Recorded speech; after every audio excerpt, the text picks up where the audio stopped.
السلام عليكم ورحمة الله وبركاته، وأسعد الله أوقاتكم بكل خير. حضورنا الكرام ومشاهدينا الأعزاء، نحن معكم بانطلاقة النهائيات الكبرى MPL MENA سيزن 6 والمؤهلة إلى كل هالأمور برعاية مون. تحدي كبير أجمل راح يكون معانا باليوم، بالذات أنه اليوم راح نتعرف على الفريق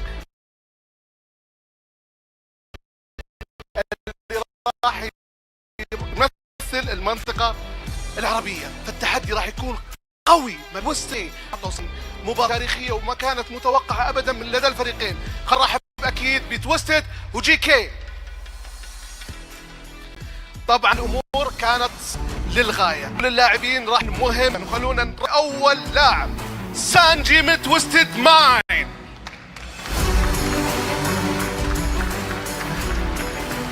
Master defeat. Define your destiny.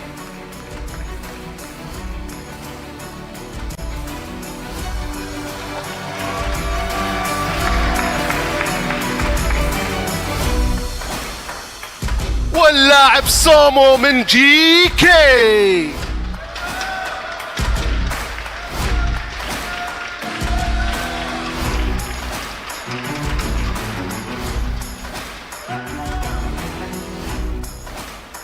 Our chances of winning is the same amount of my hair. واللاعب اللي عمل المستحيل في المراحل السابقة من تويستد مايند، حودة يا جماعة الخير.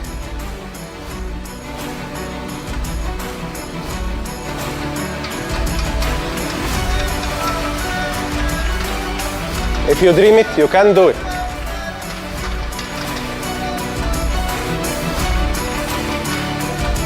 واللاعب الآخر زينو.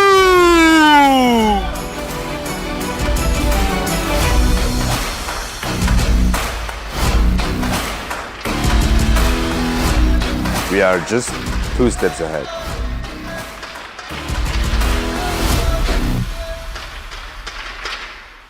واللاعب الآخر كوفين.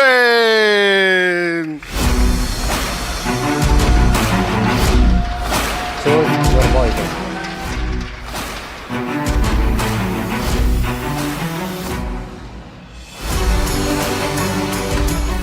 واللاعب القادم سمايل.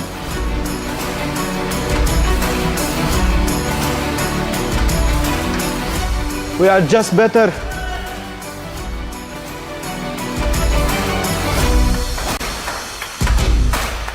واللاعب القادم أيضا ترول.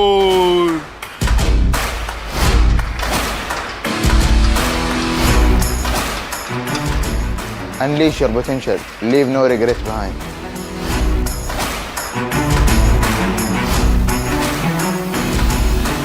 واللاعب القادم أيضا كي.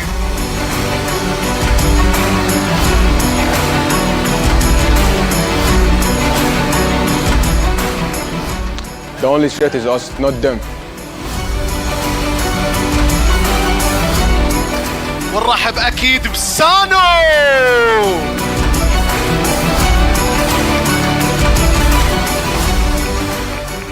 Core is one step ahead of fear.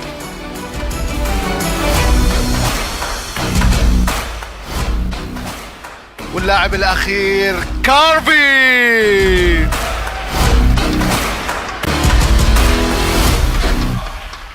The outcome is already clear.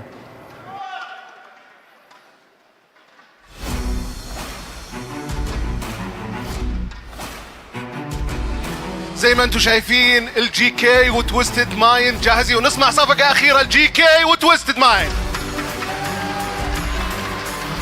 Are you ready؟ متحمسين أكيد للساحة اللي راح تكون والتحدي الأكبر والأضخم في المنطقة مع موبايل ليجند. لكن قبل كل هالأمور خلونا نرجع للاستديو ونتعرف على المعلومات الذي نحتاجها قبل ما نبدأ البيست أوف 7. السلام عليكم ورحمة الله وبركاته يا أخي and أختي. مرحبا في MPL MENA Season 6. That translates to greetings to all of you guys, my brothers and sisters. Welcome to MPL MENA Season 6 Grand Finals between Twisted Minds and also GK Esports here with me, Sheffin, Mirko, and Rashi. Mirko, how are you feeling, man? And what do you think about this grand finals overall? What can we expect? Hey, I'm feeling great, man. I'm really excited to see the grand finals here. GK Esports, you know, their run has been phenomenal. I think it's just really cool to see GK Esports finally make it to the grand finals of MPL MENA Season 6. Twisted Minds, they're kind of always here in the grand finals anyways, right? Just barely not getting towards MSC 2024 last time around. But man, when you opened this up, I thought for a second that I got transferred over to the MENA stream, brother. Shout out to Chef in there. But yeah, man, I'm feeling great. I can't wait to see what the outcome is going to be for this amazing match. It's gonna be super interesting. And don't forget, man, I'm 10% Arabic apparently. And also shout out to our sponsors too that made this event possible. Our presenting partner, Kiria, our partner in esports, Saudi Esports Federation, and also Bigo Life. And also this event is powered by Munton. Now, Rashi, I have some interesting talking points here from both of these teams. Mainly the coaches, man. It seems like no matter where we go in the Mobile Legends world, we cannot escape the Filipinos. Twisted Minds, they have Coach Lyric as the brains of the operation. Meanwhile, GK Esports, they have Yako, that has a lot of experience in PH region overall. I mean, it's no surprise really, right? We see, you know, these great coaches with great mindsets here transferred over, spreading their influence all across the board. I think that's a bit of the positive of having the transfer possibilities, right? Having your region, if it's good enough, influence the other regions as well. Although, I must say, man, compared to the Filipino MPL, I feel like for the MENA region, it's always been a lot more all-in, a bit more exciting in a sense. So I'm really looking forward to these big clashes, right? The full-on all-ins without any real dances, you know? Because I think that's something that's very quite distinct. And that used to be a bit of an identity for the Indonesian MPL. So something I'm looking forward to for sure. Yeah, speaking of distinct, Mirko, so there is this interesting system here in MPL MENA. Actually, the top 4 of MPL MENA, they have a really good record. At the very minimum, they are 5-2 in their matches. But in the 4th place, they actually have a 6-1 record in Team Falcons, and they didn't manage to get to the upper brackets, which kind of leads them to this position. But we're gonna talk about the grand finals here between Twisted Minds and GK Esports. Both of these guys, or both of these teams, has already secured a spot to have a chance in the M6, both wildcard and also in the main event. But yeah, this is going to be very interesting for these two teams, Mirko. Especially this guy, man, Carvey. We have seen him in M5 in a different team. Oh, yeah. For sure, man. I mean, when he was playing for Deus Vault, right?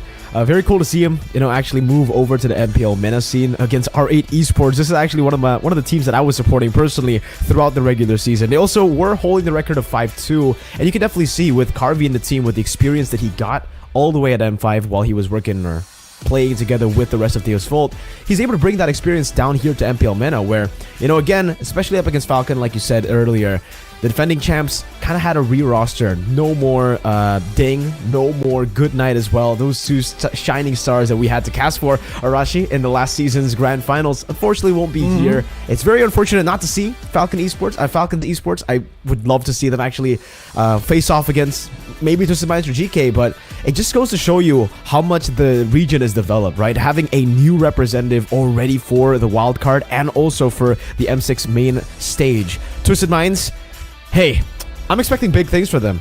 Honestly, for me, Twisted Minds should still be the favorite. Also, the way that they got all the way here, we can see that it's a bit different, right? It's actually GK who's managed to go and secure the upper brackets, where usually it's always Twisted Minds who are the favorites, who are the dudes that just are unbeatable.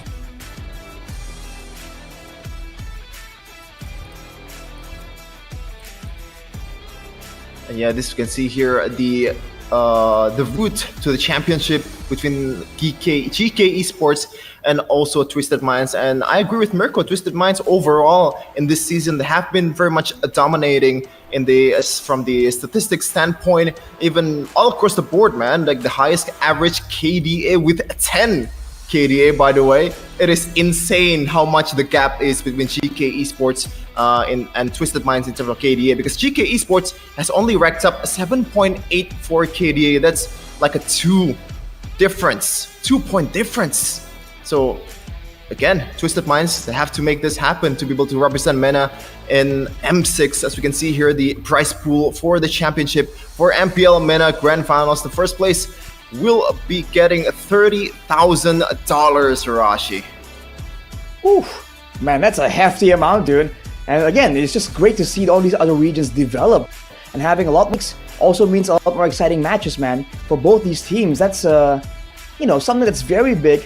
It can really be a plus, like a motivational aspect for them in the Land of Dawn, but also a huge deal of pressure, right? If they really want that prize pool, they gotta bring out the best, bring out the A game right here.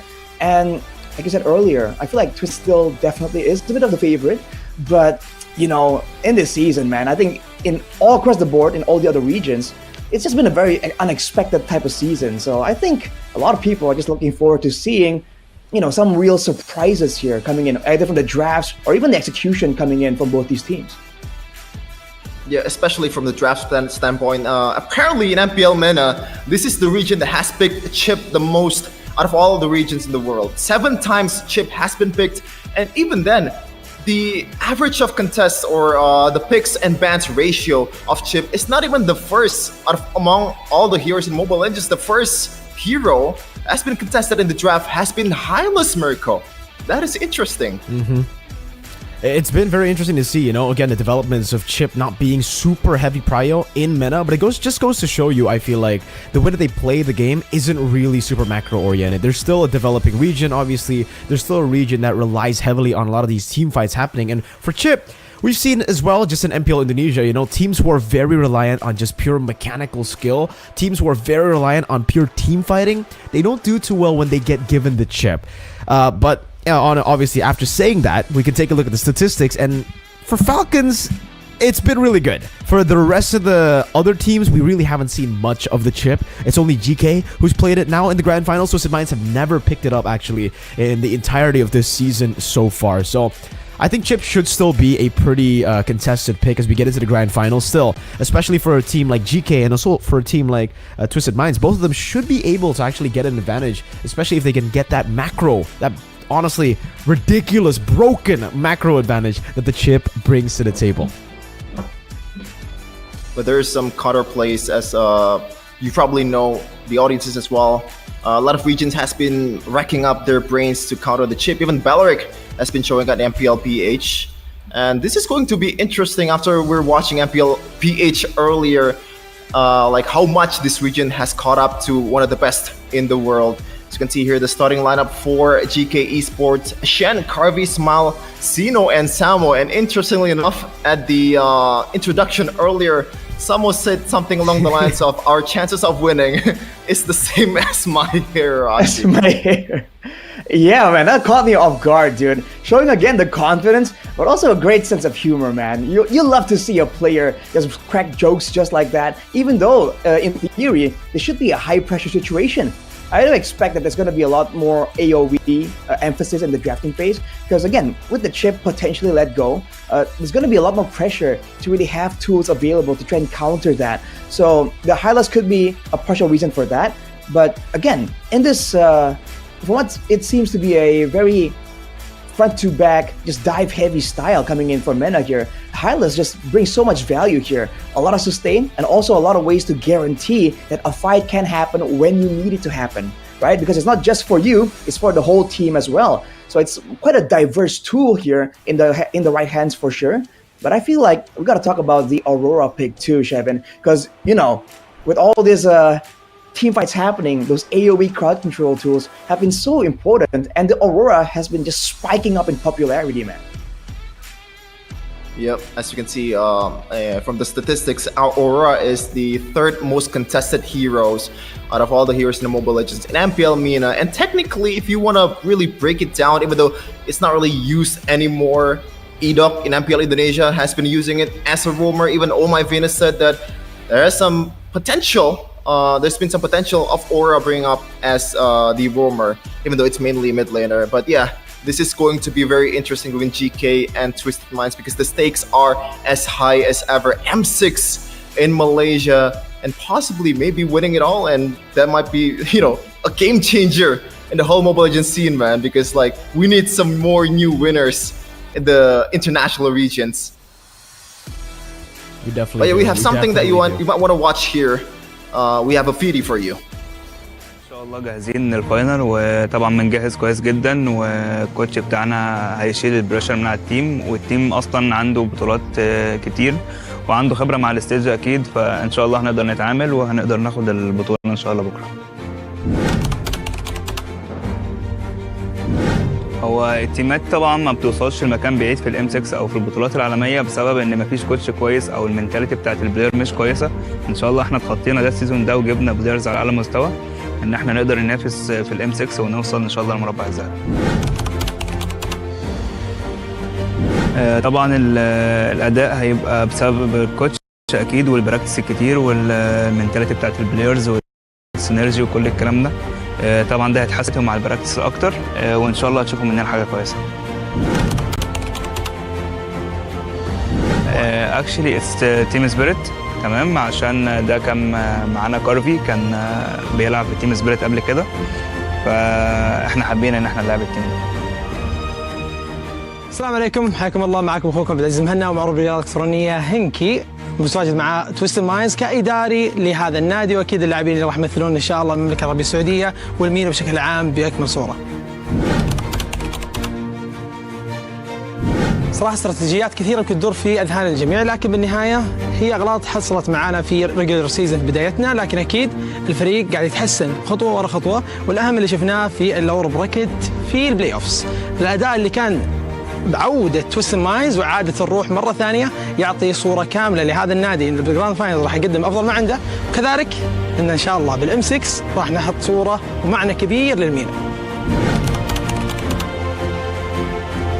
إلى الآن صراحة ما في فريق بالمينا أخذ المركز الأول في أي بطولة عالمية، لكن أكيد إحنا كريجن الآن قاعد يطلع إلى الأفضل وكل مرة قاعد يتحسن من سنة ورا سنة، وتحديدا لما تشوف لعيبة خارجيين فلبين أندونيسيين وجميع المناطق الغربية اللي كانت متواجدة معنا في الريجن حقنا، يدلك أن التنافس قاعد يزداد عندنا، وكذلك اللعيبة المحترفة ازدادت، فهذا يدل ان احنا سنه ورا سنه خطوه ورا خطوه ما راح نطمع على طول مركز اول، اكيد احنا ودنا مركز اول، لكن اكيد نتمنى نشوف يوم من الايام التنافس هذا يستكمل الى المراحل النهائيه في الام 6 تحديدا هذه، حتى ان شاء الله في المواسم القادمه نشوف بنفسنا كمركز اول ونحتفل معاهم لاي نادي عربي.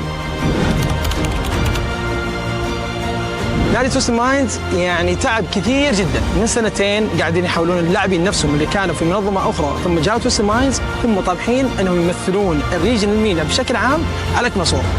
اللي صار معاهم من عقبات في هذه في كل الانديه اللي متواجده معنا عالميا او محليا، فاليوم نشوف لاعبين قاعدين يضحون باوقاتهم اوقات دراستهم، وقاعدين يحاولون ينظمون الاوقات اللي بين الدراسه واللعبه المفضله عندهم باي ليجندز، فهذا يدلك كوتش ليريك وكل من كان وراه كذلك داري الاسيستنت كوتش واللاعبين المتواجدين كلهم قاعد نشوف تغييرات حصلت معانا في البلاي اوفز، هذا يدلك ان الفريق راح يضحي باي حاجه عشان يوصل للمراحل النهائيه في الام 6.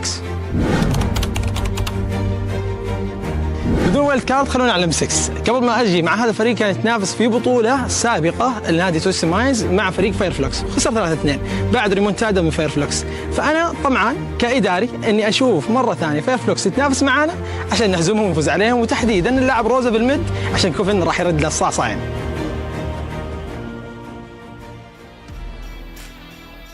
Wow, a lot of confidence. Even at the end, kind of talk a bit of trash towards Rosa, the mid laner of Fireflux Esports after they lost 3-2. It's bitter, man, but yeah, I like the mentality of these players. I'm not saying that they are, deluding themselves, but as an athlete overall, you have that kind of, I'm the best mentality. I can take on any guys that I want to take on, Rashi. I think that's something that Mirko can very clearly relate to, I would say. Because, Mirko has that confidence, man. And you need that confidence if you're going to be making outplays in the line of dawn in front of all these players. And I think what really strikes a note with me is the fact that they highlighted the amount of sacrifice that both teams have really gone through. And the fact that this means so much to them that they're willing to go all the way to the end, man, to ensure that they can make something amazing out of all of their efforts and their concentrated cooperation. I think it's just really cool to see, right? Especially considering, especially for GK. For Twisted Minds, we've kind of seen these players grow. We've kind of seen these players in the international scene many, many times before. But for GK, this is such a new thing, I think, in MLBB, because for the most part, we see a lot of imports, yes, but like Sheffin said at the opening of, the MPL MENA Grand Finals, we see mostly Filipino imports. For Twisted Minds, their coach, we actually used to have a lot of different Filipino players coming in, playing in MPL MENA. Falcons, again, to say a few names, it's Ding and Goodnight. Now we see a player from Mongolia, Zeno, actually into the lineup of GK Esports, and a player all the way from Norway in Carvi. It just goes to show that MLBB is growing, not just in the Middle East, not just in Southeast Asia. I can't wait to see what the picks are going to be and what Carvi and Zeno can bring to the table as imports from a nation and a region that not a lot of people paid a lot of attention to. So we're gonna take it into the draft for game number 1 of the grand finals of MPL MENA Season 6. And right away, the chip ban, even though it's not really, it is still very much prio in MENA region. A 98% contest both picks and bans for this hero, as the third ban from Twisted Minds is going to be the Harith. A very mobile heroes, and also the Jushin. As you can see in MPL PH earlier, the Jushin has been one of the most picked heroes for some of the teams that really like to play it, Mirko. It really is. I think looking at the first phase bans, though, it's actually quite interesting the fact that the Suyo has been left completely ignored. Don't know if they actually want to give Twisted Minds Hoda, someone who's very agile on these assassins, very skilled on the assassins, a chance to pick off a Suyo. Where, I've just literally watched MPL Philippines just earlier today, and we can see that the Suyo pick, the contention rate on that pick is ridiculous. Every single team wants to go and pick it up in the first phase, or they would ban it out. With the Jushin banned out, though, it does leave a few other heroes open. Like you said, the Hylos is a top prio pick here, but also, if we take a look at other regions, the Gatot Kacha has been finding so much success. And I think for MENA, it should also be a top pick considering how teamfight reliant they are. I mean, as expected, the Suyo comes through right here, though. And man, yeah, the Gatot Kacha, it's been so good because it's so flexible, so many different uses. In theory, right? If the Hylas can be finding that much success, then the Gatot Kacha, in theory, should also find the same, if not more success. There are more ways to use it, macro-wise, and even teamfight-wise. You're not just tanky, but you're also doing a lot of damage if you can get that 1v1 against your opponent's main damage dealer. So now with this, with the Suyo actually banned away for Twisted Minds, it's got a lot of potential here, but you have to wonder what exactly is the plan. Do they want to try and establish the control first, have some strong laners, or do they really want to hide some of those matchup reliant picks for later on, Shevin?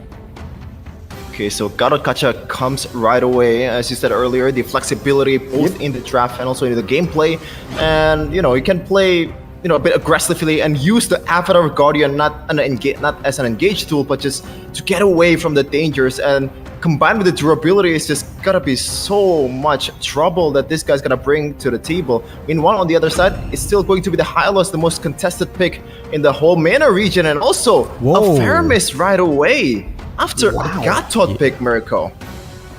Yeah, that's an early Faramis, man. Not too big of a fan of the Faramis this early. We've seen kind of a fall off in the Faramis pick rate and also the Faramis win rate across the different regions here, knowing that it can be countered by a lot of the big picks like even Yves here, especially considering, again, you have the Gatot Kacha, so technically you already have a frontliner that can help and enable someone like a Yves, a front to back from happening. And we've been seeing these box to box kind of compositions work in MPL PH even. And not to mention, with the Gatot Kacha, this is still a flex pick, right? I mean, that's the same thing for the Hylos, but I think they can still go for an alpha pick here to enable the Gatot Kacha and go for more. But hey, that's Hoda. That is Hoda, Arashi. Oh man, dude, the Aurora, the pick we were highlighting just earlier, finding so much success, having so much more control in these big team fights, and the Fanny, dude. Oh boy, in the hands of Hoda, that's definitely a big threat. And we've seen the Faramis sometimes struggle, right, against these assassins forced out that Netherrealm so early on. You have to remember, if it does get casted and, the Faramis falls during the duration, the whole team kind of gets locked in animation, in the silence, the stasis. So it's going to be a big problem for you. But for Geekay, they're going with the Droid as well. They're just trying to fight fire aggression with aggression, Shevin. Okay, I wonder what's gonna be like the specific interaction that they're looking for here. Is it just a counter for the Fanny? Is it just an unstoppable force, which is literally unstoppable towards Aurora? Or Because this is a very peculiar pick, Mirko. You don't see a Jawhead being picked after these kind of picks from Twisted Minds at all in any region. Yeah, most definitely, man. The Jawhead pick into... Not even using the high-lows as a flex technically here, right? So definitely giving Twisted Minds an easier route, I would say, in the second phase of bans. And it does seem like for Twisted Minds, they're setting up perfectly for something like a Harith too. Going up against a Jawhead, a Faramis, a Harith could really get a lot of value there up against a composition that is a bit too all-in. And especially with the Purify that the Harith can bring, oh, they ban out the Edith and the Taunt, so Harith left open. Perhaps GK might want to go for the Harith themselves here, but Twisted Minds, they actually surprisingly banned out the Julian, which is, again, interesting to me. It seems like for the Julian, it's a good pick, especially up against a Fanny, especially up against a lot of these lockdown heroes. You have a lot of untargetable abilities, but still, with the Julian, you kind of lock your gold lane to only physical damage rushing. The Julian, huh? For both teams, they have a 4-1 record so far with that Julian, so it seems to be a pick that really works well. If they want to go for that scrappy brawl composition, we know that the Julian can be flexible, can be quite surprising in some cases as well. And maybe in the clear speed, that's also something that the Julian has over the Fanny, sort of. But the fact that there's now the Natan and the Edith both banned away by Geekay, if they go for the Harith here, I feel it's going to be not enough damage to deal with the Gatot. They go for the Moskov. But again, in the 1v1 against the Fanny, there's a bit of outplay potential there, but against the Gatot Kacha, I feel like that's where the real trouble is for Geekay. Ooh, I might be thinking that they're a bit tunnel visioning on the Fanny here, not knowing that the Harith is still open for the taking for Twisted Minds. And yeah, this is going to be interesting. I think the main idea for Twisted Minds in the second banning phase was to just kind of eliminate the combo from the Jawhead and also a potential assassin that can burst down the Fanny with Ejector as well. So yeah, both teams are kind of thinking to kind of counter the specific picks of these two teams. Yeah, I think the Alpha would actually be a pretty solid pick to go for now for GK Esports to round up their drafts, having a bit more of that utility later on. But we do get to see the Claude first and Xborg actually show up. So the Gatot Kacha will be sent down to the roaming position, and there'll be an Xborg in the XP to go up against the Hylos, which has already been confirmed with the Jawhead pick, right? No flex potential on the Hylos. It will be going to XP. And for GK, I might have to take that back. I don't think you want to go for Alpha now, especially after the Xborg, after the Claude. You can't really target anyone, so they go for an Assassin, and it's going to be the Joy. There we go. The Joy pickup, a little bit of magic. They needed that with the Moscow physical damage in the gold lane, and now they have a full rounded up draft. Let's see.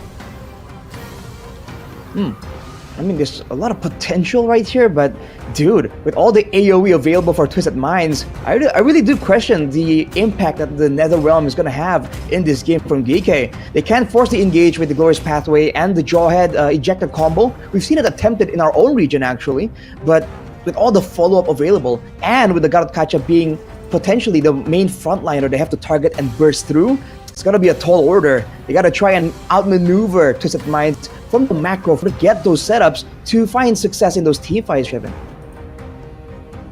Yeah, and this is it. Game number 1.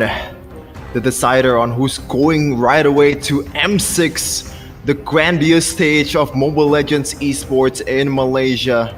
Both teams are looking for that glory in this very stage. With the confidence, with the mentality, and with their picks. So far, it has been nothing sort of amazing, nothing sort of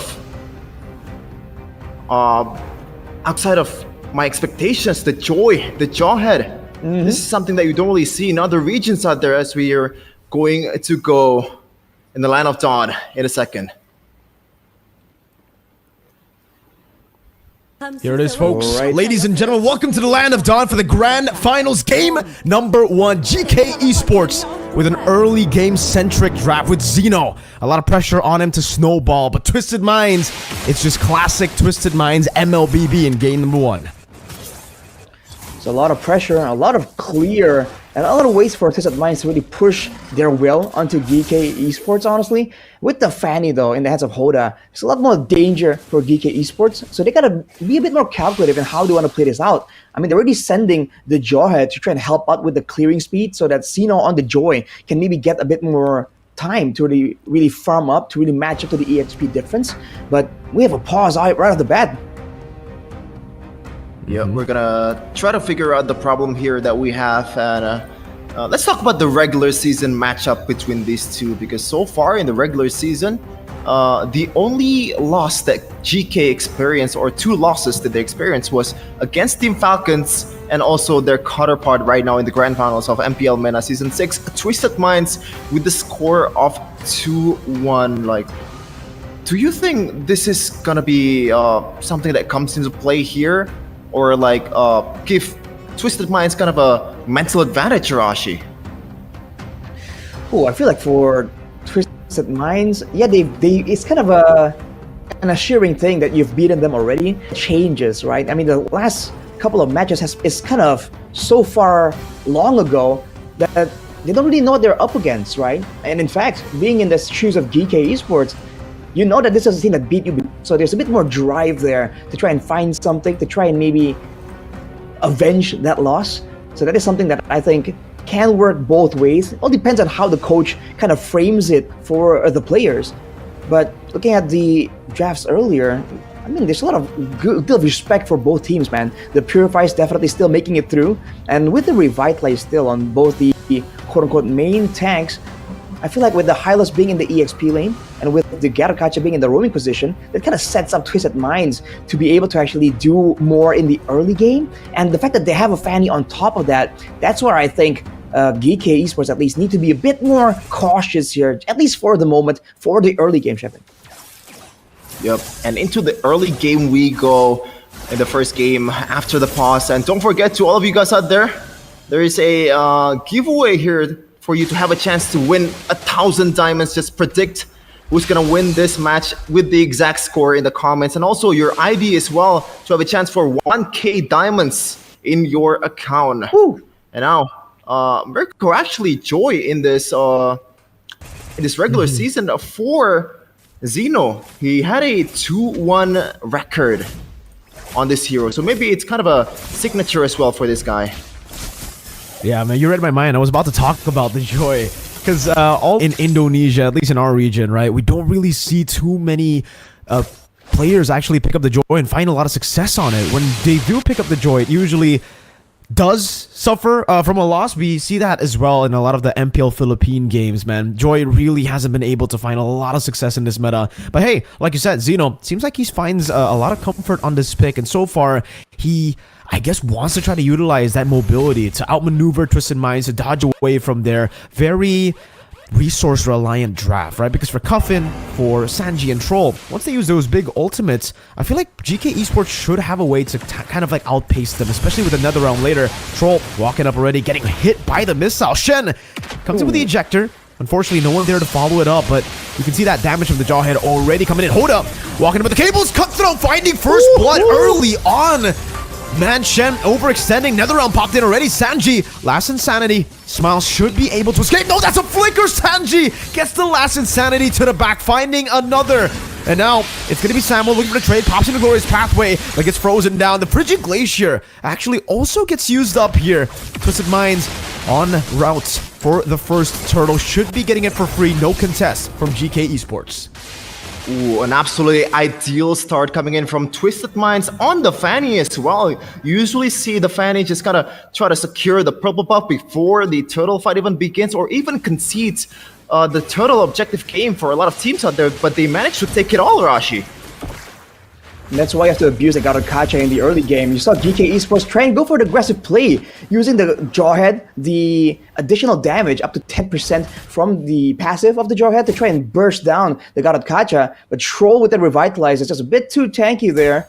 Now, being on the back foot, Hoda trying to assert his dominance right here. He still has to be careful about all the crowd control. Single target crowd control that can be landed onto him on that Fanny. But for Geekay Esports, they're definitely feeling the pressure right here. Even in the laning phase, you're seeing that there's an advantage in clear, but Zeno. Just with electrifying beats, forcing out the last insanity. Hoda coming in as well, but I think it's the wrong targeting here. Sanji will be caught by the rhythms. Zeno going back and forth, finding the kill. Cuffin with the flicker to freeze, not finding anyone. The Avatar of the Guardian able to catch onto Zeno to taunt as well. Cuffin, Frigid Glacier, Zeno still able to dash out to safety. And GK Esports were able to just outplay that big play from Twisted Minds. Finally, some retaliation from GK Esports. Not the greatest of layering of CCs coming in from Twisted Minds there. As we're gonna go into the 5th minute of the game. Arashi, what do you think what's gonna happen in the mid game here compared to the early game where Hoda definitely has the advantage? As we can take a look at the items here. Whoa! Cutthroat Smile just assassinated again. Hoda on the Fanny. We were talking about these fighters in the jungle, but no, man. When you have Hoda, you gotta give him this Fanny.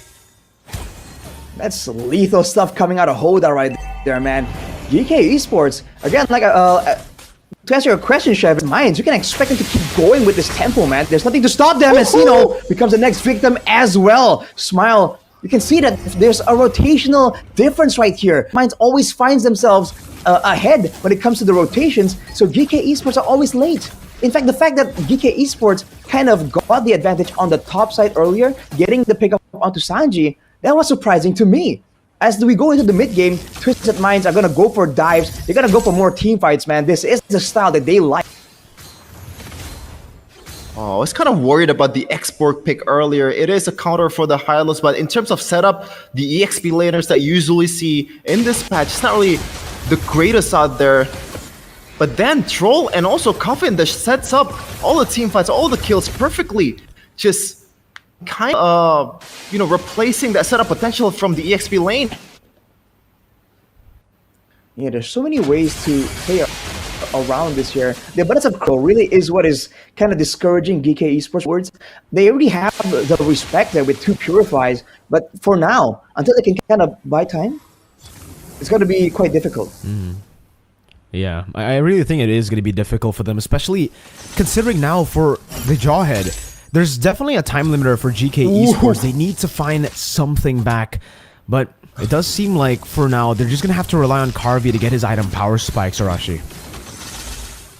Right, the Power Spikes for the Moskov, definitely a massive tool, but I really feel like they got to find ways to really isolate Twisted Minds as well, because again, in a big team fight, even with the NetherRealm advantage, it's going to be quite difficult. They have to try, I think you have to kind of bait Hoda into some of these situations, because he's just going in every single time, dude. He doesn't stop, man. He really doesn't with those cables. Even when he has 0 energy, man still finds enough to go and put on 1 more cable for the show. Man, it's just so hard to fight against this composition from Twisted Minds, because when you think about it, the Gatot Kacha from Troll and also Hoda can cover a lot of grounds. Even if you don't really you have a clear vision of 20 yards from your hero, it's still not safe because Troll and Hoda is always there. Yeah, Hoda, even though he got stunned there, still able to pick up the turtle for free. Only just a bit of the Faraga armor chunked down from Xeno. And it's not often that we see this, man. A Fanny actually control the neutral objective. 3 turtles for free to Twisted Minds. Sheffin, what is this?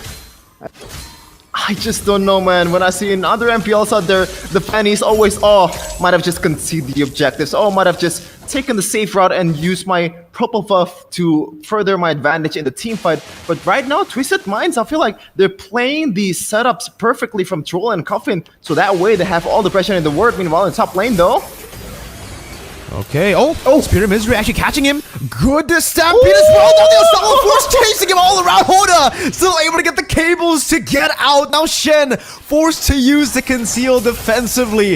Ooh, that could have been a big blunder. Troll finding the taunt. Frigid Glacier to full stun and lockdown to get Xeno out of there. Ice Cold and Fire from Sanji.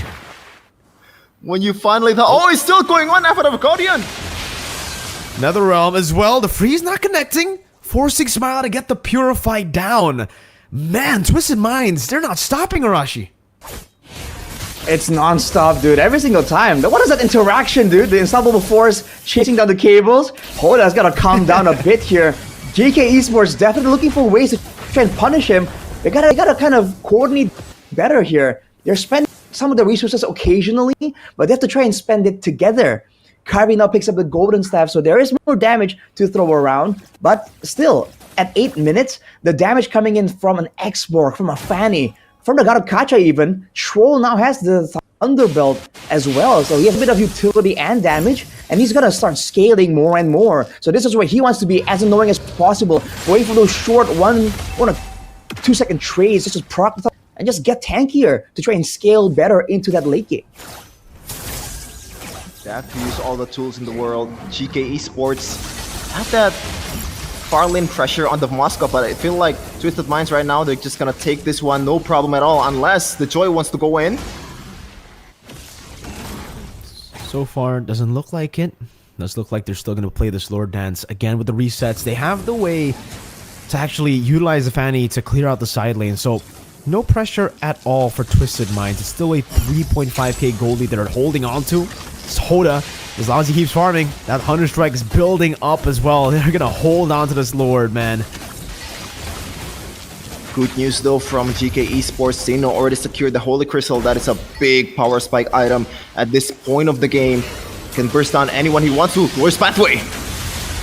Good Glorious Pathway, but the Frigid Glacier actually stops him now. Hoda walking in, getting the Cutthroat, but it's only onto the Netherrealm. Avatar of the Guardian finding three. Blazing Duet coming down. Able to find a whole lot of damage. Zeno taken out. Good Purify out, but the horse does a bit too much damage. Troll will punch him back to the ground though as Sanji tries to burn Smile down. But he's still able to walk away from this one. It is a 3-4-1. The gold lane traded for 3 big members. And it seems like Twisted Minds will be able to get the first Lord of the game for free.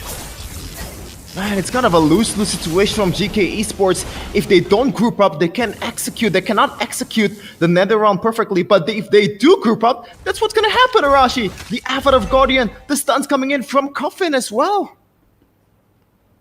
Everything just landed really well right there for Geekay Esports. Looking at the replay here, there was a big dive towards Sano, and in the end, they were able to actually get him, but look at what cost. Wise, they were all funneling right into that small hallway there, small corridor in the jungle, and Twisted Minds wasted no opportunity, just gunning him down, shredding them through with all the AoE. Now with the Lord available, they can kind of push the tempo here onto Geekay Esports. Man, oh man, continue the siege, man. Yeah, mid-game or mid-turret. It's already secured by Twisted Minds, and they're about to get another one in the top lane. And this is, so far, has been going quite perfectly for Twisted Minds as they already got the Holy Shield as well. Oh, Avatar of Guardian. Oh, interesting one by Troll with the Avatar of the Guardian. Now going on to Samo, who still has the Revitalize. Will be able to pop it in time. Troll right there to clean up shit. Oh, Lethal Ignition not even necessary. Sano guns him down. Now a Blazing Duet. A good stun, or freeze rather, on towards Samo and Smile. But both of them will still be able to escape. No base turrets taken down for now, but there's a big wave coming down in the mid lane again. And for you guys back at home, Soar Beyond Limits, go and check out that key to go and take maybe a skin for yourself. Sano able to pick that up. Cutthroat over Hoda. A bit too overzealous. Caught under the base. Taking out Zeno. Now the electrifying beats. It's also the Spear of Destruction coming out. Zeno taking down a freeze over from Cuffin. And Carvey will fall as well. Even with the Glorious Pathway, they're unable to really threaten Sanji or Troll. That looked really good right there from Carvey with a Spear of Destruction, but unfortunately the damage is a bit too much coming in from Cuffin and crew. And my goodness, Hoda gotta pump the brakes a little bit at this point, man. Definitely being a bit too aggressive right there. I mean, the whole team is just going in YOLO, because you saw how Troll just use the Avatar of the Guardian, just go and dive the base with a real reason, right? Just to zone, just to assert dominance. Definitely having to, calm themselves down a bit. But for Geekay Esports, it really seemed like the moment for them to capitalize on. Carvey catching them off guard with the Spear of Destruction, but gets breasted down in the end. A bit too behind, too much damage in the hands of Twisted Minds. Maybe that's a canon event for Carvey. We'll have to see how this goes, man. He has the Win of Nature now, so more ways to really outplay. But with Sanji in the picture, on the expert doing true damage, I mean, now he can deal with Hoda, but he still won't be able to really walk in front and kind of deal damage reliably. His troubles have only just begun. Yeah, it really is danger wherever he go. Even the Avatar of Guardian, Cuffin is ready to stun him up. Just a bunch of CCs, a bunch of controls is waiting for Carvey in the late game. Considering that he's gonna be the most sought commodity, it looks like it's gonna be Concealed Blade. Oh, Zeno almost getting caught there. The taunt comboing with the Frigid Glacier, not enough. The Lord will just be given for free. Samo, the Glorious Pathway actually towards the Cutthroat, not even needed, man. He just gets melted down to Avatar of the Guardian. Gets used up, but Smile was able to purify out. Now Shen Oh, running to the wrong side of the map, but Twisted Minds won't be able to cut him off in time. Still, that movement speed when you pop in the ejector, enough to get him away for now. Troll, so trying to go for the chase. Cuffin just going for that poke. And with Samo down and an enhanced Lord in the mid lane, is this an end angle for Twisted Minds? Another cable from Hoda. They're going to be able to get one base turret down. That's a base turret up top taken out. 2 base turrets to play with now. Another wave coming down. Xeno going for a little bit of poke. Twisted Minds. Seems like they want to go for that end angle. Carvey already. Shen with the ejector. Purify. Outblazing Duet coming down on the Shen. Taken out completely. Even with another realm smile. Will not be able to survive now. Carvey kiting back. But the last Insanity was still able to dish out some damage. They're an SOD onto the back as well. Unable to connect onto it. Unable to just dash over. It's a good defense from GK Esports, but they've lost 2 massive base turrets. What a play coming in from Xeno. He took the unorthodox route, Arashi. He came from the back, and they didn't expect it at all. This is why he has the highest KDA out of all the junglers in MPL MENA. All things considered, man, 3, 4, and 1. Not the greatest stats, but he's keeping up when it comes to the farm there. Look at his gold. Actually keeping up with Hoda. But Hoda now has a BOD to really secure those assassinations. But for Xeno, he has the advantage of having AoE damage as well. If Cuffin and Sano don't really mind their positioning, if GK Esports can find a moment to catch him off guard. Oh, Sano! Oh, Sano! Unstoppable force to chase all the way down to the bottom lane. GK able to find a trade, but luckily for Twisted Minds, no neutral objective is up. Yeah, this is the drawback of having a Fanny, the map, or you can't really control the bushes here. If you're playing on Assassins, not like if you play an Alpha or maybe a Suyo, you can be a bit more agile in the bushes. But in Fanny, you have to wait in the back and try to wait for the setup from your teammates, and that is why they were able to get some map vision there in the bottom lane, even though the whole turrets that they have has been annihilated from GK Esports, as we have a pause here from the side of Twisted Minds, I believe. And don't forget, guys, you can predict the score in the comments or in the chat right now to have a chance at a 1K diamonds. Yes, 1K diamonds for 10 of you each, okay? Not just 1,000 divided by 10. That is a lot of diamonds. Up to 10K diamonds. Diamonds, man. So you're seeing it again. Another code here available for you guys back at home. But man, now we can kind of slow down a bit. And what was that, dude? Sano is caught really so far away from all the safety of the structures of his team as well. Twisted Minds, you're seeing some cracks here in the execution. It's been a great early game with a ton of aggression. But you have to remember that GK Esports, they have tools still to try and kind of fight back in the late game. They do have the macro play with the Spear of Destruction. Coffin? Okay. Close. I reacted before the pause because I thought Cuffin actually walked out. Avatar of the Guardian Troll! Able to find the Carvey in the pack. The broken Gato Kacha. Able to one-shot Carvey even with the Netherrealm intact. What is this hero, man? Oh, when you thought we were going to slow down, when you thought, oh, Carvey had all the time in the world in the pause to prepare for his next move, you didn't expect the Spanish Gato Kacha Inquisition, man, coming with the Avatar of Guardian. Nobody expects the God of Kacha Inquisition. Every single time, dude, it just comes in there. This is a roam hero this is a tank build. There's no damage, I believe, built by Troll. He just one-shots you if you're a squishy damage dealer. That's just the way it is. That's just what you have to kind of live with at this point.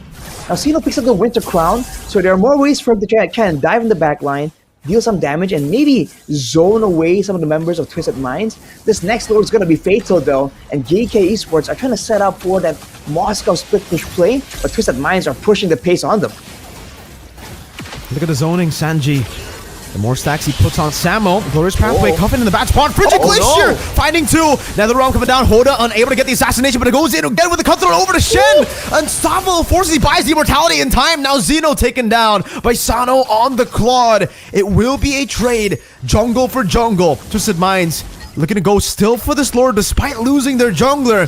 GK Esports wants to try to go for it as well. 50-50 on the board. Sanji, though, just so tanky. So much damage and zoning power. Seems like Twisted Minds will have a hold on this lord more so than GK. all things considered, that's a little bit of W from coming in from GK Esports, but right now they have to force to concede the Lord. Glorious pathway coming in from Samo. He's gonna get away scot-free. All right, Geekay Esports back away. It's great zoning coming in from Twisted Minds, but even there, they really didn't have to do much. Even if they allow both, the situation to kind of revert back to neutral, Geekay Esports still had to get that wave on the bottom side. That's where the Moscow can come in handy.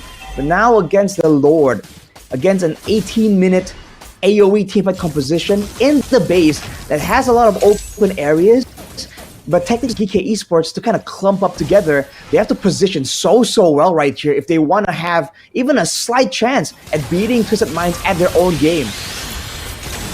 Zeno walking up, now ejector over towards Cuffin, still has a passive blazing duet, getting rid of the nether realm instantly. Cuffin still able to walk away, the cutthroat and the assassination from Hoda, taking one down. Sano still able to kite away, Avatar of the Guardian able to connect onto the back, McCarvey pops into Purify, now with Smile will just be disintegrated off the land of Dawn. Sano buying immortality, base turret number 3 in the bottom lane should be falling down to that cannon minion. Smile, part of the Ghost Bursters down on Sanji, he still has the immortality but it doesn't get popped in.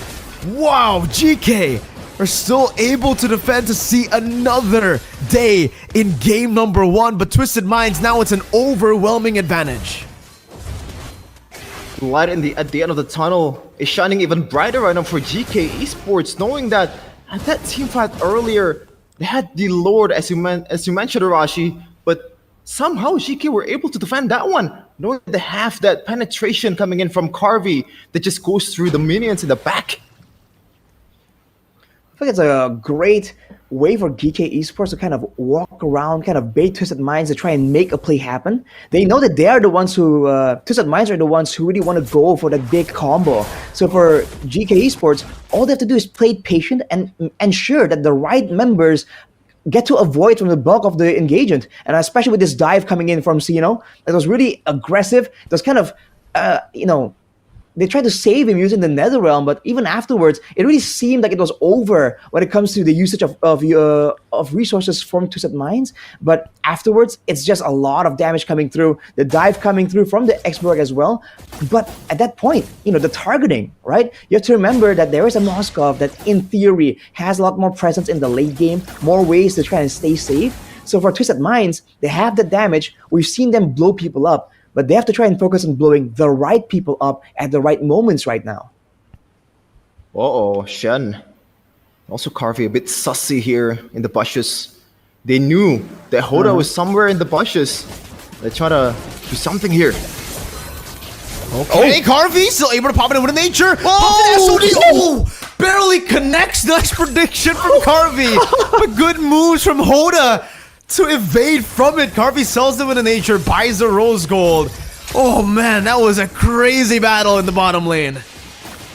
I would love to think that was intentional cables coming in from Hoda with the 4 cables, but right now, the Lord battle begins once again with Sano already chunking up the damage, chunking up the HP from the Lord. Who's gonna get it this time? Hoda on it as well. Now from the back though, Shen going in, ejector coming out, the stun as well. Hoda still able to pop in the retribution in time. Carvey dishing out damage, but Troll has the revitalize, jumps over as well. Sanji putting all those stacks down. Good electrifying beats, Cuffin buying immortality in time. Zeno buying immortality as well right now. Asano guns him down. Zeno buys Rose Gold, outside of the Guardian, not in time. Sanji still zoning the midst of it all in the team fight. Zeno finally falling to the last insanity smile, losing the immortality, getting cut down by Hoda, but he's still able to use the Stampede to escape.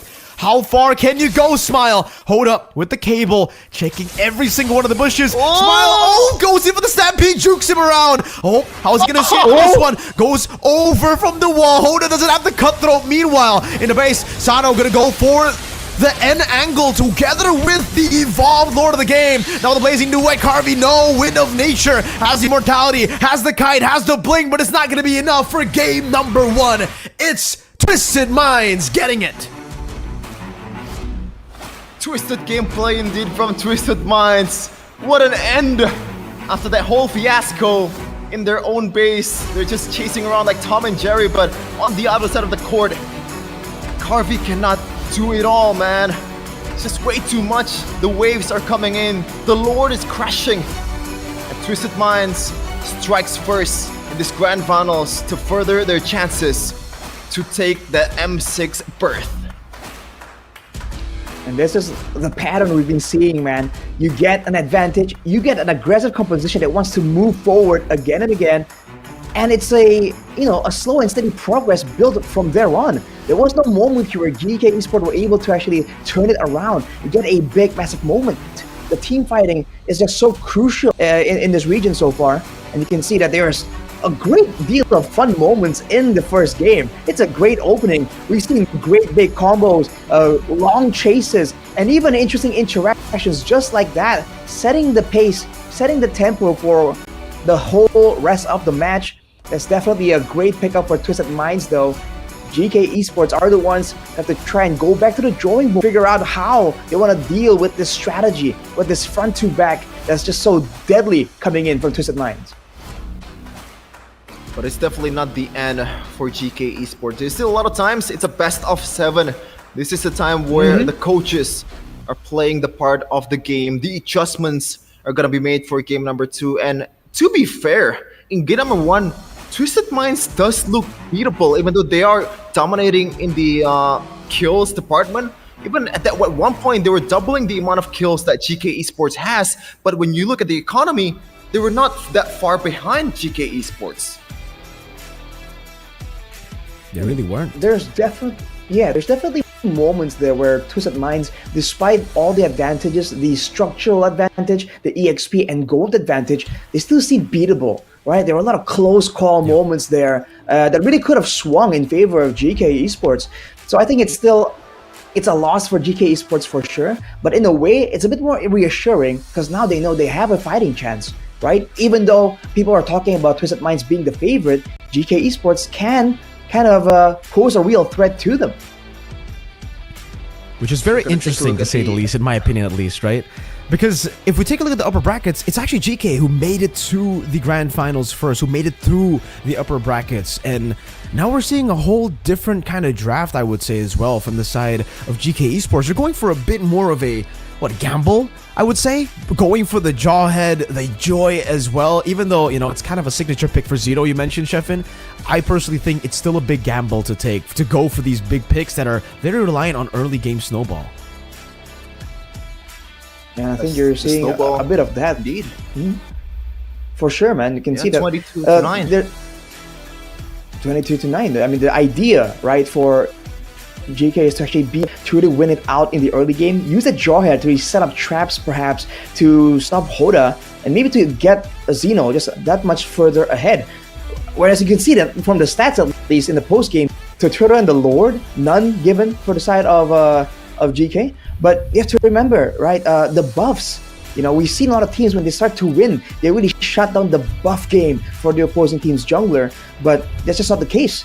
And when you bring a game like this, right, when you have a composition that is snowballing that hard from Twisted Minds, and you take it past the 16-minute mark and take it to the 20-minute mark, you're seeing moments there where Geekay can kind of persevere and hold on. And if they can kind of do so better and maybe tweak something in the composition, in the draft, they can get some success. But for game 1, it's going to be Twisted Minds with the MVP here for the grand final. Game number 1, Sanji on that X-Borg, dude. Just always in the front, stoically taking all that damage, zoning everyone away, getting the pressure and control, but also getting the information. Because now the Garadkacha is also free to stay all the way in the back line and threaten a potential avatar of the Guardian. So the fact that the X-Borg becomes a secondary wall there in the front, and even a secondary dive threat as well towards the backline members, I think it's a great composition from Twisted Minds to be able to be aggressive, moving backwards and forwards as well. Yeah, shout out to Sanji, man. I was kind of questioning the X-Borg pick because not a lot of region utilize it, especially when you're trying to think of a counter for Hylos. It is a counter, to be fair, in X-Borg. But when you look at the bigger picture, though, there's not a lot of setups. There's not a lot of CCs that this EXP laner is gonna bring to the table. But you know what? Sometimes the simple solutions work wonders, Mirko. Exactly. Yeah, exactly. But we're gonna throw it over to our host first for a bit.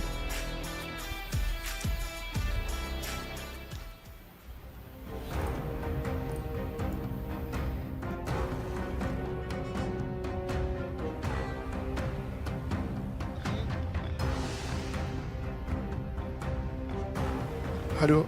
يعطيكم العافية محبينا الأعزاء وأيضا مقدمنا الغالي. مباراة كانت ولا أجمل لفريق تويستد مايند، نتيجة كانت جدا كبيرة، لكن لسه باقي معانا مباريات كثيرة وتحديات كبيرة في MPL MENA سيزن 6، لكن جايبين لكم فعالية ولا أجمل من موبايل ليجند. خلونا نختبر قوة معرفتكم باللعبة والهيروات اللي راح تكون موجودة بالشاشات. الجائزة طبعا 50,000 دايموند. فراح يطلع لكم هيرو الآن وابغاكم تخمنون مين هذا الهيرو، فنبغاكم معنا. Are you ready guys؟ اوكي متحمسين على 50,000 ها؟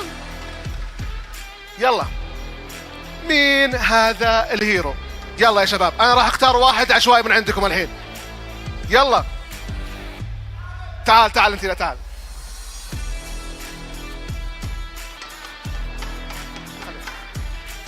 اهلا وسهلا يا حبيبي، كيف الحال؟ ان شاء الله انك مبسوط مره. مين الشخصيه؟ بطل خالد طبعا. يعطيك العافيه، صفقه يا جماعه الخير. 50,000 دايموند حصل عليها، بالذات انه عنده نولج اكيد باللعبه، لكن التحدي الكبير في النهايات الكبرى ما بين تويستد مايند وجي كي لسه قايم. اتمنى انكم تستمتعون معنا، وما تنسون انه هالبطوله راح يكون فيها بطل واحد فقط وممثل للمنطقه العربيه. راح نرجع الاستديو ونستكمل معنا مبارياتنا القادمه. Yeah, and that is it. As they said earlier, Twisted Minds already leading 1-0 against GK Esports, and this is the route that they took towards the championship. Potentially two different routes for both of these teams, and the one that's the same though, Rashi, both of these teams came from the upper brackets, even though I believe Twisted Minds has to fall off towards the lower bracket in their first day in the playoffs. And a lot of people would just say immediately like, oh, that's part of the strategy, that's one way to actually get to the grand finals, make it happen, make it work. So we'll have to see, man. Twisted Minds having a great start right here, but GK, again, there's still so much time here to adjust. That's the benefit of whole best of 7. That's why we're giving him so much time, because we know that in the top level, it's not just about playing the game, right? It's also about adapting, not just even in the drafting and in the execution, but also in getting reads onto your opponents. Maybe now that GK Esports has seen that Twisted Minds, man, they're so aggressive, just keep going in like that, they can maybe set up for a more trappy style, or a style that can punish those dives even more, and that could potentially shut down Hoda when he's overextending. You never know. Yeah. I think we've seen that many times before, right? I mean, Hoda got punished a few times. Even Sano on the Claude, someone that you don't expect to be punished, was punished. But we do have a prediction match result here for you guys, especially you guys who think that you guys can actually get the correct prediction. Go ahead and predict down below. Shefin, what's your prediction for this match, actually?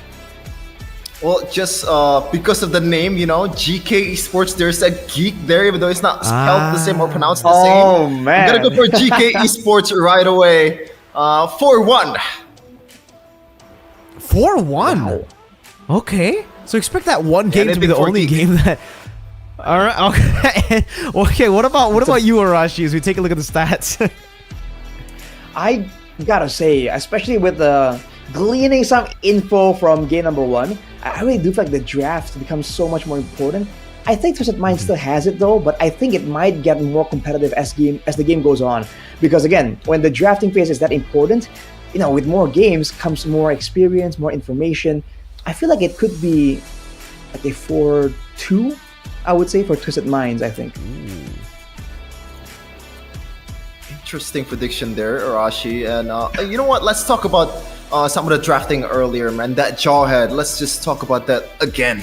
Because it was a very early pick for a Jawhead. Usually you want to see those pocket picks in the second phase, but it might be a signature pick for the roamer of GK Esports. But what do you think? Because in that performance earlier, I didn't really see a solid ejector towards an unstoppable force gameplay or like pickoff.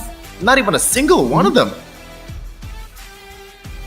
Yeah, I mean, it seems like there's one moment where the Jawhead kind of found some kind of play, but it really is so far and few in between. And when you're at this level, when you're in a region that's so aggressive, you gotta have just more activity, man. Have a higher work rate on the roaming position. I mean, on the other, right? You're competing against a Gato Kacha, and you're seeing how difficult it was for the Jawhead to kind of keep up. Even in the early game, level 1, where in theory, right, in theory the Jawhead is at its strongest. With the passive, with the way that your skills kind of do damage, it still wasn't enough to kind of bully the Gatot away. So in that sense, if you want to go for something that's aggressive, go for something even more aggressive than the Jawhead. And if you can't really beat the Gatot Kacha, and you know that you won't get to pick at first phase, then, go for something a bit more passive, Shevin, right? Oh man. Speaking of passive, there's someone that's not really passive there from a few. Apparently Coffin said there's not really competition here in MENA, at least for him.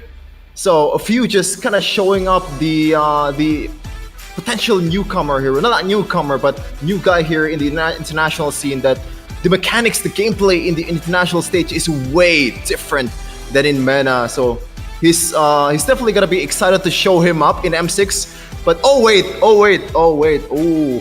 I spoke too soon. I just realized that. Why you gotta do that, he's man? not gonna be there. Why you gotta open up wounds that are just new? Like, bro, a Falcons AB Ben just lost, right? You don't have to do that to them, bro. Okay, but yeah, unfortunately, they won't have to. It's kind of personal. That's very unfortunate. It feels kind of personal. What do you got against Falcons AP Bren here, Chefin? What do you have against them, bro? No, like that is a genuine mistake, ladies and gentlemen. I am Genuine. being honest here. Genuine. No, like seriously, I kind of forgot that Few is not supposed to be in M6. Let's talk about it, man. Like it's crazy that both TLPH and Falcons AP brand didn't manage to go into M6. If you told me that before MPLPH started, I would call you crazy. That is just, oh man, Arashi is just. It's gonna be very different without both of them in the international stage. It's gonna be different, but it's gonna be exciting as well. And at the end of the day, it's a tough situation to be in, but overall, it's still a net positive here because we can get to see a whole different style, right? A whole different group of teams coming through to M6. So it's still definitely an event to look forward to. But back to this region, right? Back to MENA here. You have to wonder how they're planning this out, because you can see that there's a lot of mechanical plays, a lot of combos, but when it comes to the macro game, you really don't see a lot of it being explored too much by both teams. We saw that the Moscow split push was kind of attempted by GK, but for Twisted Minds, as you can see earlier, it's all about just finding ways to force that fight. And if that is the idea, could this be the angle that GK can kind of go for, right? Go for that macro angle and then deny all of these great initiation tools that Twisted Minds have been able to abuse for game number 1. Yep.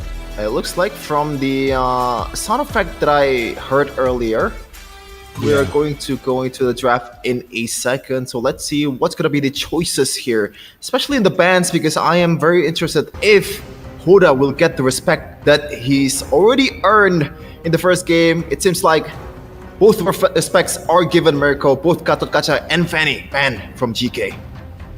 Yeah, they gotta do it. They honestly have to, right? Especially the Gatot Kacha, I feel. Because the Fanny, I think it's more of a...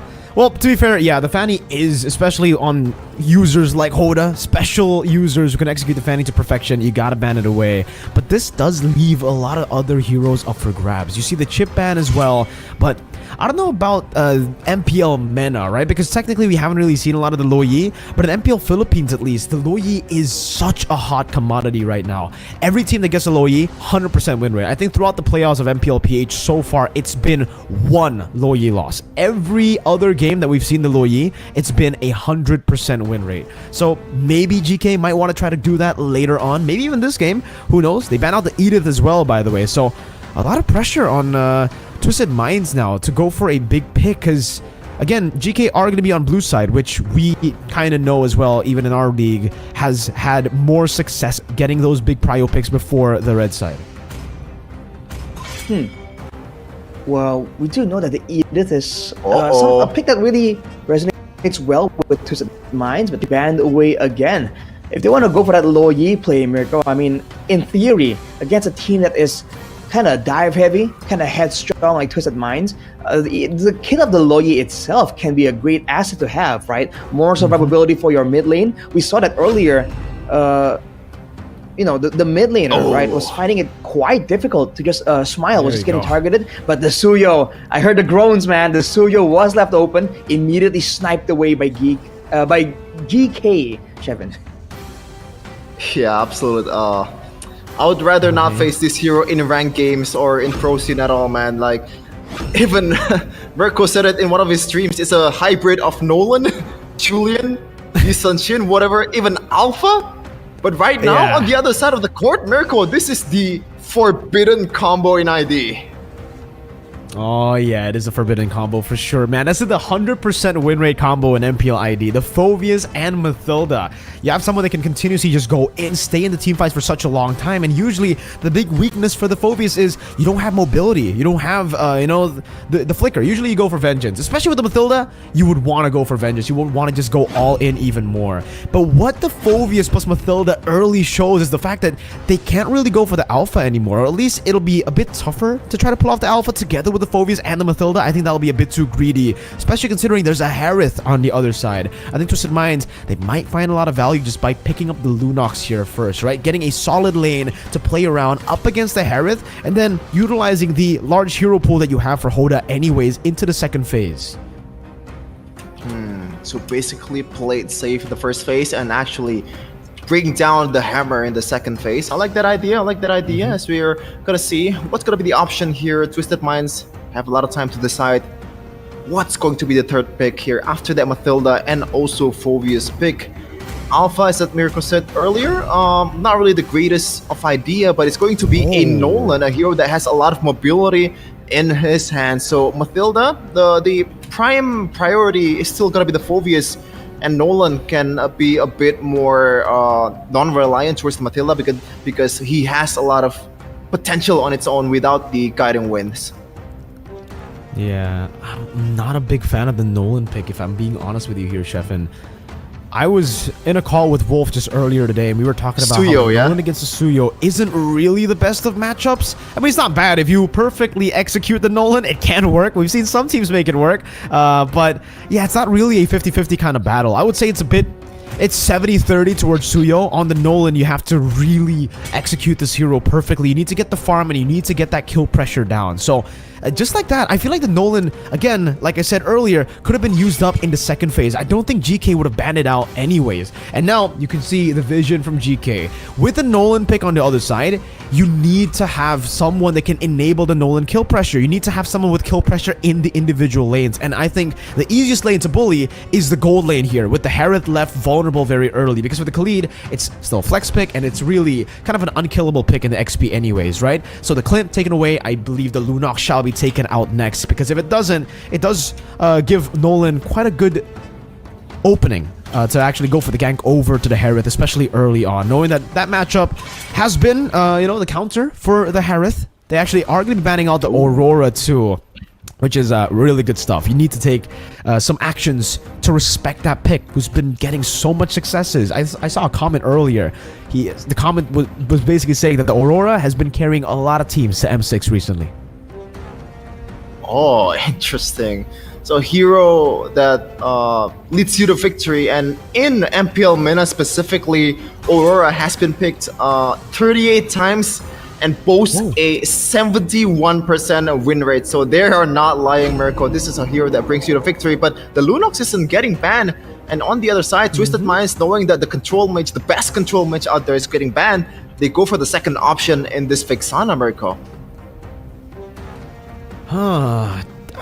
I guess it makes sense if we take a look at the entirety of the regular season. I guess it makes sense because the Lunox has only been picked up, once, dude? Actually it hasn't been picked up at all. 0 times it's been picked up throughout the regular season of MPL MENA Season 6. Yeah, throughout the playoffs even. So I'm guessing it's just not a way to counter the Lunox. I guess teams have just preferred the Clint over the Lunox, and that's why we saw the Clint banned out. So if it isn't going to be the Harith, maybe you want to go for Moskov. It's not really the best of lanes, but you can still farm up. It's a very, very safe weak side gold laner too. But for GK, let's see what they go for. What do you think, Arashi? I mean, it's definitely a possibility, but immediately for GK, they go for this Valentina that has been quite popular. I think we saw it picked about 40 times, if the stats are correct here. but the win rate actually isn't too impressive. The fact that they're up against a team that has a Vexana, the Valentina can be a great option to kind of add on back to their combo, but they really seem to be trying to fight fire with fire here, right? Instead of trying to go for something in the laning phase, something for the macro game, they're going straight for more AoE to try and beat Twisted Minds at their own game. But from the looks of it, it doesn't seem like Twisted Minds are trying to play the same game at all. They're gonna play the more burst heavy kind of style, it seems. It seems like the last option is, as you said, Mirko. Not really the greatest off lanes in the gold lane, but it still does the job. And in game number 1, to be fair, it kind of slows down the game for GK Esports after that beautiful early game from Twisted Minds. So maybe Twisted Minds, they're looking to do the same here, but of course they're preferring to go for that early game pressure that they have to. So let's see, the Matilda and the Phobius has been a highly sought commodity in Indonesia. It's a forbidden combo, 100% win rate. Can Twisted Minds replicate that here, the game 2 of Grand Finals? So far, Arashi, what do you think about the draft? Who do you prefer at this point? Considering how the games have been going, I gotta say, GK Esports draft looks a bit more promising if the game kind of gets played the same way in game number 1. That's where I think the difference is. If it's going to be a whole team fight kind of situation, just fight after fight near the neutral objectives, I feel like there's more combo for GK. But they gotta be careful in the early game and the mid game, because for Twisted Minds here, it seems to be a very mobile, a very chase-heavy composition, and if they are not careful, they might kind of fall back further to behind to really match up in the team fights. And here we go. Game number 2 of the Grand Finals of MPL MENA Season 6. Is it gonna be Twisted Minds or Geekay Esports bringing it back to an equal position? Big questions up in the air. 1-1, is the Suyo going to have as much success as it has been able to find success around the world? Zeno, let's see what he does on the Suyo pick, because we've been having a ton of conversations on this pick, Arashi. We've been talking about the potential in the early game, the snowball, and even the quite lackluster late game, but everything seems to point at the very strong snowball potential right there, and you can see Twisted Minds immediately acknowledging that, trying to find ways to be a nuisance, try and slow him down. But when it comes to the laning phase here, the Vexana is going to allow Twisted Minds to roam around, and with the Matilda in Tau, there's a lot of rotational speed here that GK Esports got to be careful about. They do have a strong mid laner in the Valentina. They can match the wave clear as well, but when it comes down to the roaming game, I think the mid lane favors Twisted Minds. For GK Esports, they gotta look at that Khalid, dude. It's also a very strong pick, and we've seen it really pop off and roam around the map using that passive, the extra 30% movement speed. So that's where I think the main difference is gonna be here. Samo has a lot to do in this game. For sure, and so far, the first 2 minutes, there's really not much going on. Super passive early game from both of these teams, even though they have a lot of rotational speed on their hand. The Khalid can be used to get into places that the Phobius cannot. But so far, they've both opted to go for the more safer route and go for that objective fight and try to secure that one. But in objective fight, Rashi, what do you think is going to happen? Because they have a Minotaur and also Valentina on their hand. Exactly. In there, I feel like as long as Sanji can get bursted down, the Phobius can get bursted down, then it's all good. But otherwise, look at the damage though. Yeah, Samo placing the damage down. Raging Sandstorm already used up. Eternal Guard unable to connect now. It's gonna be the Infernal Pursuit. Retreat Battle. Zeno getting it down. Sanji in the midst of it all. Popping a Vengeance as well, putting out some damage. But Smile is able to isolate everyone from Sanji, and the rest of the team just disengages. They'll take that turtle and they'll be happy with it. I was gonna say there was kind of a mistake with the Raging Sandstorm from Samo way too early on the team fight, just to kind of choke down some of the HP that Hoda have. But at the end of the day, it's still a victory for GK Esports, a victory that they're very happy to have. As predicted, man, the Phobius is going to be a big problem, especially with the Vengeance as well. You can't really deal with him this early in the game. But if you slow him down, if you distract him long enough for your jungler to kind of steal away that neutral objective, it can work out just fine. That is exactly what they did, GK Esports. But look at what they are doing now. All right, it's still a lot of waiting happening around. With the Minotaur as their main roamer, they can't be as aggressive as they kind of want to be, especially against all of the mobility and the safety that Troll can bring on to Mathilda. It's going to be so hard for GK Esports to find fights unless, Samo is the one initiating it, roaming around, or it's actually a big neutral objective. That's why without a neutral objective on the map, this is where Twisted Minds can be a bit more crafty in their movements. But now there's a bit of a break here. Good time for both teams to kind of strategize, Shevin. Yeah, for sure. And it looks like they've been strategizing, man. They've been watching MPLPH. In the first 4 minutes, there's no kill whatsoever. Just one objective, a true Filipino style from both Filipino coaches.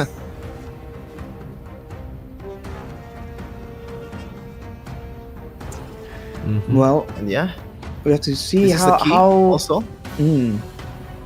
Yeah, the extra key. If That you guys are at home, you wanna get extra value, go ahead. But again, when it comes to those team fights, you can see that there's both teams kind of struggle to really find the kind of catches that they need.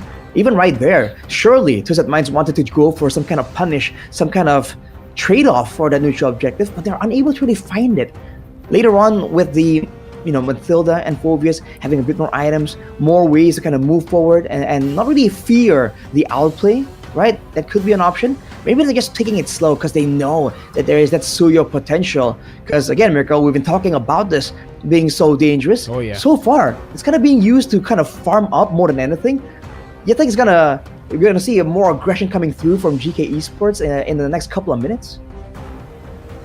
I think so. I think for GK, they're definitely gonna have to push out the pace. But the thing is about the Suyo is the fact that you technically don't even need to rush, right? Because your mid-game power spike hits super hard. So as long as you do get those neutral objectives, as long as you are able to get at least like a 1,000 gold lead, that's already enough to take the skirmishes later on. So right now, I think for me, for them at least, they're just gonna have to focus on farming, getting to those item power spikes. And the item power spike against Twisted Minds has got to be the Dominance Ice, has got to be some anti-regen, because it really is all about Sanji and Troll. If Sanji and Troll can sustain long enough in these team fights while dealing damage, it'll be scary. But it seems like we're just gonna be jumping back into the land of Dawn. Let's see what GK do with this early lead. Still super safe coming in from Twisted Minds, especially Troll, man. As you said, Arashi, they need to wait for the maybe Flash of the Oasis from Troll to be able to safely roam around the map, because Mathilda, at the end of the day, it's not really a tank, it's a support, and the Bash owning is gonna be harder for them, as we're gonna 10 seconds left for the second neutral objective fight. Is it gonna be the same story as the first?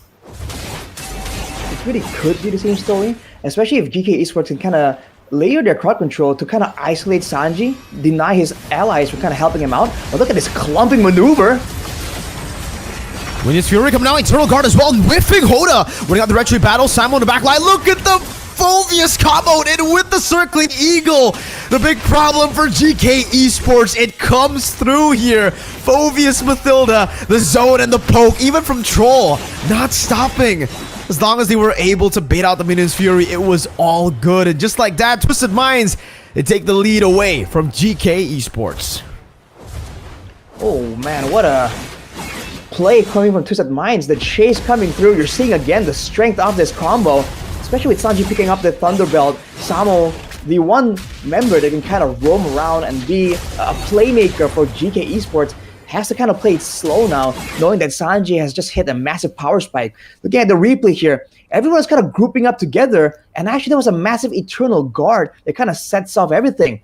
They kind of reacted to the Eternal Guard, and because they used up a lot of their tools getting away from it, that's where Troll was able to take Sanji along with him to dive towards that backline.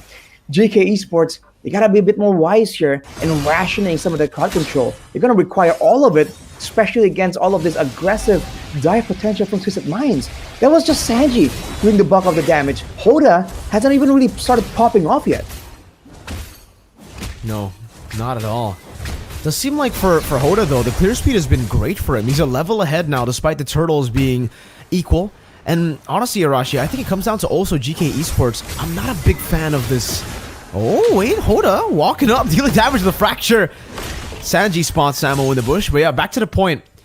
I'm not a big fan of the Valentino pickup here because you're very one-dimensional. I think the only ult he can take is the Eternal Guard, and even with the Circling Eagle, I'm not sure you want to jump in alone as a Valentino with the Circling Eagle.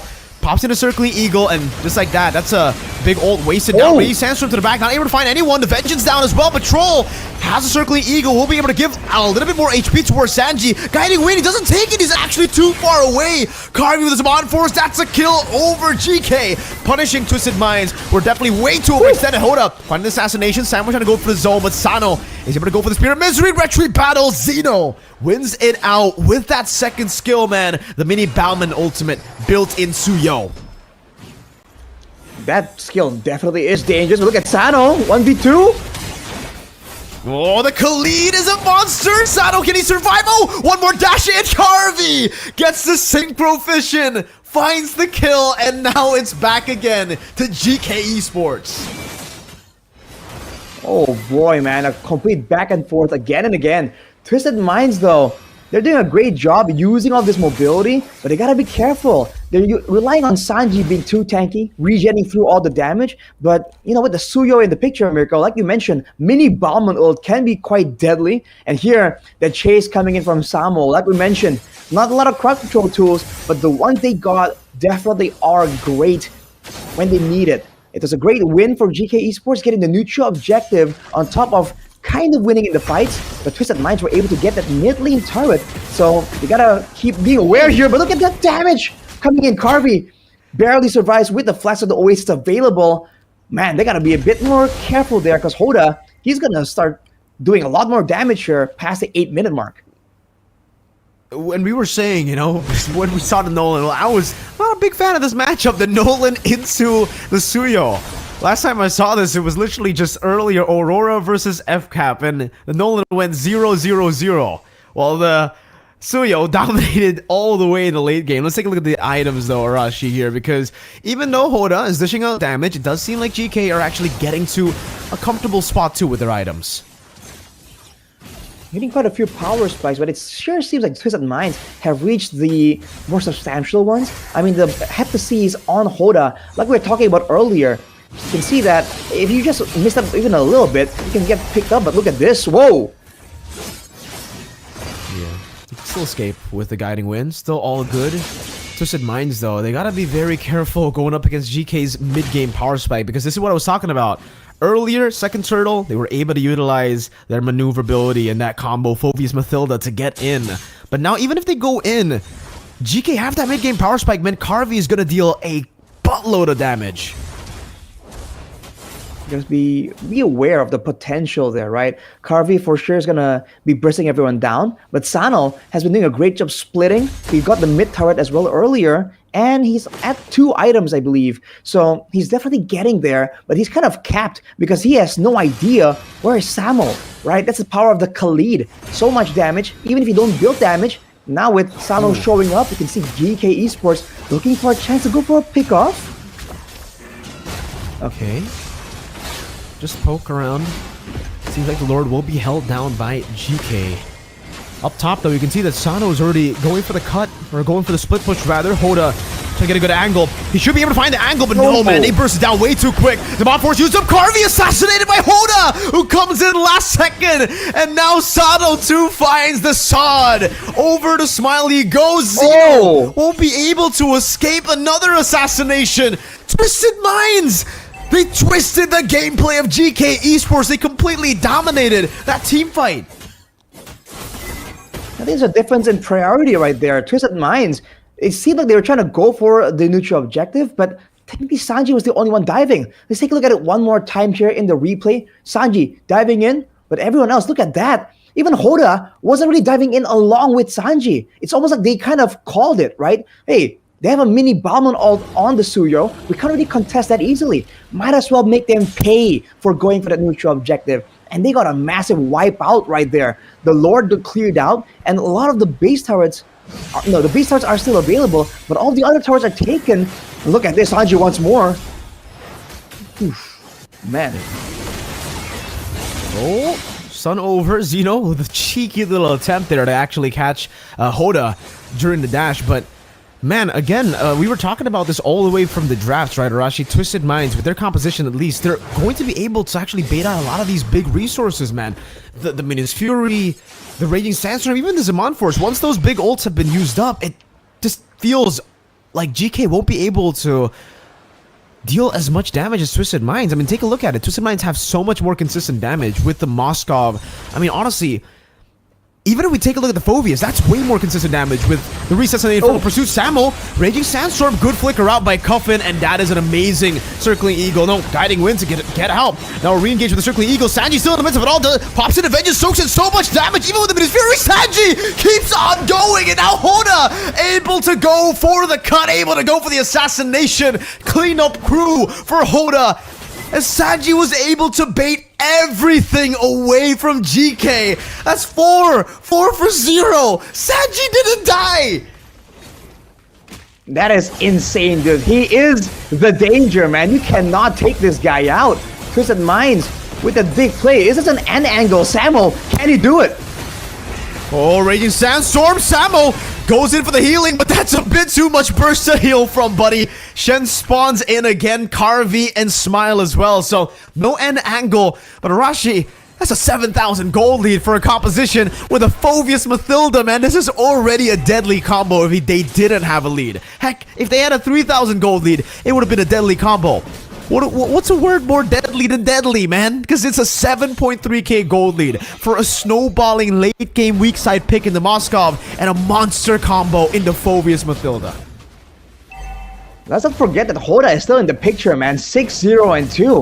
We know Sanji is stealing the show right here, but the jungler for Twisted Minds is absolutely lethal, and Geekay Esports haven't really had an answer for it. They have all these AoE tools, but they are forced to use it in an aggressive fashion. And that way, Hoda just waits for it to get popped, the Minions Fury, the Raging Sandstorm, and it just goes and makes a beeline straight for Sino, for Smile, for Carvey. And again, he's been able to find the mark. They go and get that Lord just like that immediately. With the base start on the bottom side taken, Twisted Minds, there's so many ways to play this around. They can kind of sit around, wait for the freeze. They can kind of play around the Moskov as well. Man, it seems like they're going to be waiting for that Lord and then go for a decisive engage. One weakness that they have right here, Twisted Minds, is the lack of clear-cut AoE playmaking engage. But I guess that's where Troll comes in. If he does land a massive circling eagle, that could be what they need to try and go for a fight. Otherwise, it's just Sanji walking up, dude. He does not care. All right, then another siege attempt. Arashi, another end angle, possibly. Hoda walking up, going for the Retribution as well. Popping the Fracture. It's a bit early here. The wave's actually dealt with quite well by GK. Up top, there's no more wave, but in the mid lane, it will shove into the base. Sanji dealing a whole lot of damage over to Samo. Going in for the Infernal Pursuit. Good poke over from Zeno. No more waves to deal with. GK able to clear out the Lord in the bottom lane. That's the enhanced one. Twisted Minds will try to look for a base turret at least here. 9,000 gold lead, but I think it's a bit too aggressive. They actually want to go for the dive, but they still go for it. Sanji in the midst of it all, jumping with the Infernal Pursuit. The Circling Eagle earlier. Big roundabout over from the base as well. Now Twisted Minds trying to go for the base. Sano go for the piercing damage. Oh, what happened to Zeno? Still able to blink out to safety. Sano just on the base, man. Turret locking to a 2-0 lead. Twisted Minds twisting the favor. They were the ones to come through the lower brackets. They weren't the ones to qualify to the Grand Finals first, but now they're 2-0 up. Well, there's a reason they've been dominating these statistics. They've been dominating MPL MENA in terms of how dominant they were in the game. The amount of just plays that we've seen there coming from Twisted Minds, the flanking, the way they're able to dodge away from the exact way that they were able to win in game number 1, the AoE combo is just great, dude. It started all the way here from that first big moment where Sanji just goes in all in, and Hoda just bides his time. This is what happens when you allow the jungler to have so much time, so much space to kind of wait around. Of course, there are moments where GK were able to kind of find something in return. But again, look at this. Look at Hoda here, immediately just going straight for that backline. I think the backliners of GK Esports also just could not find ways to deal with it. And the fact that they were clumping up together in these fights, they're trying to make use of their combos. They're all short range, but that way it allowed Sanji to just go to town, dude. Regenning from everything, deleting everyone. He might top off the damage numbers too, dude. He was just an absolute monster this game, buying time even in this end sequence here for Sano to go straight for the end. Phenomenal stuff, man. Really, really just well played. If Naisu was here, a good friend of ours, from the Philippines, he would say, Twisted really twisted Geekay's minds off. No, he would literally just say, they practiced their minds off. But, man, super well played. Hey, we got a good view of our boys there in the MPL MENA studio. What's up, Yasu? We got Mr. Big as well, man. Oh, man, I'd love to actually meet up with them again here. Hey, Shevin. How you doing, Shevin? You doing good, man? I'm doing pretty bad actually after the whole fiasco. Shevin, Shevin, listen, I'm happy to see I know you're excited. I know you want to try to give excuses for GK because you predicted Geek to win because they have a Geek in them apparently. But Geek just lost. GK just lost a second game in a row. It's about time for some changes here, Shevin. Arashi, what changes do they need? I think they have to kind of think more about how they want to go for the fights, because it seems like it's very template the way they're kind of approaching some of these fights. Earlier it was more of a dive, of a back and forth. Now they kind of doubled down and went straight for a combo, an all-in. But again and again, it seems like Twisted Minds sees their composition and just goes, okay, we know how to deal with that, right? So I think they have to kind of double down in the drafting phase and understand what exactly is their win condition and how can they approach these fights. Because again, if they're clumping up together like that, when they don't have ways to deal with the Phobias, it's just too difficult. And look at the numbers, dude. Yes. That is, oh man, that is insane. Sanji though, definitely somehow, some way doing everything on that Phobias pick. It's just too much to handle, but Shevin, did you hear that? Did you hear what Arashi had to say about GK? Do you agree? Do you agree with what Arashi had to say about your team, man?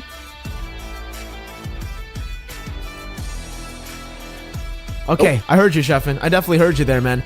I understand though, Arashi. When it comes to the damage, it was just too much damage, really. And yeah, 11,000 gold from Sano.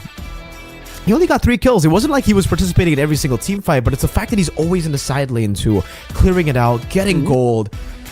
11,000 gold on a weak side pick. Maybe this is why we don't see the Lunox. Maybe this is why. Maybe Sano's just a beast on the Moscow. Shevin, man, you were thinking so hard. You were talking to yourself so much. It's time to share to the world. What do you think about GK's performance, man? Absolutely insane coming in from Twisted Minds, unfortunately. And GK, I really hope to God that they're going to be able to come back in the next games. Because, like, if it's going to be a 4-0, man, oh, brother. It's going to be a tough time in the wild card for GK Esports, no way. man. Dude, surely they can find something. Because if you look at the gold graph at least, you're seeing that, there's a bit more pattern here, right? There's a bit of back and forth. You can see that GK definitely are finding some solutions, some ways of staying competitive, but they gotta go even further here. Twisted Minds clearly is still ahead of them when it comes to the pre-planning, the foresight, but that can change, man. I mean, Shevin believes, and I think it's possible as well. All you have to do is believe. Believe first in yourself. What is that saying, Arashi, in the anime? Believe. I believe in you who believes in yourself, or something like that, right? Or we go and talk about, you believe, achieve, conceive, all those good words. We can go with that as well, Shevin. But yeah, Mirko, what you think, man? The MVP? Do we have to even elaborate here? The MVP for the Grand Finals, Game 2, is Sanji on the Phobias. 100% kill participation. What is going on, dude? He has the highest damage taken. He has the highest damage dealt. Bro, only with a Thunder Belt, straight into a full tank build. He does not need that extra War Axe sustain that some players like going for. Dude. Nope. Phobias Mathilda, crazy. But the way Sanji was playing it, even crazier. Exactly, dude. I mean, we were talking about it already, right? The Mathilda was open. They decided to go for Suyo, which is fine. But they couldn't get the wins on the side lanes there. And I'm not too sure about the Minotaur pick. I personally am not a big fan of the Minotaur pick, not a big fan of the Valentino pick. I think they ended the draft with a pretty weak draft. But the first phase was pretty good, right? The fact that they actually got the Khalid in there too. Yeah, the Phobius. You give the hero that's already broken in team fights an all-in type of hero, some mobility with the Mathilda, and some more sustainability while he's already dealing a lot of damage, while he's already resetting his own ultimate now. It's just a recipe for disaster for whoever is going to face off against it. And not even the Suyo, it seems, can handle that kind of pressure. The Suyo was not doing good here. And this was the matchup that we were talking about hyping up to be a Suyo-centric matchup against the Nolan. Hoda took that and said, nah, bro. You saw that in a different game. I am him. I am the Nolan god, bro. He played it so well. If there was a special shout out, I would love to give it to Hoda. The positioning, when he decided to come in the team fights, the decision making was sublime, honestly, by Hoda. Yeah, he said, nah, I'd win, but he actually won, not like the other guy in that anime. But yeah, okay, but yeah, we're gonna take it to our host first for something that you might want to see here in the stage.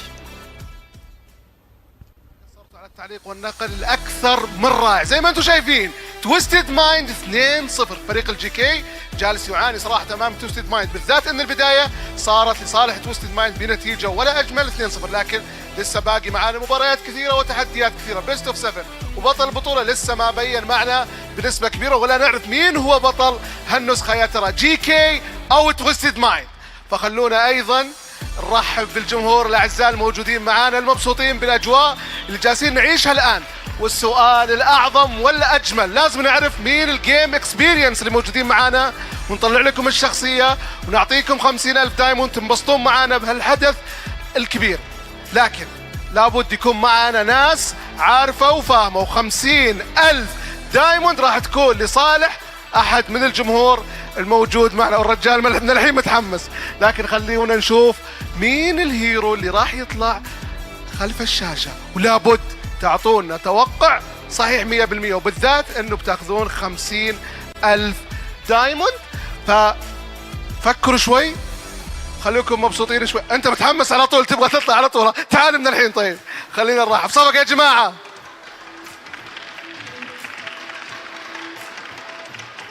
لازم تاخذ نظرة ثانية. طيب شلونك اول شيء؟ الحمد لله بخير. قبل تجاوب، وش رانكك داخل الجيم؟ كيف؟ الرانك حقك. ميثيكال جلوري. اكيد. مين الشخصية؟ ازمرالدا اكيد. اكيد. صفق يا جماعة الخير. يستاهل صراحة. After that forbidden combo in game number 2, oh, I'm sorry. After that haram combo in game number 2, Twisted Minds were able to secure the second game, and they are halfway. They're halfway to Malaysia. What is gonna be the solution here, Rashi? Because I feel like in these two games earlier, they brought out the first game, Twisted Minds brought out the Karukacha, it's banned in the second game. Now, they've done it all. Yeah, I think there's definitely things they have to adjust here, especially game plan wise, right? How they're gonna play the early to mid to late game. I think it's there, right? But it's gonna take time for them to really solve that issue, Shevin. Okay, we're gonna take it out to break first to further prep us for game number 3 in MPL MENA Grand Finals Season 6. Don't go anywhere.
Welcome back to the Grand Finals of MPL MENA Season 6. Once again with me, Sheffin, Mirko, and Arashi. And after their loss last season in the Grand Finals, Twisted Minds lost 4-1 to Falcons Esports. But right now, they are on route to take it all the way, even sweeping GK Esports in this Grand Finals and go to M6. Now, Arashi, they need a needle mover.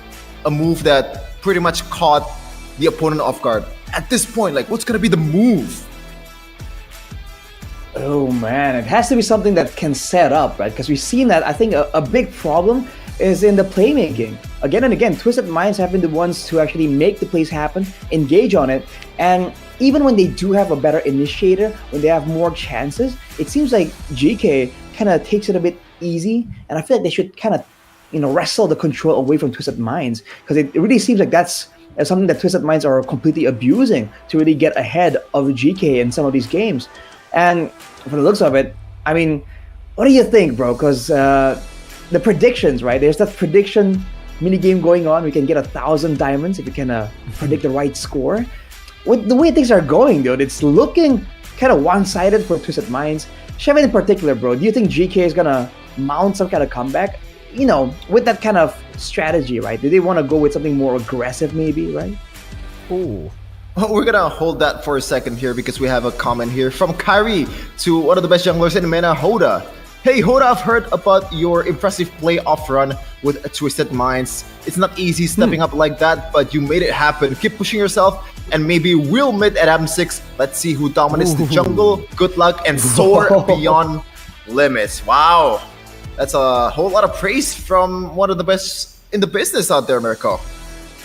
I'm a big fan of Kyrie. I think all of us are here at Indo-English casters, right? We're a big fan of him.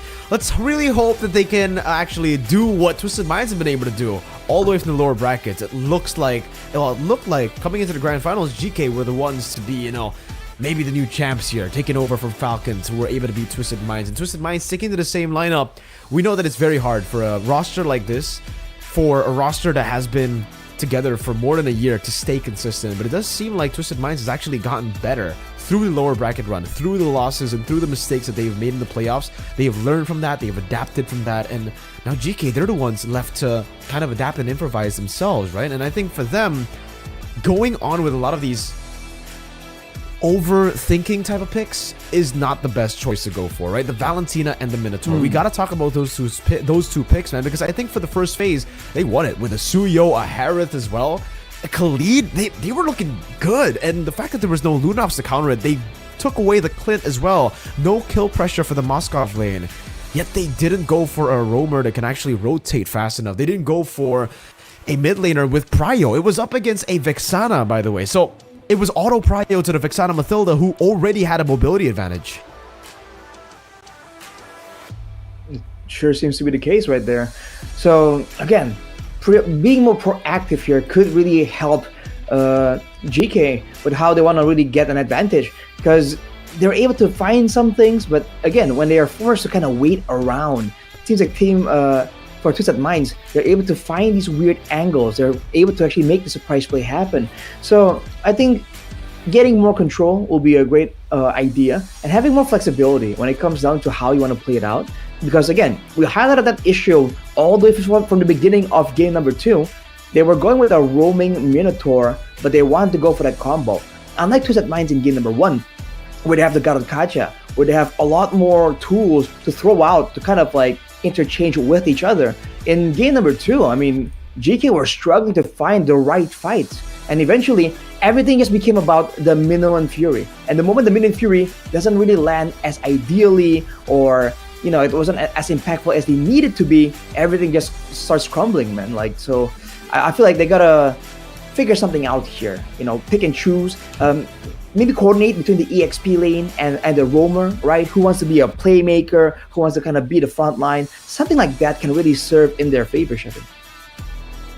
Yeah, I think also the fact that quite literally there is no purify at all in the first or the second match earlier. When you have that much control, it kind of signifies that you don't really execute it the right way. So I think maybe the main problem still is the execution part, because even in game number 1, they were not really behind by that much in the late game, there is still some kind of outplay that you can think of. But at the end of the day, it really comes down to the way you actually execute the plays, man. Like, it's not just about the drive, it's not just about what the coach already presented to you. You have to somehow cook the ingredient to your favor. As we're gonna take a look into the third game draft. And right away, GK ban still the same, that Gatot Kacha and that Hoda Funny. Okay. Same bans across here. Honestly, the Fanny and Gatot makes sense, but the fact that GK's esports still decided to go blue side means that they can actually try to just correct the little mistakes that they made in the drafts previously, right? So they should be able still to get that Suyo. I think especially after that win, Twisted Minds will be comfortable to leave that open. So far, they're going for the exact same route. Fanny, Gatot into the Edith. So again, setting up for the Suyo pick. So do you agree, Rashi? Do you think it was just a problem with the second phase draft for GK esports? I don't know if the second phase draft was the fatal mistake that ruined everything, but I do agree that the first phase just looked so much better compared to the second phase. But look at this. Yo, they're going straight for that Phobius that were giving them so many issues, but now they're going to be letting go of that Suyo. And technically, a hero like the Phobius that wants to sustain, that wants to stay alive with low HP, you can struggle against the execute mechanic coming in, the mini Brahman ult coming in from the Suyo. Yeah. It's gonna be super tough, I mean, especially the Matilda is already picked. The thing is, right? Yeah, the Matilda gets picked up, so what? They go Suyo here for sure, right? There's no way they don't go for Suyo unless they want to combo it together with the Alpha. Yeah, it has to be Suyo, and then GK will be put in a tough spot, and then yeah, for Twisted Minds, they can still pick up the Vixana, which still would be amazing, by the way, right? The reason Twisted Minds went for the Vixana in game number 2 was because it is one of the counters towards the Phobius. So we'll see if GK actually try to do the same thing here by taking away the counter to the Phobius before the opponents can. Super tough. And now GK, as the second game earlier, is looking to close out the first phase of the picking phase here with some solid picks. Now, the Matilda Phobius is already gone because the Matilda is already picked by Twisted Minds. And generally, there's really no like a good counter towards a Matilda, but it looks like it's going to be a lead and also a Julian. So bye-bye towards the flexibility of that Khalid. It's going to be a Khalid Warmer, maybe? Even though in MDL Indonesia, I believe earlier, Khalid has been picked in the mid lane, but I don't know if that's going to be the option here for GK Esports. But yeah, to be fair, it's a global ban. It's not like this. Right. But man, Khalid in the roaming position, I feel like it's slightly underrated, right? You have so much pressure being roaming around. Your kit as a Khalid kind of allows you to kind of stay on the map constantly. You don't have a mana bar.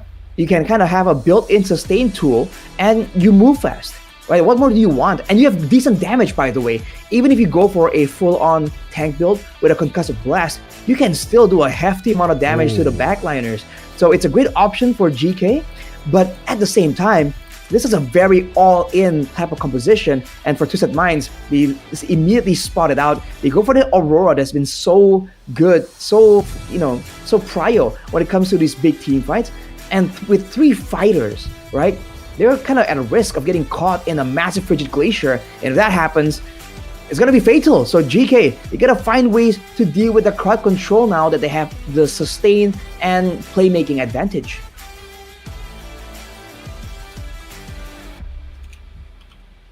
Honestly, at this point, I think even next birth pick for Sanji again is not really a bad idea, because when you think of the heroes here, Phobius and also Khalid, the frontliners, it's gonna be there mostly in the objective fights also, and Sanji can just repeat the process again, especially when you have that Matilda in your favor.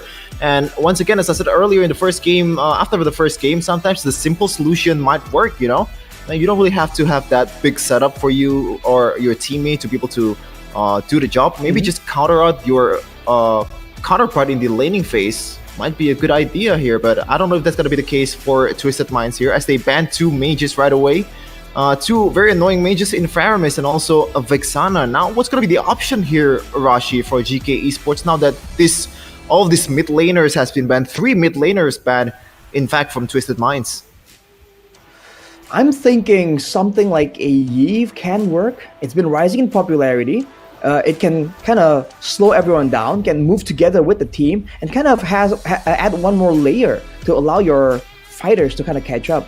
But yeah, if they do go for that, there is still a risk of getting dove on by the Suyo. Now with Twisted Minds picking up the Harith, having physical damage supplied from the jungle as well. Oh man, I feel like they need some more safety tools, almost some way. Oh, as I say safety though, here comes the one with the mobility, with the crowd control immunity as well, Mirko. This is a pick that you're very familiar with.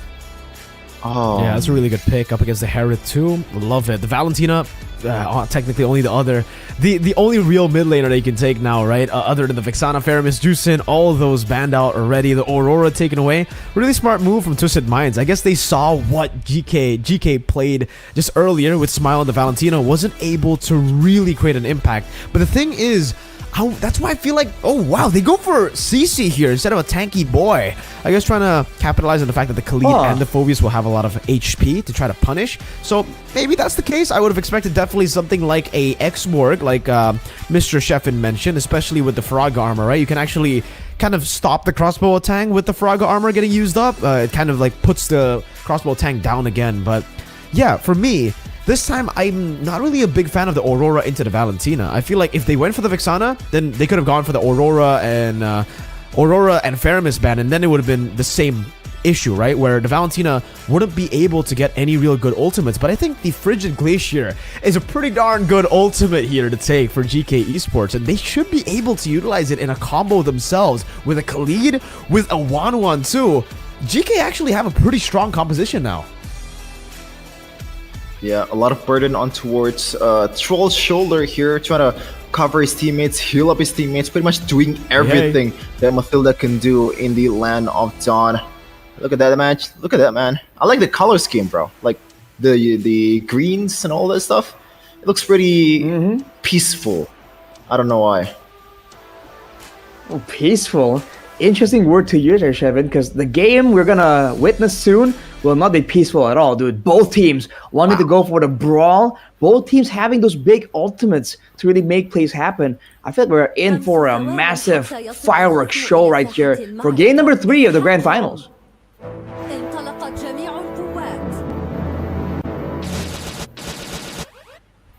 And right away, it seems like we're just gonna get into the Land of Dawn.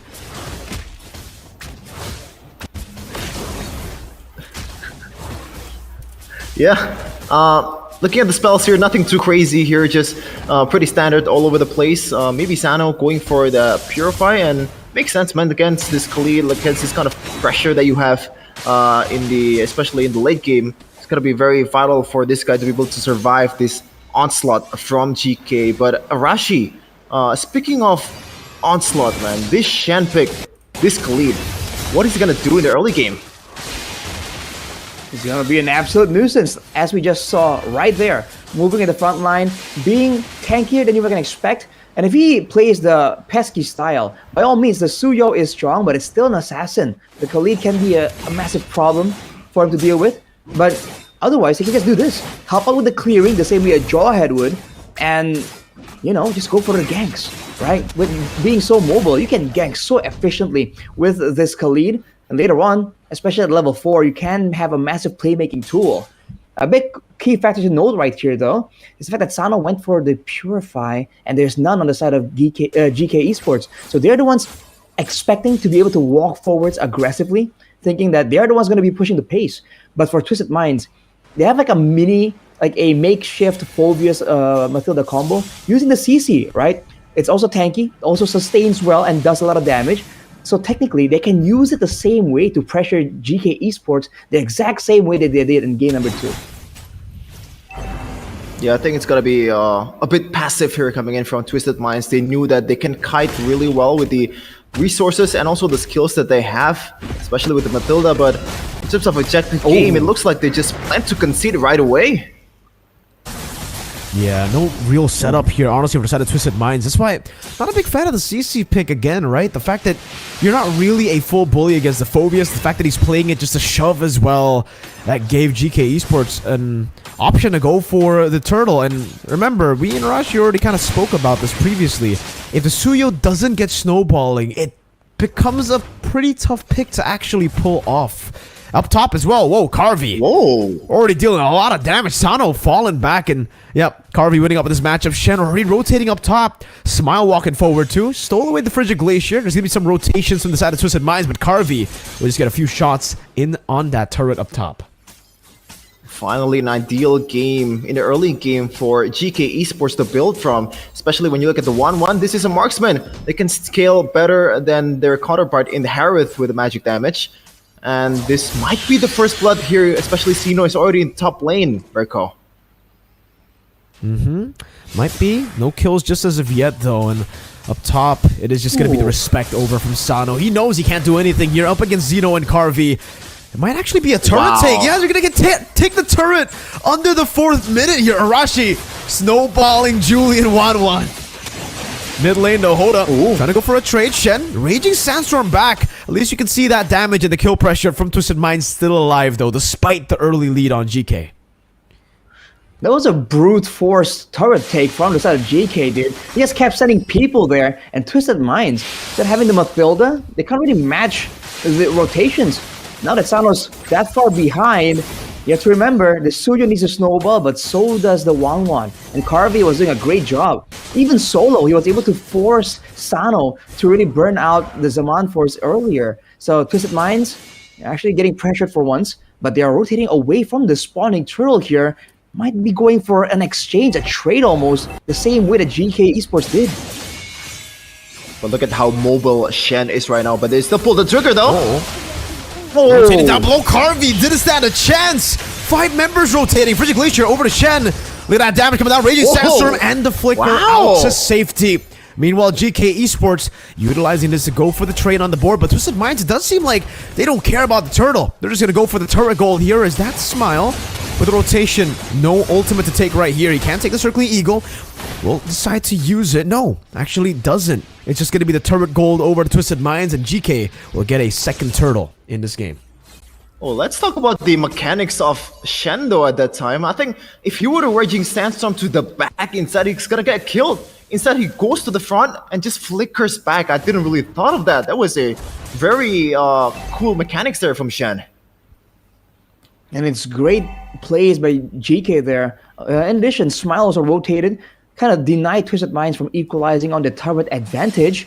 Now with a Thunderbell picked up by Samo, you can expect more fights to be forced out by GK.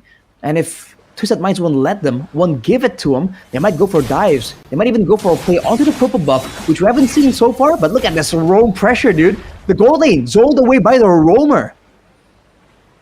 That is absolute insanity. Yeah, because this is what you expect from early game Khalid, man. The mobility and also the early game damage. Troll has to wait for the item to stack up if he wants to be a bit more of a difference maker here, because so far, if he were to check on the bushes, he's gonna get punished right away. Meanwhile, in the top lane, sneaky Hoda straight takes the turret. Interesting turret take right there. So Hoda definitely isn't snowballing, but he's also getting out-farmed by Sino. That's a surprising part. We know Julian can clear really, really well, but you can see that Hoda somewhat getting pressured. There's a lot of aggression coming through. And once again, that's a Raging Sandstorm baited out. GK Esports, they're not getting a lot of big plays with these Raging Sandstorms, but the fact that they are forcing Twisted Minds to kind of react, to pretty their movements. Oh, look at this though. Circling Eagle. Oh, Flicker of Cuffing getting the freeze down and the Frigid Glacier. Hoda was just a bait. Well played from Twisted Minds. They get a pick up onto Zeno. And look at the rotation. They go straight up top instead of the neutral objective. So trying to stagger a bit of the timer for the neutral objective. Twisted Minds is trying to go for the reset. Carvey will have the crossbow attack. Will decide to pop it in. The Vengeance gets used up. Sanji able to escape for a bit. Smile actually stole away the Circling Eagle. Carvey, no crossbow attack, no Inspire. That might be the opening for Twisted Minds to go for the turtle, and it is going to be that opening. Shen Let's see if he can find a massive Raging Sandstorm. Guiding into the front with a Circling Eagle, zoning Xeno. No, smile away. Xeno decided to just go for the purple buff. And just like in game 2, Twisted Minds are... They lost the early game. They get control of stun over Shen.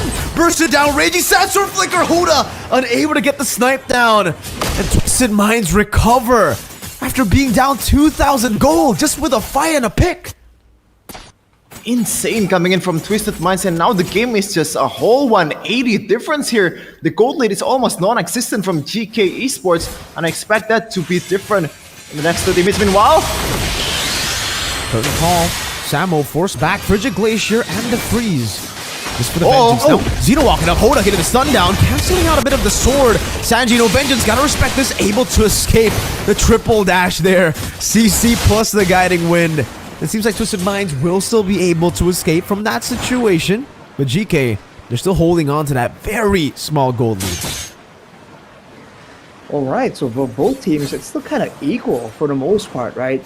When it comes to the turrets, when it comes to the control, and the gold even, there really isn't a massive disparity just yet. The longer the game goes though, I think it kind of favors... interesting. I think it kind of favors Twisted Minds just due to the fighter priority for the side of GK Esports. Twisted Minds will have more damage to swing around the longer the game goes, and technically in a 1v1, that CC is an absolute problem to deal with. So even later on, Samo on the Phobias might have more teamfight presence, but that might be it. Walking up, that's a back combo. Hoda! Gonna be caught by the Raging Sandstorm. Smile with the execute. Just with the dashes forward, GK. Able to get back one boar on the board. Toughness gonna go for the clear. Xeno is on it. Has the enhanced sword, I believe, to escape. Yes, Sana pops in his Zaman Force. But gets zoned away by Carvey. GK still showing that their composition has what it takes to win these teamfights. good map recognition from GK Esports. They realize that Harith is no longer inside, is not in the vicinity, and they pull the trigger with a numbers advantage. And now they're gonna take the Lord without any retaliation whatsoever. Coming in from Hoda. That might be the first neutral objective so far in the series for GK. Interesting moves there. The trade of Frigid Glaciers, it seems like. But for Twisted Minds, definitely falling behind. GK Esports did a great job playing with this fighter priority, right? The idea is that the fighters are tanky, they do some damage, but you know, Jack of all trades, master of none. So if they can jump in together and get the prior member for Twisted Minds, in this case it was Hoda earlier, or maybe Sano, the longer the game goes, then GK Esports still come out on top, even though they trade equally. So Twisted Minds have to kind of respect that and make sure that they have solutions. They only have the Frigid Glacier as a way to stop the full-on charge. Hoda maybe, with the fighter mode, can kind of do some crowd control, but aside from that, only about maneuverability. Look at this up top. They're already kind of struggling to clear this Lord up, it seems. You know, they're going to have to use a lot of resources. Shen corralling around. Sanji getting caught by the sword. Sano waiting for the pursuit. That's a Frigid Glacier. Over to 3. Actually fighting 3. Whoa, Sano with a burst. Taking him out. Hoda coming with the side. Raging Sandstorm connecting on Hoda, but the damage is going to be enough from Troll to find that kill. Shen getting the slash down. Now escaping Hoda with the execute towards Smile. Carvey, one more necessary for the crossbow tang. Finds it. Hoda blinks away. Still gets taken down. Crossbow tang over. Sano with a dash forward. Unable to get the kill, but it's a 3-for-2 trade. And Twisted Minds, they didn't even lose a tier 1. They didn't even lose a mid lane tier 1. That's crazy. How the hell did they do that? That defense was immaculate.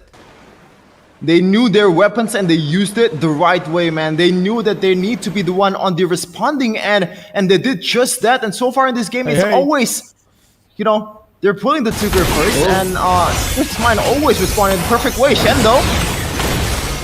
Okay, Raging Sandstorm defensively, no flicker to save him. Oh, not enough. Shen surviving with 1 HP, just barely getting out of that skirmish.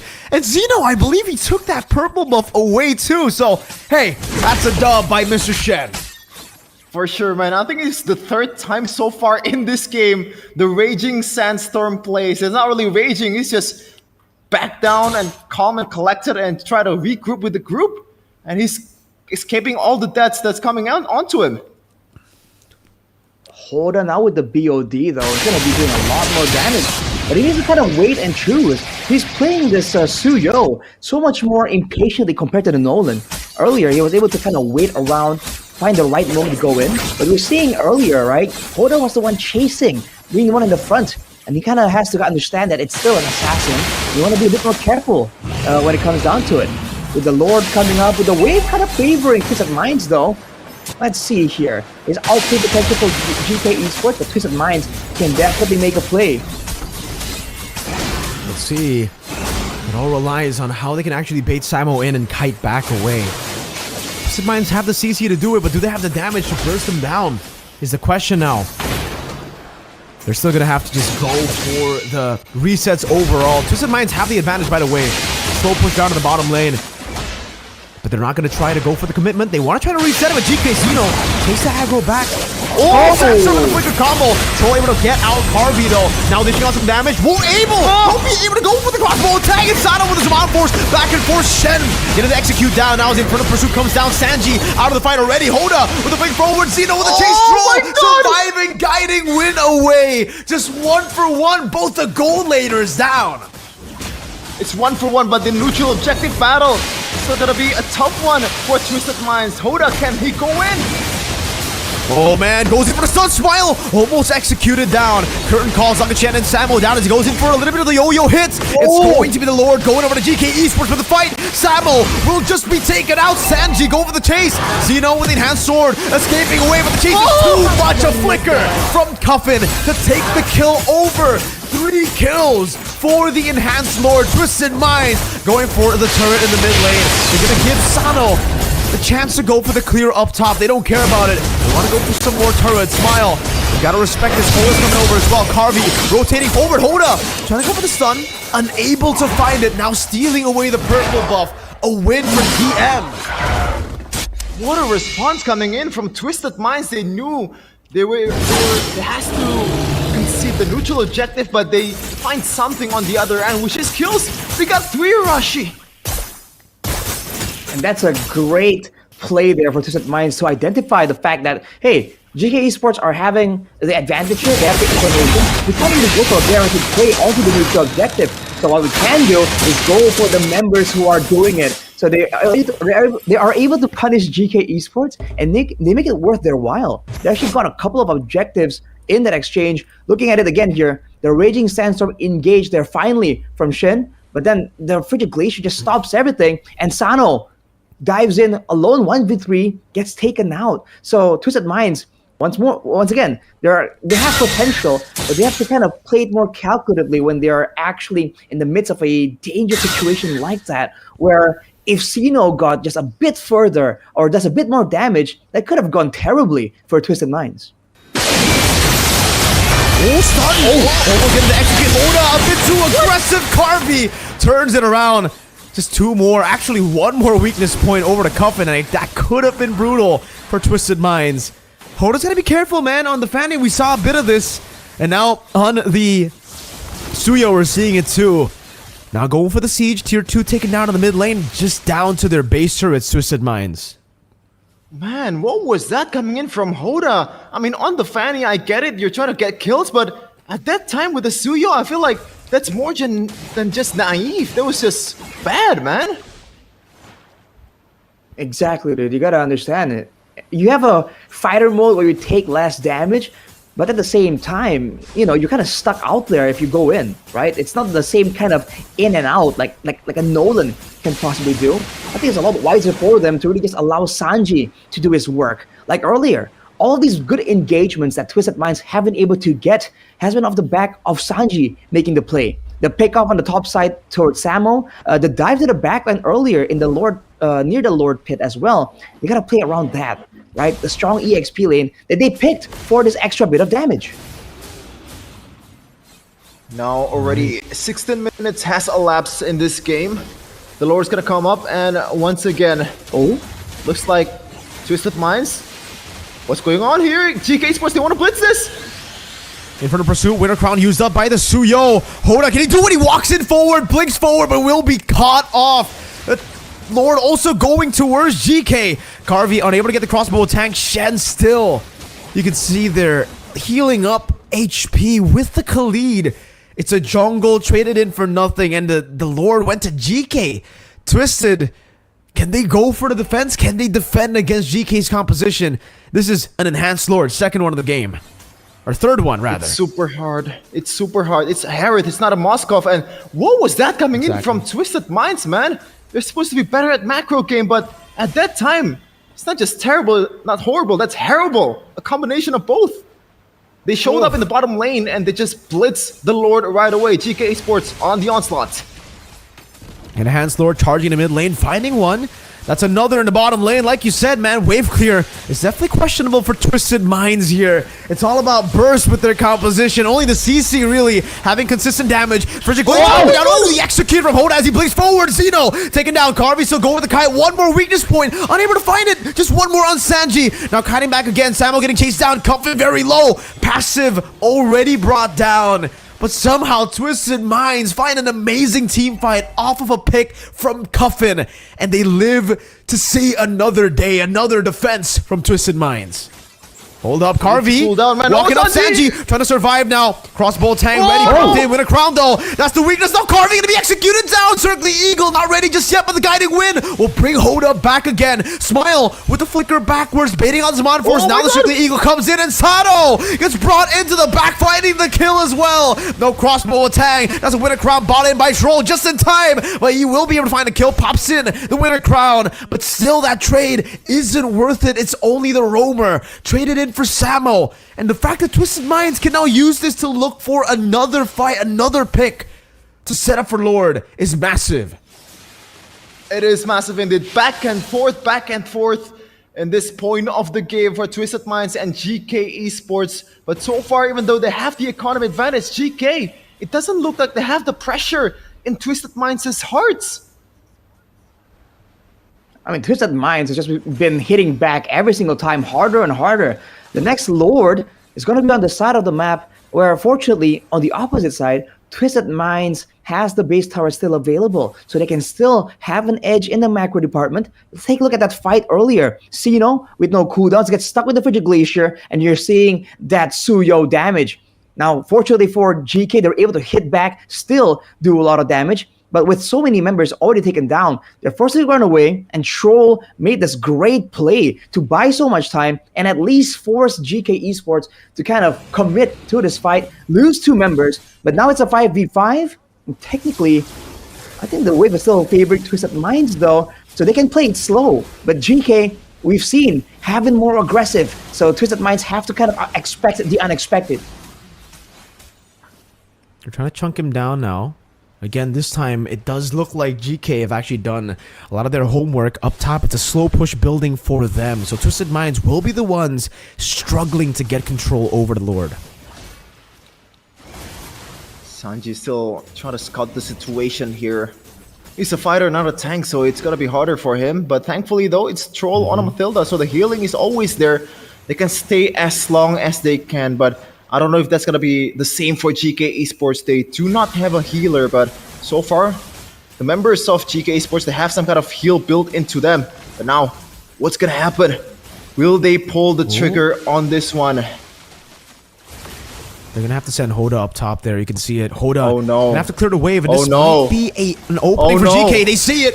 Carvey on it, Smile walking forward, has a Frigid Glacier, pops it in. No one gets caught. Circling Eagle still ready, but Hoda is way too far away. Zeno just red trees it and secures it for the team. Zeno gonna be caught by the curtain call, still able to use the enhanced sword to escape. A Smile goes into the back. Solid going for the chase. Raging Sandstorm towards it, the Purify as well. The crossbow Tang not ready just yet. He's unable to utilize it.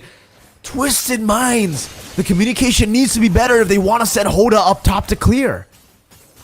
And they burned the Purify on the Harutharashi. Sano is much more vulnerable now. Definitely, Shen looks for a play, looks for a chance to engage right here. GK Esports, this is their window, but they gotta be careful. The ultimates are available for Twisted Minds. We've seen this play out before.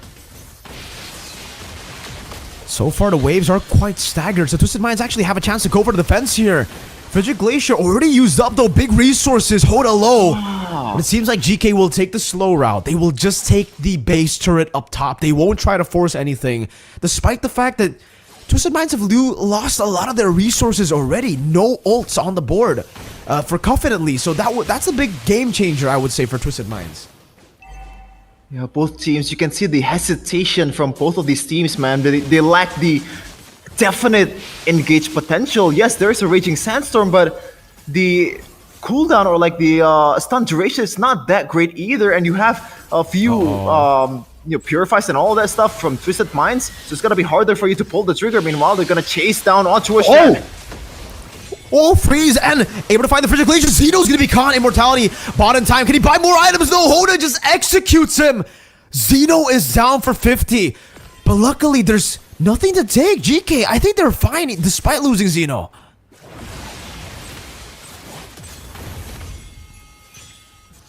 All right, It's gonna be hard for them. Twisted Minds. They're trying to go away from Mathilda.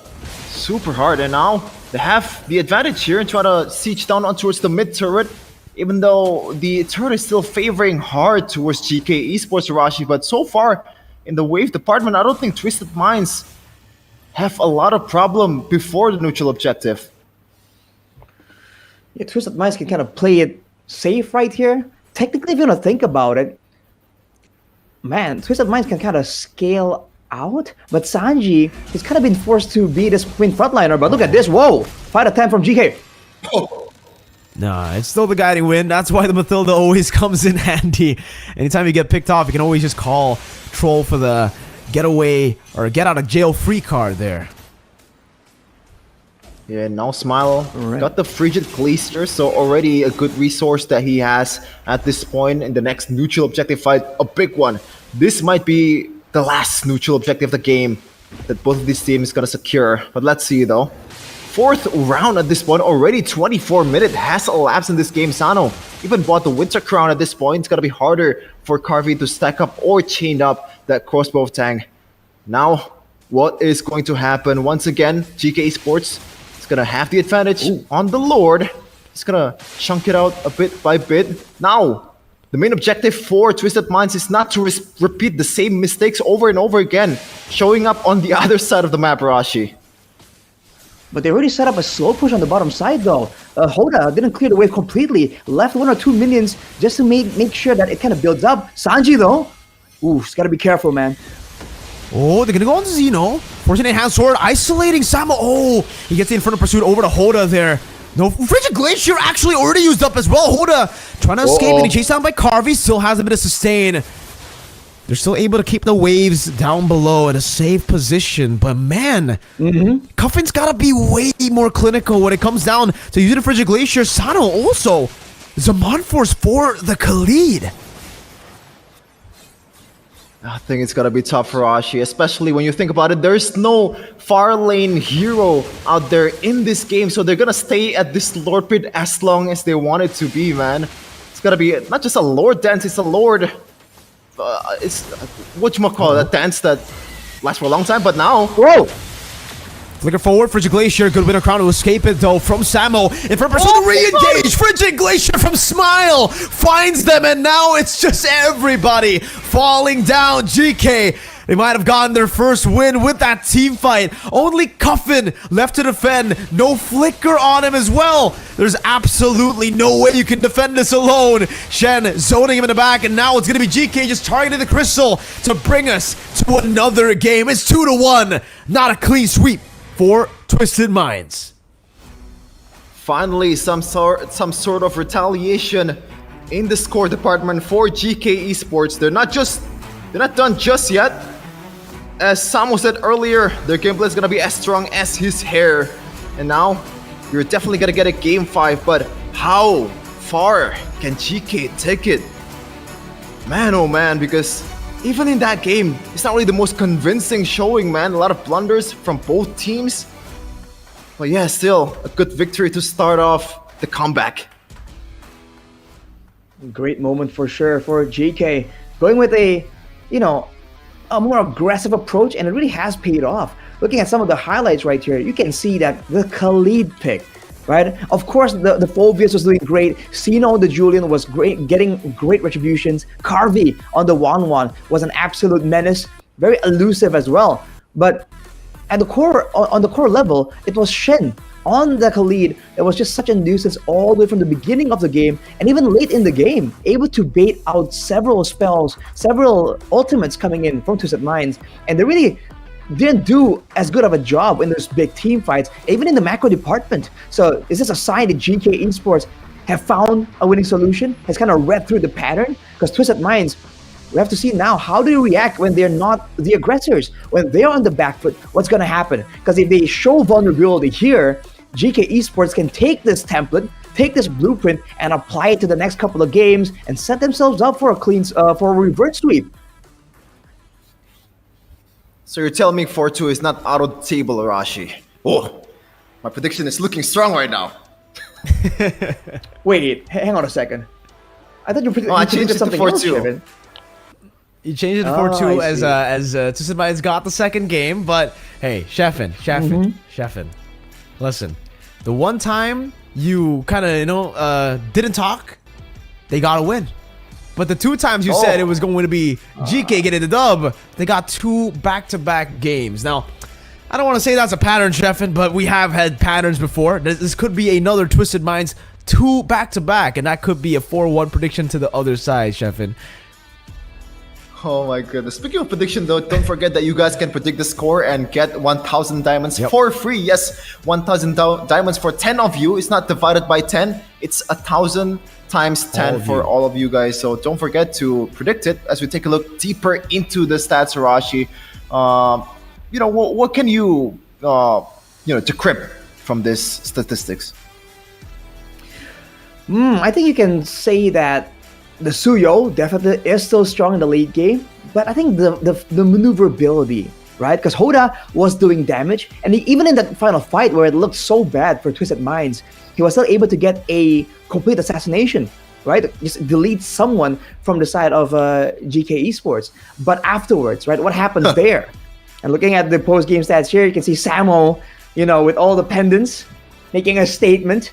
He was definitely a massive problem on the Phobias. So 2 times we've seen the Suyo, and twice we've seen it lost, actually. So is this a sign? Do both teams just want to double down for that late game? Because throughout today's match, this particular grand final, not a lot of games have been ended below the 18-minute mark, I believe. It's been super long games here in MPL MENA Season 6 Grand Finals, so definitely looking at it, maybe the snowball kind of composition might not be able to get the job done, but also it honestly just feels like the composition for Twisted Minds was not really fully to enable the Suyo, right? For the most part, it's kind of like everybody's doing their own thing. The CC, I'm still not a big fan of it, right? Even though we were talking about how the CC can counter the Phobius and also the Khalid, a lot of HP there. You can try to go for the shred and, maximize your passive or your damage dealing there with the max HP percentage damage. I still think they should have just set up for the Suyo. They should have made Suyo the main carry to get that early game and to win it out, because despite them actually having the counter matchup, Twisted Minds having their matchups actually countered by GK, they still brought it up to 24 minutes, which is very impressive in my opinion. The 1-1 against the Harith, the Phobius up against the CC as well. They had so many losing lanes, yet they were able to force it out. So if they got the early game, I think things would have been very different. Yep, and this is the MVP of that game earlier. The man from I believe Mongolia, or one of the imports of Norway. I'm sorry. So Norway. This is the brother of Magnus Carlsen and playing chess in the Land of Dawn. Carvey with 327 KD, and also the Hosklos as well, to kind of respect the damage dealing output from the opposing side and to kind of heal up in the process, because they do not have a healer. So I like the itemization there coming in from Carvey import. I feel like, there's so many factors going on right here. And on the point of the CC, I feel like they also it felt like they lacked the frontliner, right? Because you see Hoda again and again kind of try to frontline with the fighter mode of the Suyo. Ain't gonna happen, bro. Just not possible. But for now, we're gonna send you off to the host because there's something spicy happening in the MENA region. مباراة كانت ولا أجمل، ومباراة كانت طويلة جدا فيها فائز واحد فقط اللي هو فريق GK لكن جت الفقرة الأجمل والأفضل معنا في MPL MENA السيزون السادس اللي هي فقرة الهيرو. راح يطلع لكم هيرو الآن على الشاشات وراح تحصلون على جائزة 50,000 دايموند. ففكروا، نبغى الناس اللي تحب موبايل ليجند وتلعب موبايل ليجند كثير وتعطينا توقعها بعد قليل. لكن نتمنى انه الاجابه تكون سريعه جدا، ونتمنى انه الموضوع يكون في افضل ما يكون. خلونا ناخذ الاورنج. كم؟ صفق يا جماعه الخير، صفق.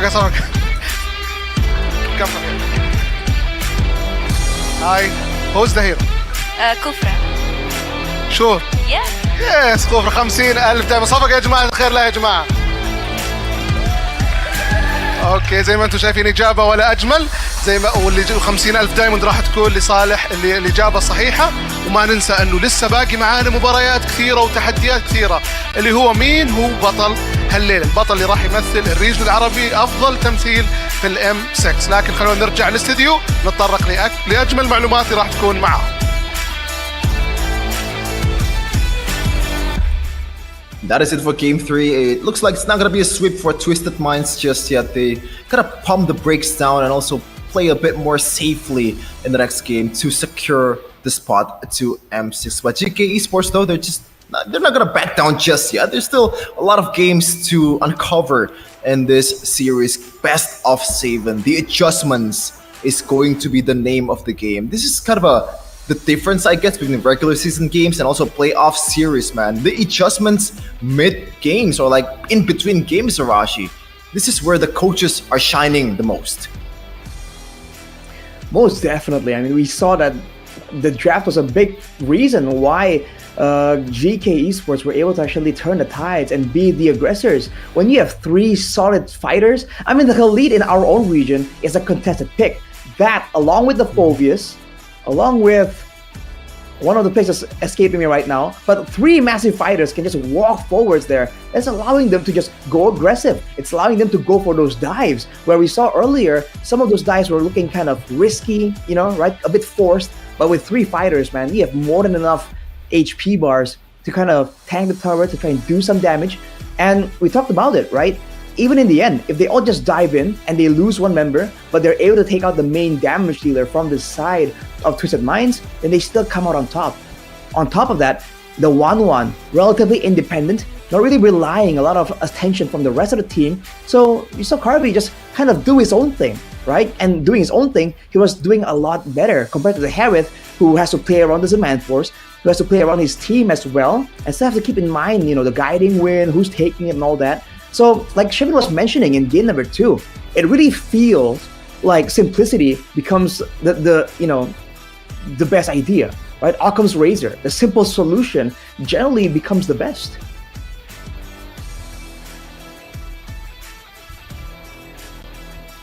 I think if we take a look at it, the fact that the Harith it hasn't really been able to find success in a lot of the games, right? I mean, I don't know about the Harith anymore. It really feels kind of weird because Carvey was on it earlier, didn't get the job done in game number 2, and in game number 3, obviously there was a big swap. We do have a message, by the way, to Carvey from Mr. Super Marco. Unfortunate for Super Marco. Yeah, won't be able to qualify to M6, but he has a message here, Sheffin. Yeah, keeping an eye on your performance, and I know you're one of the best in MENA right now, but when it comes to M6, it's already gone. But I believe it's some That's where the real very challenge warm message. begins, he says. Yeah, he said he's waiting on Malaysia, in Malaysia. No, he did not say that, man. He did not say that. Unfortunately, he can't say that because things happened. Yes. Thanks. Yeah, unfortunate for Falcon's AP brand, but we're just gonna move on to MPL MENA right now to see who's gonna represent MENA way to M6. And don't forget, the loser of this grand final still is gonna represent MENA in the wild card.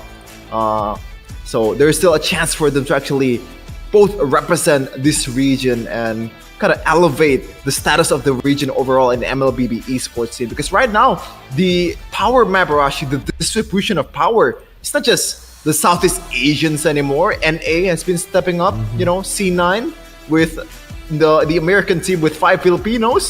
But yeah, it's gonna be very interesting One Mexican, even in one Europe Mexican. region. Oh yeah, one Mexican best player. Shout out, Mr. Carlos. So yeah, it's Well, gonna be interesting to technically- see. Oh yeah, Mena. no, technically, like, if you're not talking about 5 Filipinos, technically people say that the Philippines is like the Mexico of Asia. So there's that. True, That's true. very true. You know, sometimes you see a Filipino in Japan, you see Filipinos pretty much everywhere, man. But That's I true. really actually. meet. Yeah, I haven't met any Filipinos so far in Jakarta aside from the MLBB talents that we What? flew out here in Jakarta. Well, I live in Solo, that's why. Wait. But yeah, we're just gonna move on to the fourth game here. And right away, the Katot Kacha so far has not been banned by both of these teams, but still, the Hayabusa, the Phoenix, and the Chip still the staple in the Grand Finals. We have to see that Ooh, Twisted if Minds you actually wanna- went for first pick this time. So it's already going to be different, right? Blue side has had more of an advantage. So the fact that Twisted Minds actually already won game 2 on red side is a big advantage to them because now they're back on blue. They should be able to get the better draft now. Well, should being the underlined word right there. But yeah, the Gatot Kacha, I think we from game number 1, we've seen that it has so much more potential. I feel like for GK Esports, it might be worth considering banning it away, dude. It just does too many things too well. And for Twisted Minds, it really suits their style of play as well, right? We just praised them for game number 2, I believe, where they were able to actually move forwards and backwards equally dangerous almost. And the Gatot Kacha can be a great addition if they want to go back to the same kind of approach. After banning with the solution, they're leaving the option to GK Esports. The GK, they're still hovering towards some of the options that they have in this last ban. Suyo might be the option. Gatot Kacha, as you mentioned, I think it is gonna be the Gatot Kacha. But let's see though if they wanna let it go and fight through the Gatot, because Matilda is also a good solution towards the Gatot as well, because you can just back out and back in, and the amount of utility that you have in that hero is gonna be very important. But no, it's not gonna be both of them. It's still. No, it's gonna be the Aurora. And so far, as Mirko said earlier, has been one of the most sought commodity in the mid lane. Even, I think it's the most pick in the mid lane for MENA this season. It certainly is, but unfortunately, I mean, Twisted Minds didn't really get the dub with the Aurora anyways previously, right? The Suyo ban, I think, would have been a bit better. Having the Suyo left open now, especially with the Gatot, with the Mathilda, with so many different picks open, it'll leave GK in a tough spot. So I think for sure they take the Mathilda, right? But my question is, do they go for Mathilda? Do they want to go for the Mathilda and the Gatot Kacha? That's the big question. Or do they go for the safer route, which is Mathilda Edith, right? I think both can really work here. Either way, Twisted Minds will be able to get one of the big boys. And even then, even if it's Gatot Mathilda, I think Twisted Minds could just go for Khalid and Edith and just flex that all the way to second phase. Oh my god! Wow. Wow. Okay. You talk about the 2 big boys. It's not the big boys we're thinking about. So the Mathilda is open for Twisted Minds, but the Hylos and the Gatot, you know, looking at the stats, the Hylos was very popular. The Gatot, not as much, but of course it's a different situation now. GK, we just talked about how they were able to be dominant, to be aggressive. And now with both these very beefy picks, Twisted Minds, they gotta think about having someone equally beefy, but also enough damage and card control to stop them from just stampeding over the backline. They picked up the CC against the Khalid just earlier. If they don't pick up the CC against the Gatot and Hylos, this is literally the most value out of the CC, right? If you want to pick it up, you got to pick it up now, the CC. Okay, or the X-Borg. At least we've got something there, right? At least we have the X-Borg to try to counter this crazy setup of the Gatot Hylos. Yeah, a bit too much testosterone in the front line there for GK Esports. A bit too much muscle, man. But now what's going to be the pairing for both of these guys, man? Because you need some kind of damage to pair it also, because so far it's only been set up and it looks going to be the Nolan against the Suyo.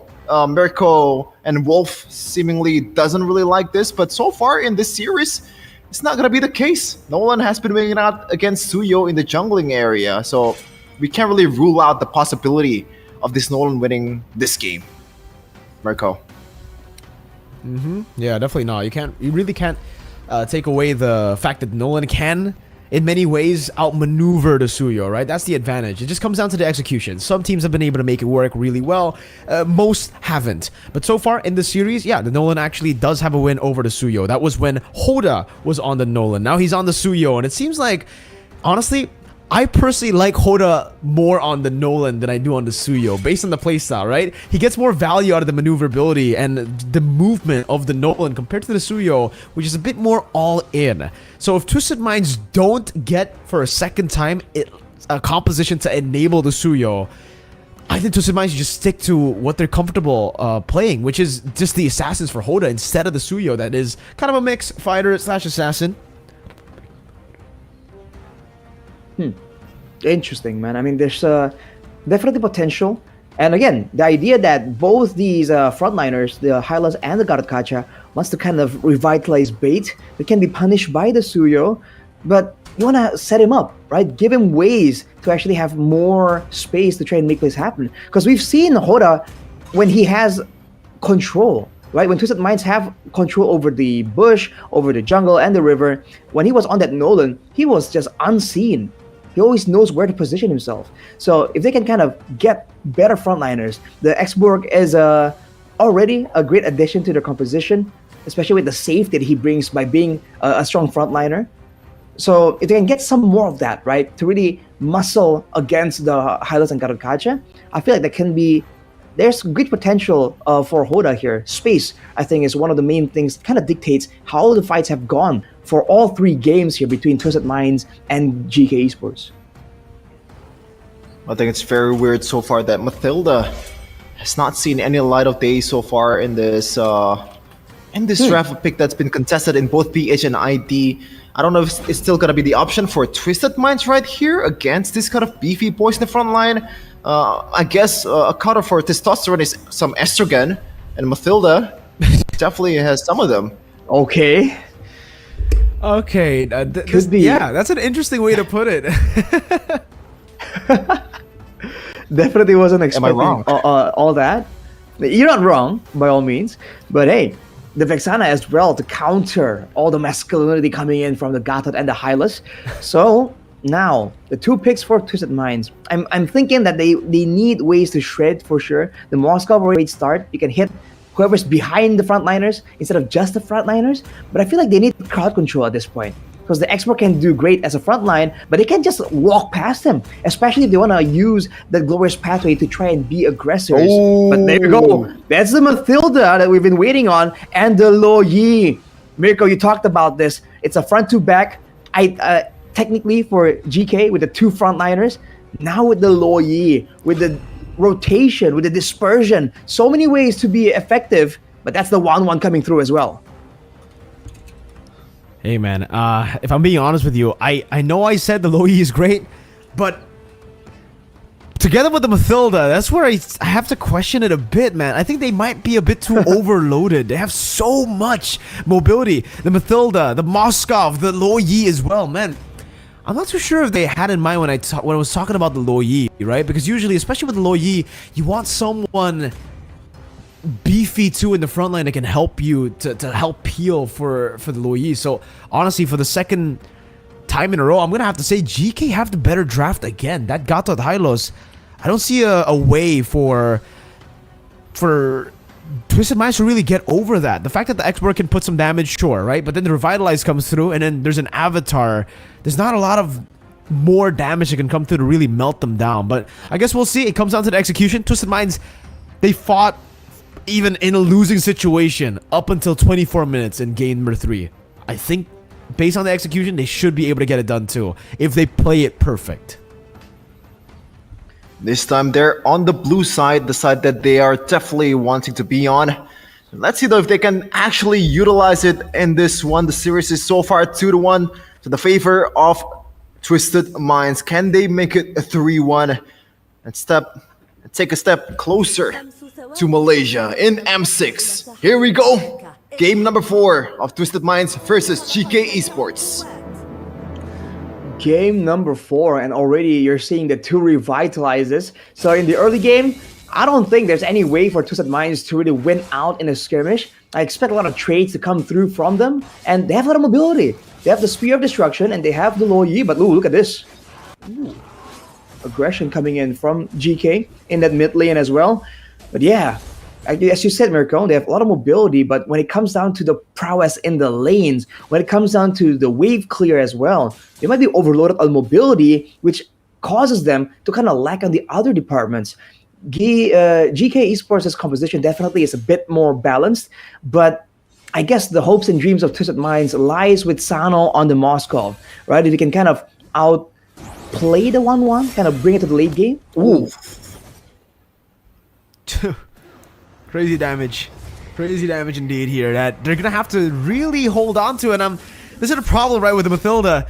Yes, you can get people around, but you're very squishy, especially considering the burst is definitely there for GK. And when it comes to lane prio, Vexana Gato does a better job right now, you know, clearing the wave. Sanji putting the stacks down, but they can obviously just run away. Hoda, should they go for the damage here, but we'll just be caught. What? Way too over-aggressive there from Hoda. And again, this is why we were talking about maybe the Nolan fits better in his hands compared to the Suyo. Well, I think that's just an experienced Suyo player, man. He's just not used to playing it, because what was that coming in from Hoda? A player that's supposed to be mechanically sound doing that in the Grand Finals? What is happening, Rashi? I mean, he had no ultimate. He used the Retribution to try and get a aggressive move on the Smile, potentially because there were some comms about the Flicker being down. But that's where Sino just capitalizes on that moment, going to the top side, but Faraga Armor allows Sanji to take that momentum, to try and take, still be around, but he won't be able to actually contest for the turtle. So as you can see, the team, as predicted, is forced to trade out to try and find something on the other side of the map. It's so almost like Twisted Minds are playing with multiple losing lanes here, multiple weak sides, and that's just not in line with what we're talking about, setting up the Suyo for victory. I think it's still gonna be the case for second neutral objective and third turtle of the game. Twisted Minds has to find something on the other side, because when you look at the setup that they got, they barely have any setup. The only thing that they have got going is that diversion play from Coffin. Even then, you have to have the perfect angle if you make a surprising play towards GK Esports. So it's going to be tough, Rashi, very tough in the early game to mid game. They have to bang on the potential of Sano in the late game, I think. I think they can bank on Sano in the late game, but again, will that even be enough? A single lone Moskov against two beefy frontliners? Not to mention, if Shen can get his hands onto Sano, then we've seen it before, right? The marksman getting 1v1 by a full tank out of Kacha. The passive is just that deadly, that lethal. So for Twisted Minds, it has to be a concentrated effort. The Mathilda and the X-Work has to go in together as well. And man, despite having a strong laner, Sanji definitely is feeling the pressure here. But look at this diversion. Hoda not finding the stun. Zeno should be able to escape here. Doesn't have the fracture though. Now the Suyo coming down. The Yin Yang reaction catches him, and Zeno gets caught. Good usage of the diversion to finally get a pick on the map. But GK Esports, look at that, punishing the mid lane instantly. Hey man, they might not have the setup, but the chase potential of this composition is absolutely insane. Hoda, even Troll and also Coffin can stand up some of the members in the front line for GK Esports, and they very well make sure to use that in that instance. Okay. I mean, yeah, they can chase, but with the Glorious Pathway later on, you know, mobility is going to be augmented for GK and going to be slowed down for Twisted Minds. Coffin now picks up the Glowing Wand, so a lot of that regeneration is going to be finally curbed down just a little bit. Now, when it comes down to this move back and forth, neutral objective dance, Sanji can do so much more compared to Samo and Shen. Well, Glorious Pathway gets placed down. Zeno walks up, but Hoda is able to secure a Circle Eagle onto 2 Smile. In quite a vulnerable spot, but still they're able to actually maneuver away from it. Hoda getting the stun down, not the execute though. And now gets caught in the tough spot. Now with the Circling Eagle not being there, The guiding wind can't even get him out. The spike troll using the flicker. Up top, the Sod able to connect onto Carvey. Spear of Misery down as well. The diversion into the bush. Carvey, can you escape? Finds another, but you know, actually Sanity as well. The lethal ignition. No, it wasn't even lethal ignition. It's a war cry. How did Cuffin get that kill? It was just a ticking damage that got him. The ticking damage from the AoE skill from Cuffin. That sliver bit of damage secure a very important kill on the other side for GK Esports. They might want to defend this one, but they can they do it? They can't. No Oh, they chance, cannot. man. Tower does fall to GK Esports. And you're saying Twisted Minds have the chance to make mobility happen, but look at that. Troll deleted immediately, and the purple buff is immediately targeted by GK. They're just pushing the pace right here, and with the diversion still, Twisted Minds can't really match up to the movements. Uh-oh, Shen stunned down under the turret, but even then, this is a Gato Cachazino coming down with the assassination again, finding the pick. Hoda is 0-3-1 on the Suyo. I just don't know, man. Hoda looks lost, like an Indonesian looking for a bidet in Singaporean toilets. They really look lost, man. Like they don't know what he doesn't know what he's doing. It seems like he has a vague That's actually idea quite of the relatable, potential. Yeah, good call, Shevin. But yeah, he really seems to have a general idea on how he can move around, what he can do, the damage numbers. But when it comes to making a split-second judgment on whether or not this play is possible, whether or not the play is even feasible or advantageous to his team, it really seems like they're at a disadvantage. Now again, with the neutral objective and play, Troll can kind of zone out Xeno. The Fracture is already used though, and that's an immediate, easy secure for GK. Twisted Minds, dude, they gotta find something. They gotta find more diversion plays. Find the diversion, the Spear of Destructions, and I think when you're trying to use that to the utmost potential that that skill has, you have to wait until the late game, right, Arashi? Because when the waves are not crashing, oh, Coffin! Oof, my goodness. Thankfully, the Flask of the Oasis is there. But once again, seeing this position, probably being pressured, the gold is being pressured as well. Diversion though, will this pay off? Oh, into the bottom lane, circling Eagle as well with a Sod, but this is the thing, right? When you have a diversion, you need someone to catch. The circling Eagle isn't really something that you can use to catch Xeno though.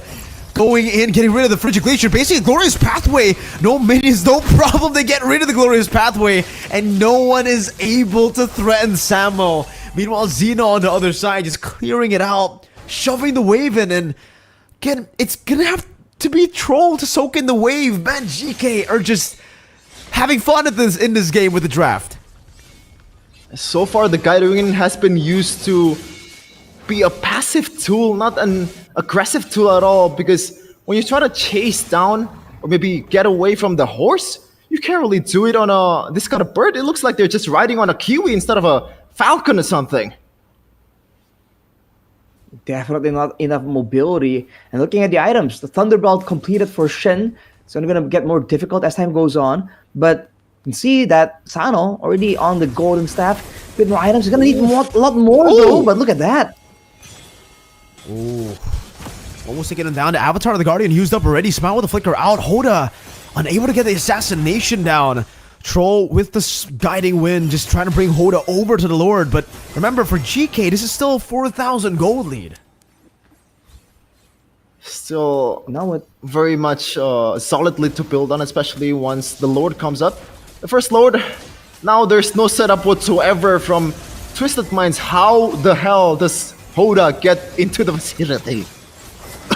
Well, they can try to go for Samo first, that front to back, but even then, Shen walking up alone has the Avatar of the Guardian. No, actually he doesn't, so he's just gonna fall. Xeno tries to go for the pick. Troll is the one that takes the damage. Uh-oh, big blunder, GK. Xeno taking very low, Comfort looking for the damage, able to find a little bit more to take him down.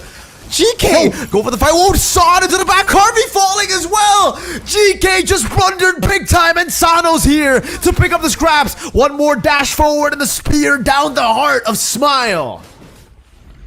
They're just greedy, man. They already have a lot of gold in their hand, a lot of pressure in their hand, but they just decided to gamble for more.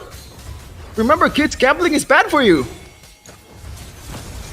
Ooh, certainly did not pay off. Looking at the replay there, Samo definitely taking too much damage. And the low Yi strength we were talking about earlier, Mirko, it wasn't in the big diversion moments, but in these big team fights where everyone's clumped up, the same way we've seen from game number 1, both teams clumping up together. And that's where Twisted Minds find the big moment. And of course, Sano landing the Spear of Destruction after getting 2 turrets definitely was a value moment. Just like that, the gold disparity almost equalized. And Twisted Minds don't have to do anything too different. They can just go back to the same default, zone using Sanji, threaten the big team fights using Coffin, peel for their backline members with Troll, and play that split push game. It was something they were struggling with in game number 3 earlier. Now they can use it against GK. And instead, GK Esports, despite having the avatar of the Guardian, we haven't really seen those massive macro plays happen from them just yet.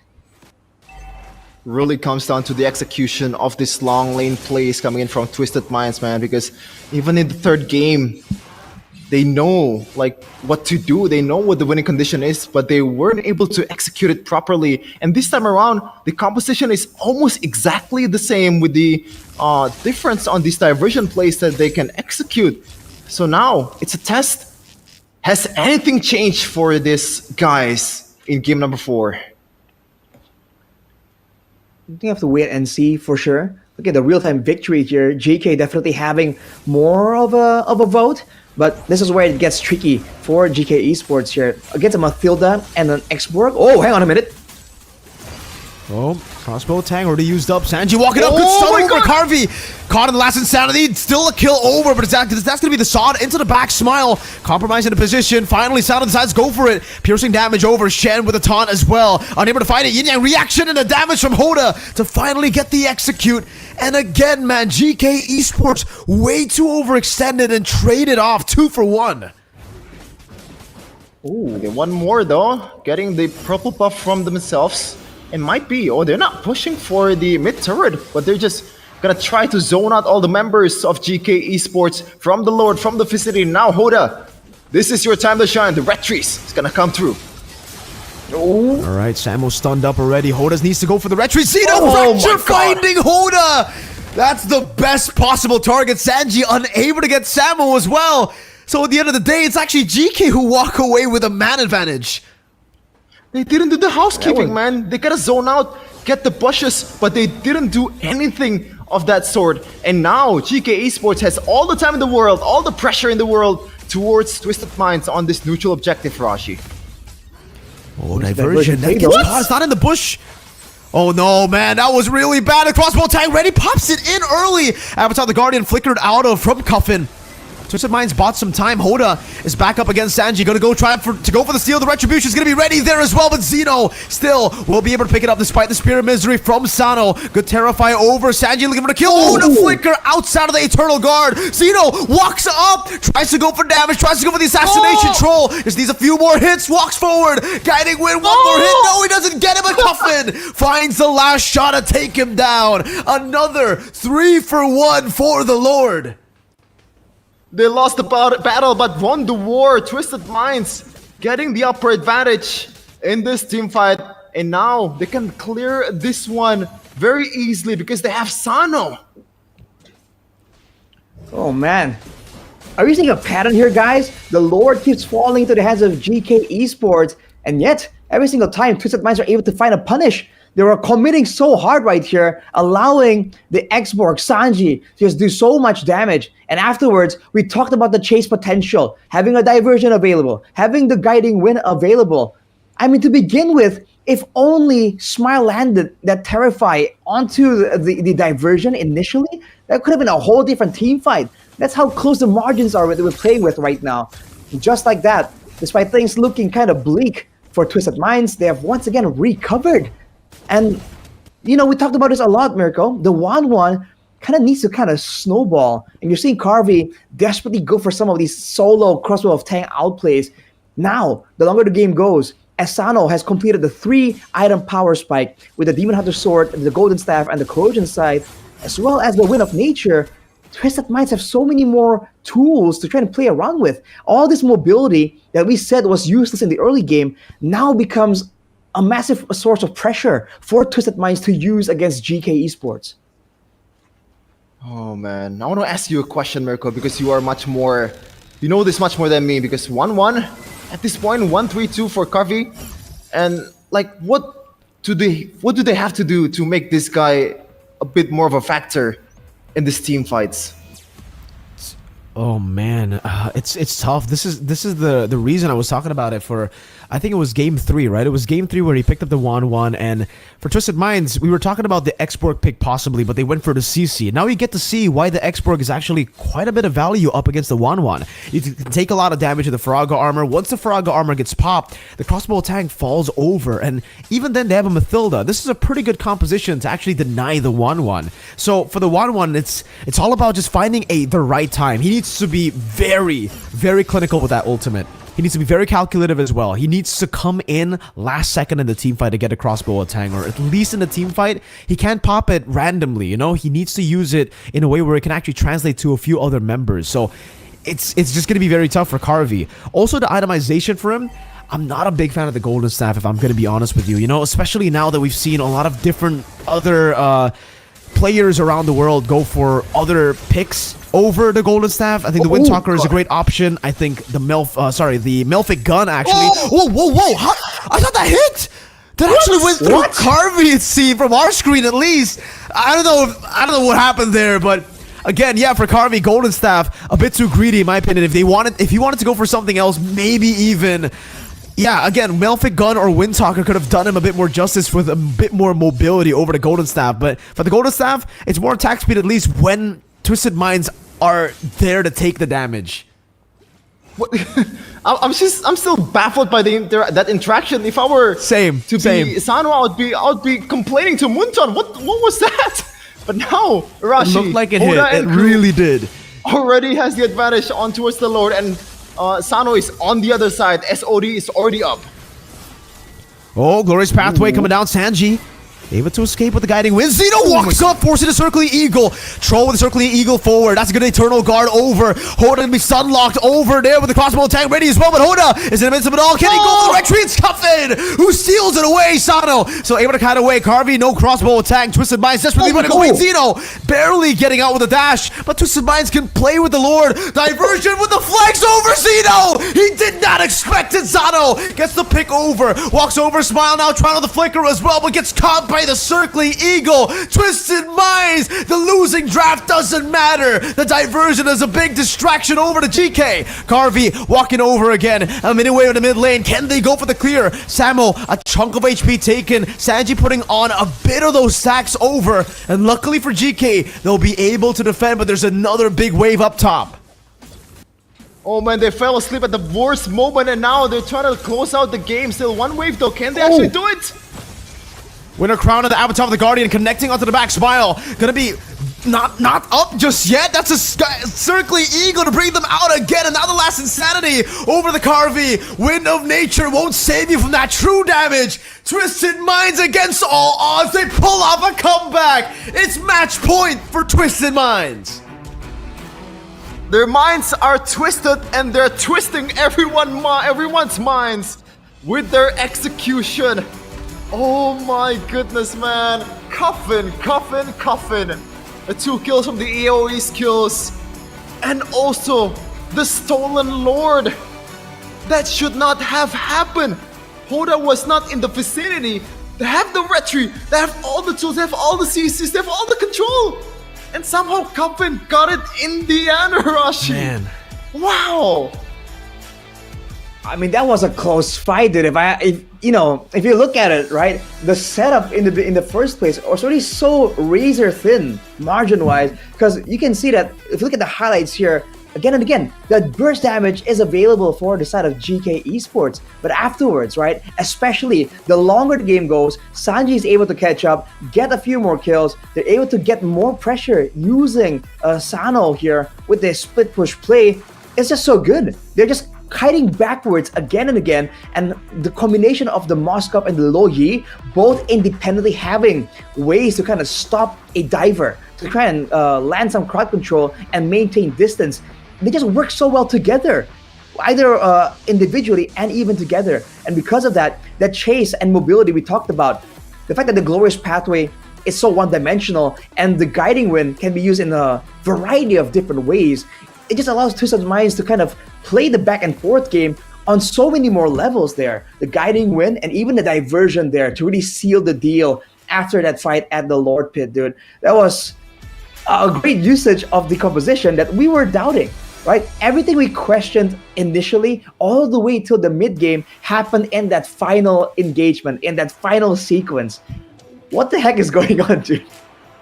That's not gonna lie, man, that is a hard loss to recover from, man. The locker room is gonna be, oh man, why didn't you do that? Why didn't you blah blah blah? I hope to God they're not doing that and instead focus on the mission to reset and try to take this one home from themselves. But right now, 3-1 lead, it takes a miracle, man. Whether it's esports, sports, in any kind of best of 7 series, once it's 3-1, it is super tough to come back. Okay, some of the stats just for now before we continue on that point, Shevin. Coffin on the Lo Yi. I mean, this is why Mirko was hyping it up. It's what we were talking about earlier. It's just so strong. I personally was thinking that maybe it's gonna do well against the backline members, but against Samo and Shin, you know, the two beefy boys, surely the Lo Yi won't be able to kind of, you know, be a real threat. But in the end, it's a combination of the yin-yang effect, as also of Sano able to just scale up to the late game, even with the Malefic Roar, just for good measure. You're seeing the amount of damage coming through for that Moskov, and this is the difference between a normal tanky frontline like the Godtot, like the Hylas, and the X-Borg. The fact that you have a second chance at life with the Firaga armor really lends itself to great moments in the late game, right? Because for the Godtot and the Hylas, once you're taken out, you're done. But for the X-Borg, Sanji, he can kind of walk up even more impudently, take some damage, and worst case scenario, Firaga armor gets popped, and he can get out. And look at this valley, dude. Literally. The valley, dude. The valley. Valley, dude. Man. A lot of value. Yeah, it's God, man, like, they have all the tools in the world, man. At that, I believe it was like very early in the late game. They kind of threw it all away once they got the Lord. They forced out a fight, and then where it all went wrong in that 10th minute mark, man. And this is the MVP of that game number 4, Coffin. And I believe so far in game number 3 and game number 4, Coffin hasn't died a single time despite losing in game 3. So shout out for this guy, man. One of the best, probably the best mid laner so far in MENA. Wow. I mean, that's a very impressive stat. We've seen this match just have all-out aggression, and yet 0 deaths still. That is definitely impressive.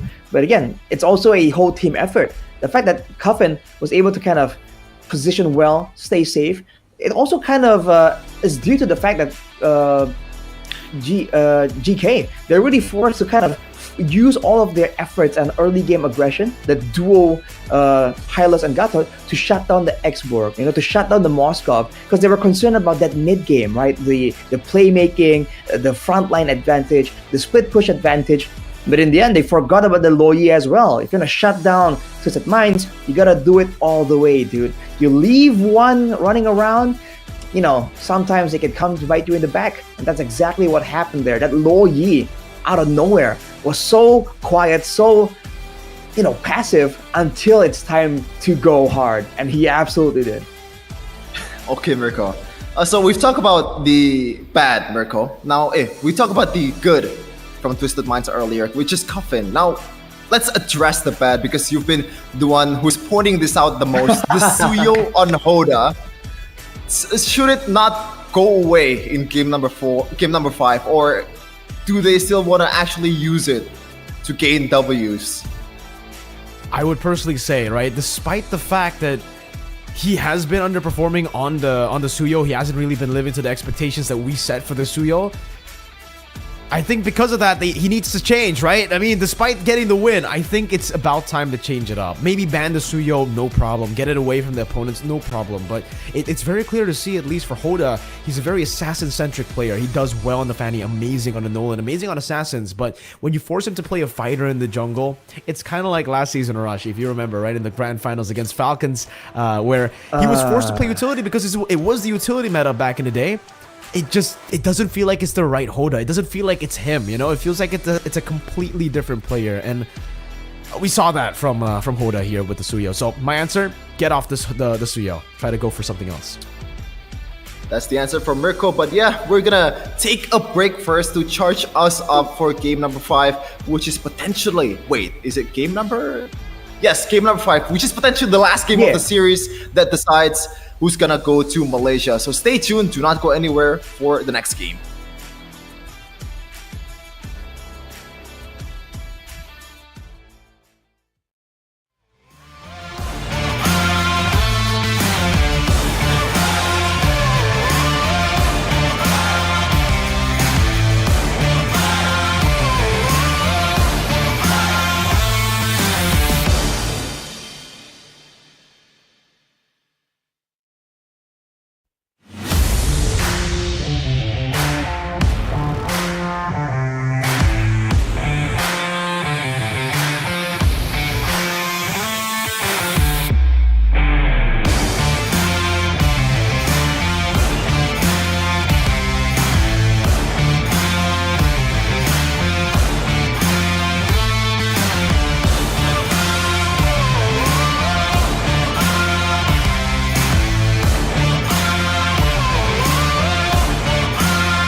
Welcome back to MPL MENA Season 6 Grand Finals. Back again with Sheffin, Mirko, and Arashi. And we're about to witness game number 5, which could be the last game of the series of this season overall for MENA and Twisted Minds, man. We've talked about it earlier in game number 4. It was a losing draft, as our analysts would say, but somehow they did it.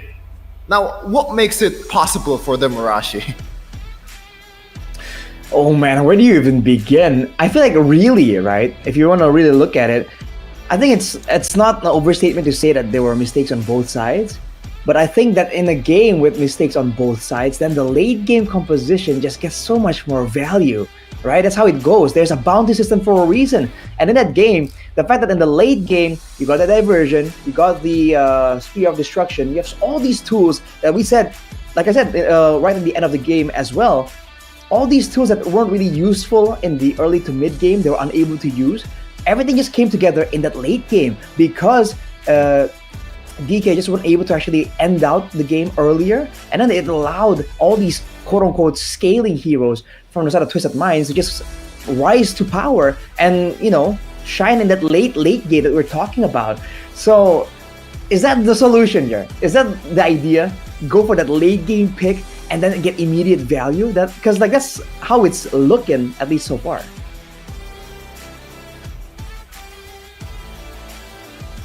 They've been super dominant so far, man. Like Twisted Minds, even game number 3, which they kind of lost, you know, it's winnable for them. And this game probably shouldn't have happened if they were able to execute it a bit better. And now they're looking to close it out and won in once again 5 games in this Grand Finals, because last season it was 4-1 against Twisted Minds, and now they're en route to win in 4-1. How poetic is that? Wow. Pottery. It's very, very poetic. Yeah, definitely poetic here. The performance of Twisted Minds, just their route to get here too, right? They were top 2 in the regular season, but coming into the playoffs, especially after losing the first round there against Falcons, the very team that actually knocked them out, that forced them to not make it to MSC, they did it. I mean, they showed the world that right now they're at their peak, man. And up against such crazy favorites, Geekay not dropping a single series so far, going to the Grand Finals with a pretty spotless record, I would say. I don't know how they did it. It really is poetic because Falcons had the exact same route just last season. They had to battle it out in the lower brackets to make it all the way to the Grand Finals. And even then, a lot of people were writing them off already up against Twisted Minds last season. It's really, really cool to see that Twisted Minds are going through the same exact arc. And it's always these kind of superstars, man. These guys have been in the game for so long. These guys have been favorites for so long that I would say last season they were a bit too overconfident. They got humbled, and now they're coming into the Grand Finals as a humbled version of their former selves, the better version of their former selves, no longer underestimating their opponents. And the fact that GK, this is their first time ever making it to the Grand Finals, Twisted Minds do not see that as a weakness. They see that, they respect that, and that's why we've seen the plays happen here. They've just been disciplined. Even after making so many mistakes, the old Twisted Minds, after making these many mistakes, they would tilt. But the new Twisted Minds, I think it's safe to say they've twisted our minds, our expectations on what they like to do. Ooh. Maybe they twisted their minds for the better is also the right thing to say for them. A bit more mature, a bit more experience at this time of the game, and they're looking to close this one out in 5 games. Man, Arashi, now we're gonna look at the other side from GK, because they have to pull out all the stops. They have to, you know, show all the cards that they have at this point, because this is their very last lifeline. Like, what's gonna be the main solution here? Is this just purely better execution? Because, like, what's gonna happen? Oh man, in the grand scheme of things, the fact that Twisted Minds were able to get to match point in a comeback fashion, you can almost say that's like one of the worst case scenarios for GK here, right? They're trying to make sure that they can turn this around, they can kind of win it out. But then they were so close, and now they're further than ever, it really seems. With Twisted Minds being at match point, let's see, man. The final effort for GK. They've shown that they can adapt before, they have to do it one more time, and even more times after that, if they want to take out Twisted Minds and prove themselves the victor here in the Grand Finals. Well, the good thing is they're now on the blue side, so they have a say to where the draft is gonna go. But Twisted Minds, obviously, in the red side, they're not a pushover either. They can actually hold their ground and win it out against GK in a few games so far in the series. And now it's still the Fanny for Hoda, being banned, being harammed in this match. Definitely a bit too dangerous to let open, but for Geekay, they're banning with the Gatot as well, recognizing its potential, its power. You have to wonder, being first pick here, the question always is, what exactly are they looking for, right? What's that main pick? And in a sense, whatever they're banning here is the potential tools that can be taken by Twisted Minds themselves. So if it is the Suyo, we've seen that it has potential, but it requires a lot more coordination. If it's going to be something like a Mathilda, something like a Phoveus, it's a lot more straightforward, man. And we've seen it proven that the simpler the solution is, the easier it is to implement, especially in a game with so many things kind of swirling around together, right? The pressure, the adaptation, the predictions, right? All of these things. The simpler your game plan is, the neater your execution can be in the Land of Dawn. And that could be the approach that GK can take right here, being first pick. Ooh. Man, a few of these bans coming through as well here. Let's see what GK are actually going for. The fact that they actually banned out the Mathilda means that they want to go for the Suyo. They don't want Twisted Minds to pick up the Mathilda there to try to counter it or try to outmaneuver it like we've seen before. But again, for Twisted Minds, I feel like this conversation that we had right after game number 4, we can bring it up again. Will Twisted Minds get the Suyo? I think for GK, if they pick up the Suyo, Twisted Minds will be happy. They'll be happy to go for the Nolan. They'll be happy to go for the counter instead. Not even really a counter, but in a way it is. If Hoda is playing it, they somehow are able to execute it. GK actually don't go for the Suyo. Maybe they've caught on as well. Maybe they're like, no, we want you to go for the Suyo. We don't want you to go for these assassins. So either you pick it up or we get that combo, Suyo plus Phoveus. You have to keep in mind, though, this is also a Phoveus without the Mathilda. It's not nearly as threatening, as strong as it was, like we saw in game number 2, I believe. So now, I have to see for Twisted Minds here, what's the idea? Do they really want to go for that Suyo yet again? I think we've been unanimous in our vote here that Hoda hasn't really shown that brilliance, that power of that hero. But the Edith, a very popular pick in the region, and the Moskov that has been so critical, so crucial in playing that late game macro, has fallen into the hands of Twisted Minds.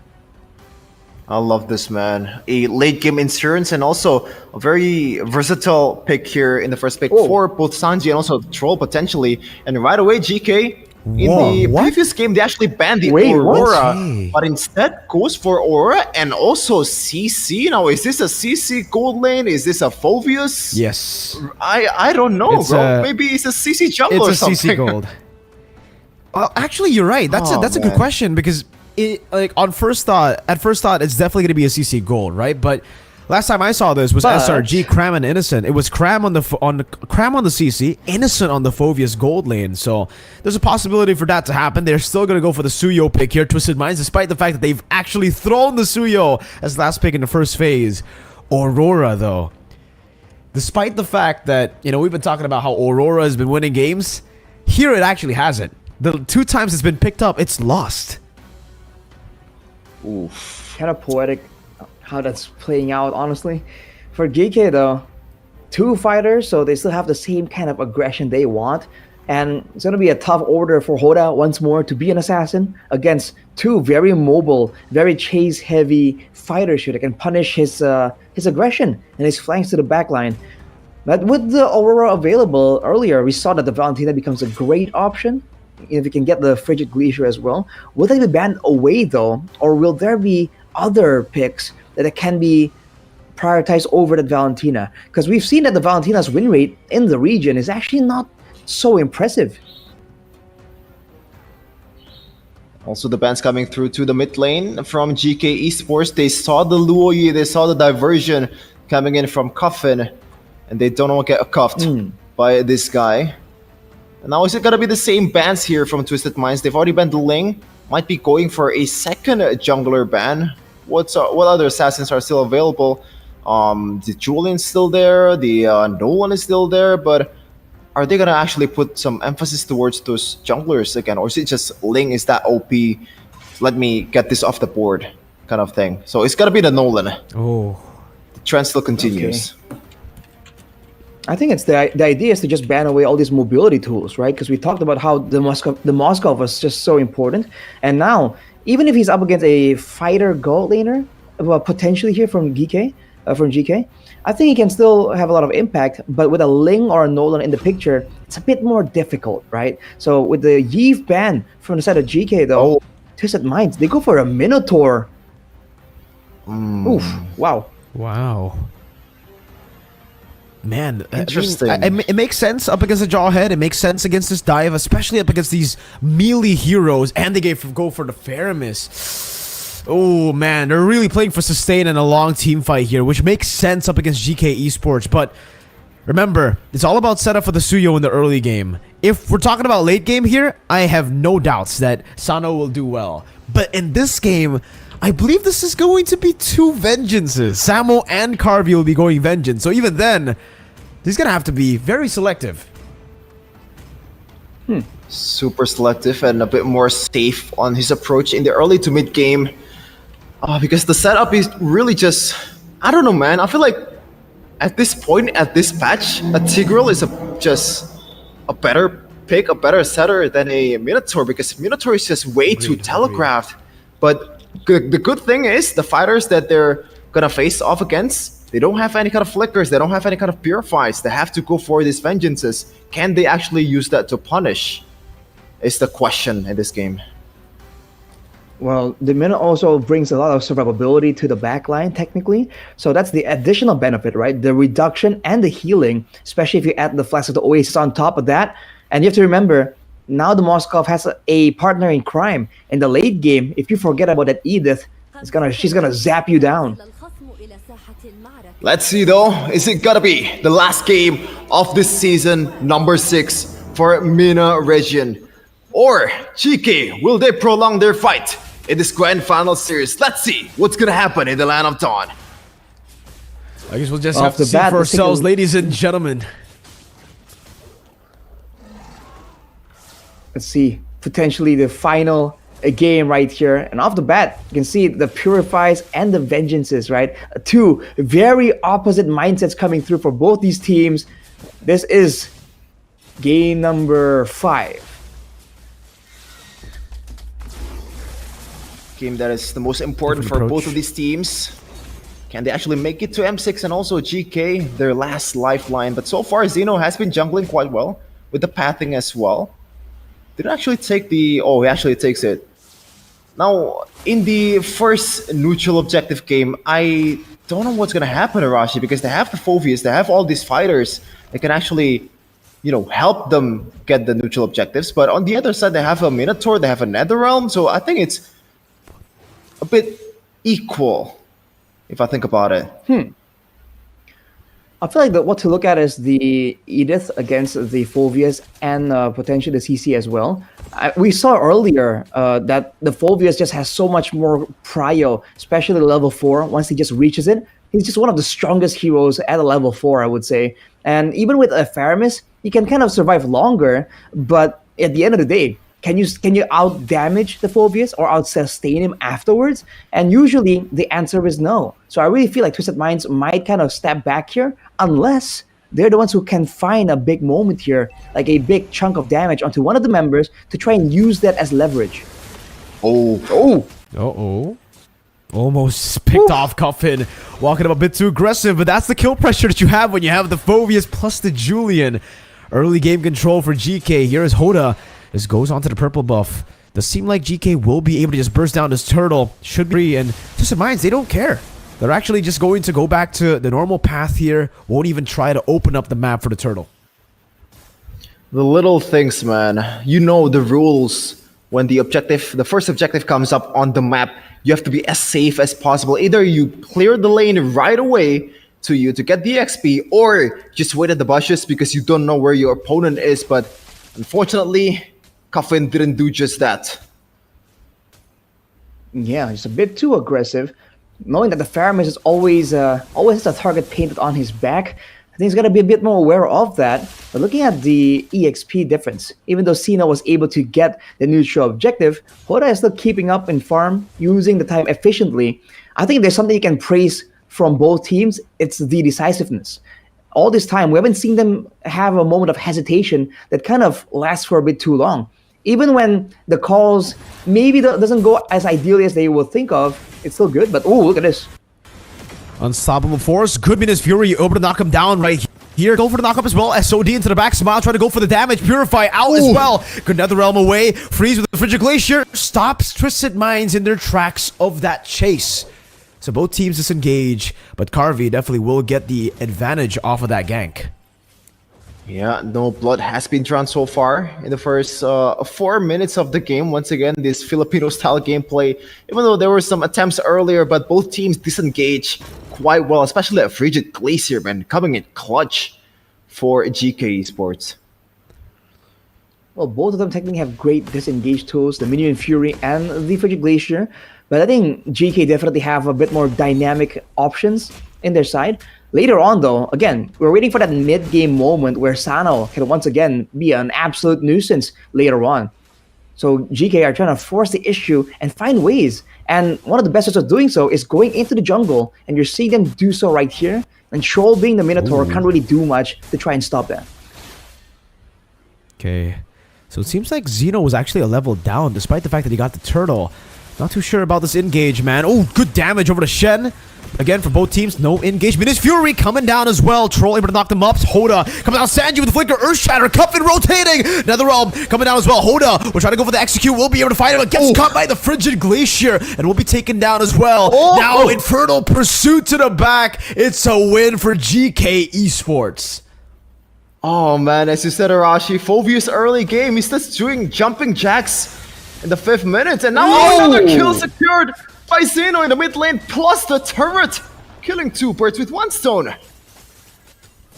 Bottom lane might be a solo. Spear of Misery from Sano saves him from getting solo killed, but you can definitely see that kill pressure from the side of GK Esports. Xeno rotating down, and man, Twisted Minds again. We're just gonna have to give up all of the lane prio, bot, mid, and top.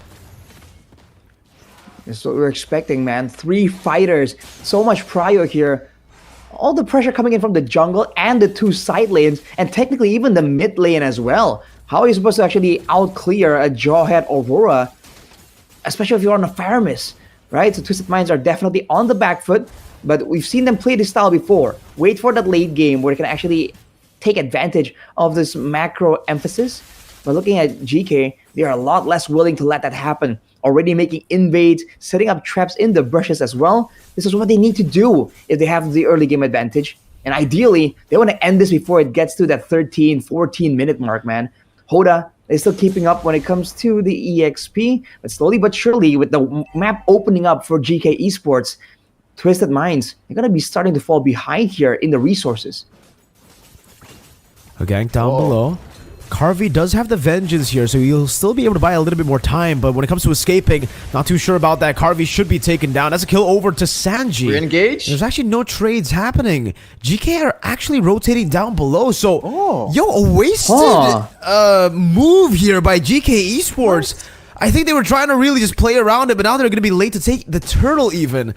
Luckily, they'll still be able to get it. Hoda didn't have control over it, but yeah, definitely delayed there, and it actually does give Twisted Minds a chance to move back into the mid lane and try to get some more pressure on the map. That is an interesting decision coming in from GK Esports. Oh my goodness! Minus Fury and the Flicker combo, holding it in the stun as well. Shen getting caught, and now that's the pressure that we were talking about. Netherrealm able to save Sano. And man, just with the little opening, that's why, man, you gotta be decisive. One mistake, and Twisted Minds can take over the game. It is just weird, man. They have a sandwich in front of them. They just opted to go for a stale bread instead on the total, and they got punished for it, man. What was that? Definitely wasn't ideal for them.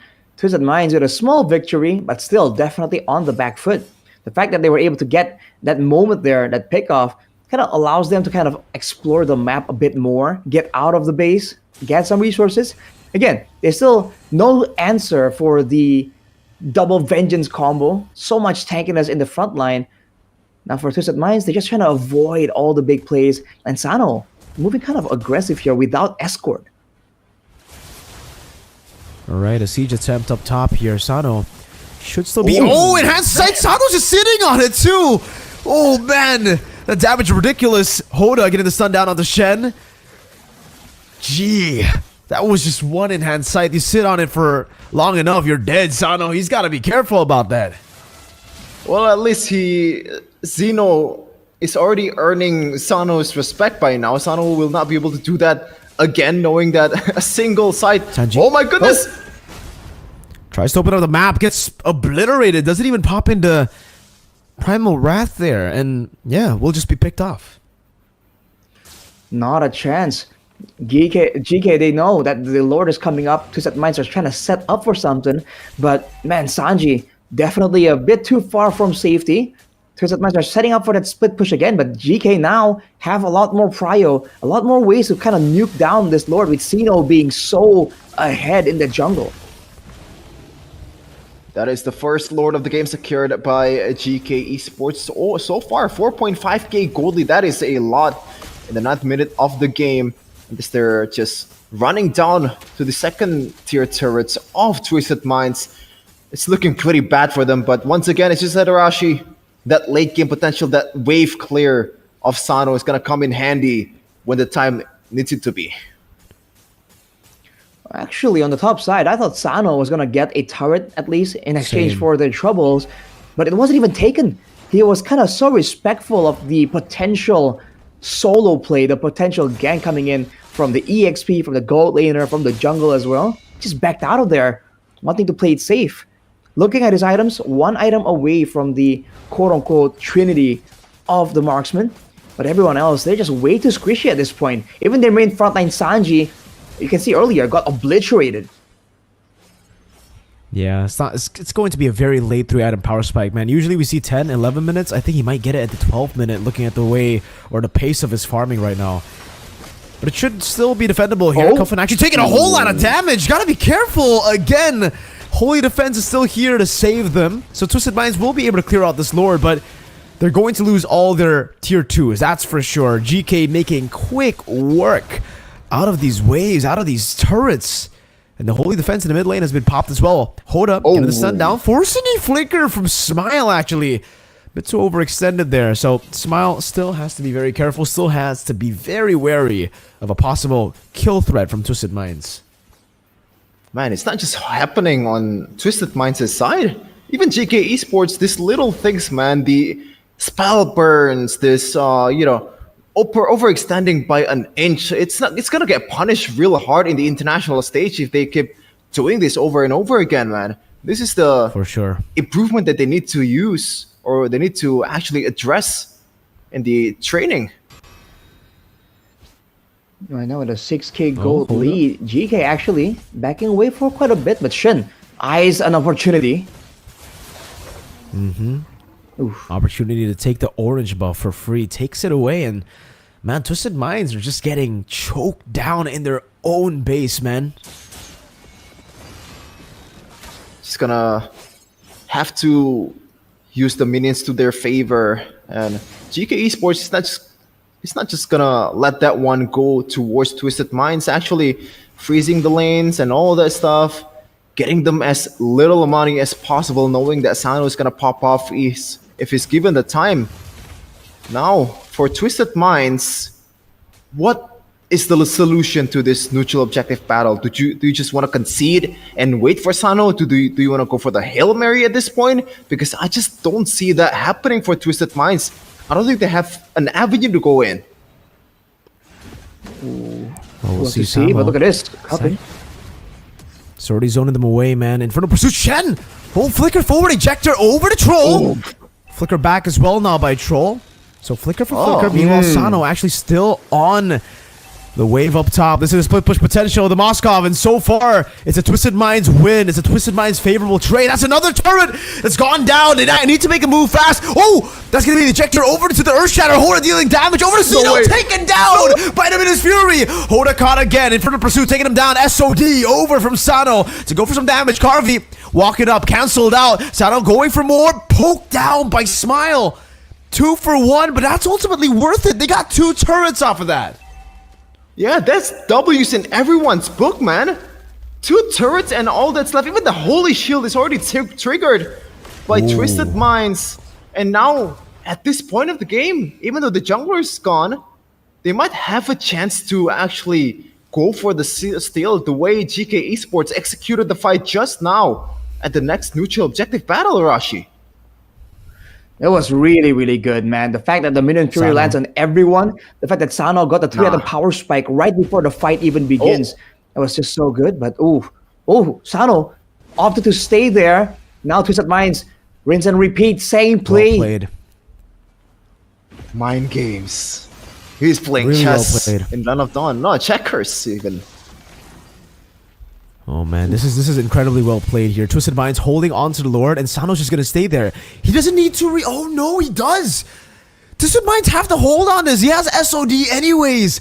Oh, way too respectful, and now Lord gonna be taken to reset. Cuffin caught in the ejector. NetherRealm used up already. Cuffin's still able to escape because Troll is able to back him up right there. Buys the mortality in time. Sano rotating as well, but Troll is compromised, isolated. A bad call from Twisted Minds. They had control over the Lord. Oh, man. Oh, sometimes you just gotta gamble with the risk, but Sano playing a bit more safer at this time, which is why he's so far 0 death. But now he might be paying that to his team's favor. Twisted Minds, they're down 6k plus the Lord, second Lord of the game. Can GK Esports actually close it out in this time around? It's going to be a tall order. You have to remember that they're up against a Minotaur and a Faramis. But this was that play earlier. Again, there was a ejector that allowed the Earth Shatter from Sanji to actually land on 2 members. And that was the follow-up coming in from the Minotaur. But look at this. On the bottom left corner, already a base attempt. But you can see the clearing happening for the side of Twisted Minds here. Again, they can't really approach carelessly because they're all fighters. Against a Minotaur and a Faramis, it's going to be very difficult.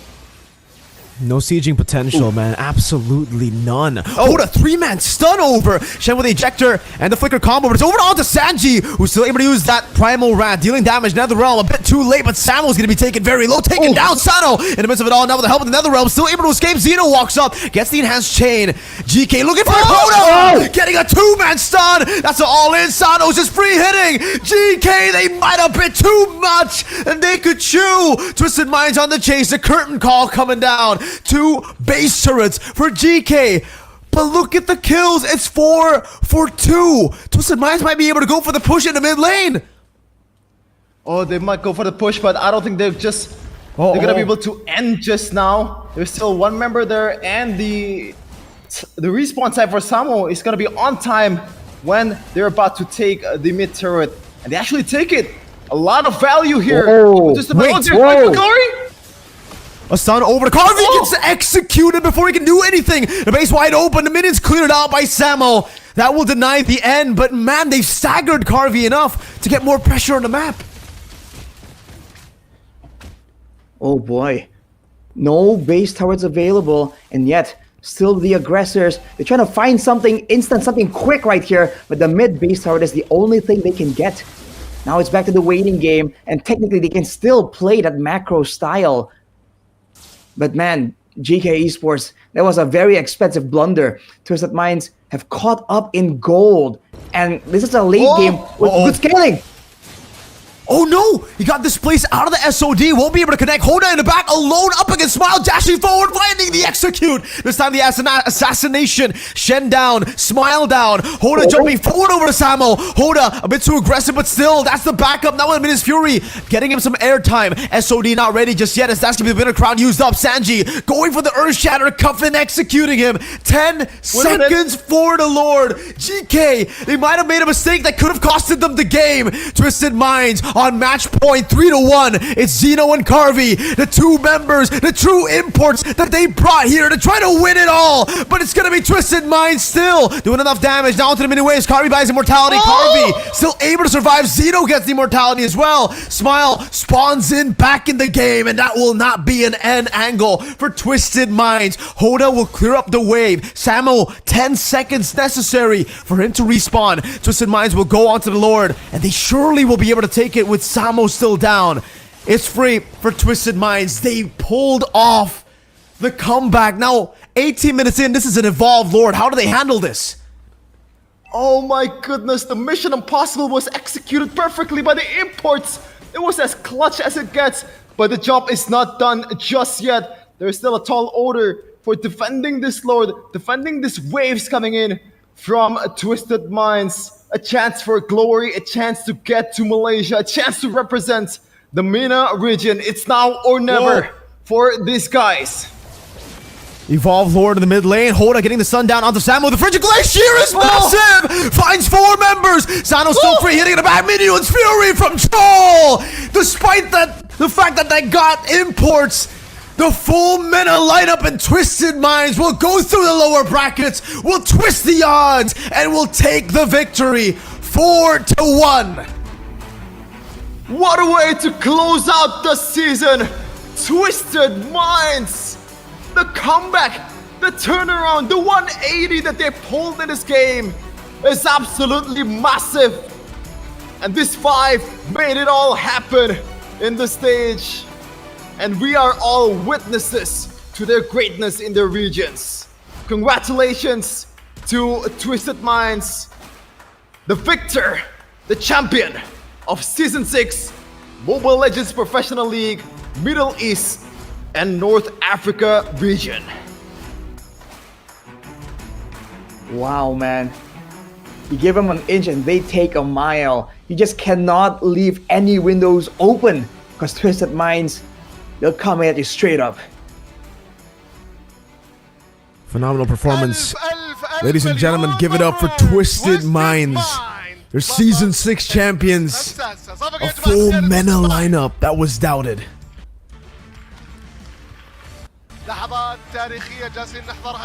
My goodness. We're gonna take it to our host on the stage to have the ceremony for the winners. يدا بيد للاعبين تويستد مايند على التروفي ونشوف الفرحه اللي راح نعيشها معنا الان. توجهوا يا جماعه الخير على التروفي، افرحوا انبسطوا واكتبوا التاريخ اللي راح يكون معاكم. شيل شيل شيل شيل. الف مبروك يا جماعه الخير، فرحه ولا اجمل جالسين نعيشها الان مع موبايل ليجن أبطال النسخة السادسة تويستد مايند.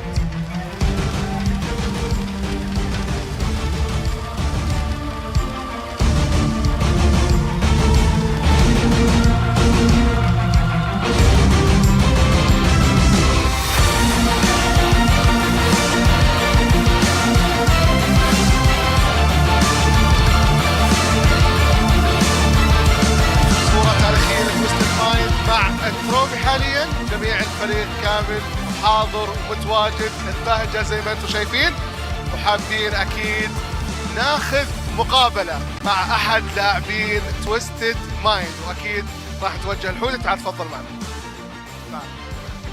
اهلا وسهلا فيك. اهلا بيك. الف الف مليون مبروك. الله يبارك فيك، بجد الفوز فرحة بأمانة، يعني كنت متوقع اني هكسب بس ما توقعتش ان انا هفرح بالطريقة دي، فرحة حلوة. كلمة توجهها لجماهير تويستد مايند. شجعونا والحمد لله عوضناكم على اللي حصل الفاينل اللي فات، وان شاء الله من افضل الأفضل. طريقكم ما كان سهل صراحة، اقصيتوا فرق واسامي وكانت الدنيا عندكم مش افضل شيء، لكن بالاخير عرفتوا كيف تترجمون هالشيء تكونون انتم ابطال. يعني دي عامة ميزات الفرق الكبيرة، الاخر بتعرف ترجع وبتعرف على الوضع وما بس. نشوفكم بالمسك ولا اجمل ان شاء الله نعمل حاجه مشرفه للوطن العربي كله. يعطيك الف الف الف شكرا لكم. زي ما انتم شايفين اداء الفريق كان ولا اجمل، ومستواهم كان متألق من بداية النقطة، لكن حابين نرحب بالضيف من مونتن ونرحب أكيد بري. صفقة يا جماعة خير.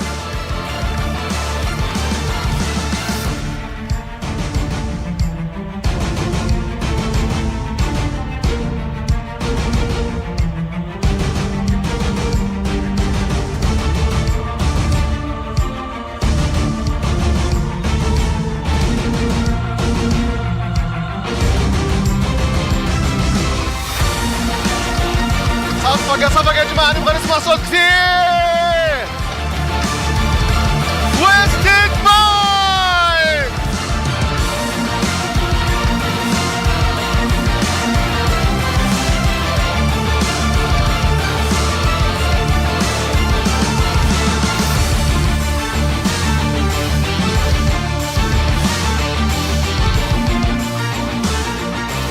$30,000.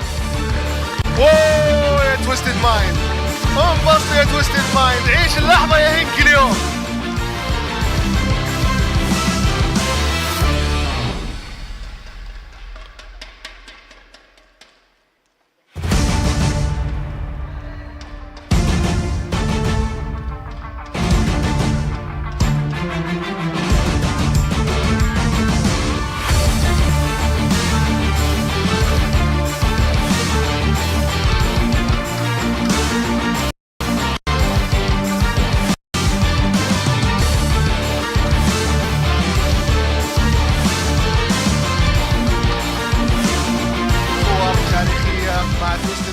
ابطال النسخه السادسه. ثانك يو مستر اي.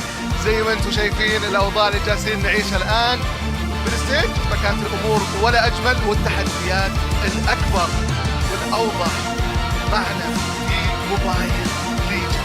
لكن هل يا ترى كيف راح يكون في الام 6؟ لازم نعرف مين هو افضل لاعب، لازم تعطونا توقعاتكم جمهورنا الغالي. مين افضل لاعب معانا؟ صوت اكثر اكثر اكثر. اللاعب سانجي.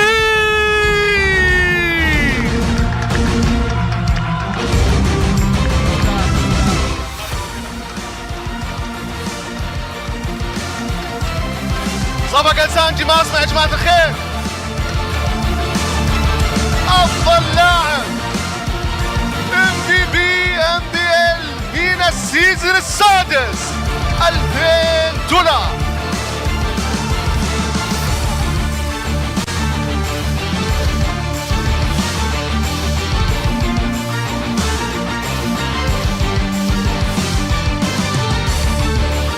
خلونا ايضا نرحب بالمركز الثاني، الفريق اللي قدم اداء ولا اجمل.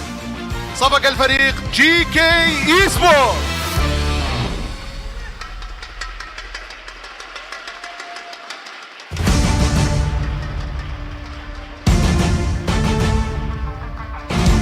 يعطيهم العافية الشباب، قدموا مستوى ولا أجمل. كفاية إنهم وصلوا للنهائيات، قدموا مباريات ولا أجمل، وعندنا أمل إنه لسه الفرصة متواجدة معهم. صورة تاريخية لي تويستد مايند جي كي. نبغى الجمهور كلهم يصفقون للفريقين واللاعبين اللي قدموا أداء أفضل من رائع.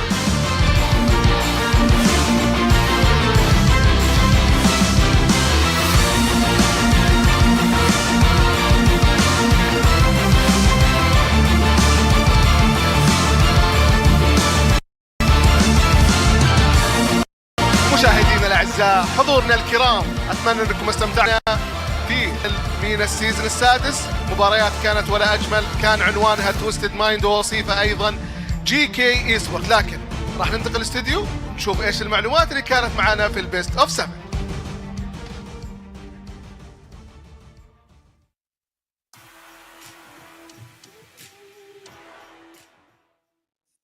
Twisted Minds, not just the players, but the whole organization. And also, congratulations for Sanji for winning Finals MVP of that series, closing out MPL MENA Season 6. Now, Mirko Rashi, do you know that in both Malaysian and also Arabic, the word congratulations is tahniah? Both. Oh, that is very interesting. Really? Yeah. Not I just familiar, realized man. You that. would know, Shevin. Yeah. What do you mean by that? Well, again, congratulations. Exactly. Because you speak Congratulations Arabic, regardless, bro. What a way to close it off, You're man. probably declaring that you can speak Arabic earlier. What do you think I meant? Probably like 0.01% of the vocabulary in Arabic I can speak it, but yeah, learning like Arabic for 6 years, by the way. But yeah, what a way to close it out. In game number 5, they were actually in the back foot and able to come back, as we were gonna take a deeper dive into the stats earlier. A composition that's maybe a bit too brave by Geekay Esports, and to be fair, it worked out until the late game comes Arashi. I think they really got lost when it comes to actually sieging the base, because that is one of the weaknesses of this strat. You have to remember that back then, 2 fighters in the side lanes was a thing, and the same problem is still there, right? You can keep winning, keep snowballing, but you need to make sure you snowball so hard that even without a gold laner, even without high ground, long range, you can just dive in and seal the deal. The thing is, they're up against a Minotaur and a Faramis. So it's almost like for GK, they shouldn't really go for the win on the neutral objective. They should try and make sure that they win out in a fight and capitalize on a moment where Twisted Minds were just not around, not respawned to actually save their base. But because they allowed that time and they forced the issue with the Lord as they were supposed to, it just allowed Twisted Minds to play this defensive game with so many layers of protection, and it allowed them to eventually come back on top, not in small part due to Sano here, the MVP of the Grand Final Game 6 on that Moskov, just finding a way to to scale all the way to the late game. Even in the itemization, understanding that it doesn't even matter if he doesn't go for the Wind of Nature, he just needs to make sure that he has that damage. And as far as defenses go, the Minotaur and the Faramis can take care of that. All he is concerned about is having enough firepower to burst through the fighters and, possibly just win in a 1v1. Because that was one of the biggest tasks there, surviving the 1v1, not getting picked off, and he had 0 deaths, which is very cool. But now, take a look at this VT real quick. حاب أوجه رسالة لكل الفرق.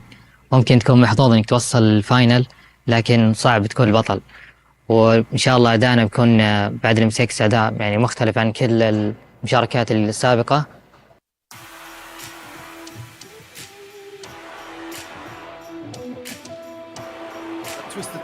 Twisted Minds member there that the M6 is gonna be a different beast of MENA representative this time around in the international stage, and they're looking to make a noise finally in the highest of stages in Malaysia, man. But Twisted Minds, from the looks of it, from the evidence that we've shown so far, what do you guys think are the realistic expectations, and like what are the ceilings of this team in the highest of stages? Oof, the ceilings. I feel like at this point, I think that you can see that there's ideas behind the draft, which is really cool to see, right? They have an idea and a game plan, technically, ideally how things would go. But I feel like the adjustments and the execution, especially macro-wise, I think you yourself was talking about this, Shevin.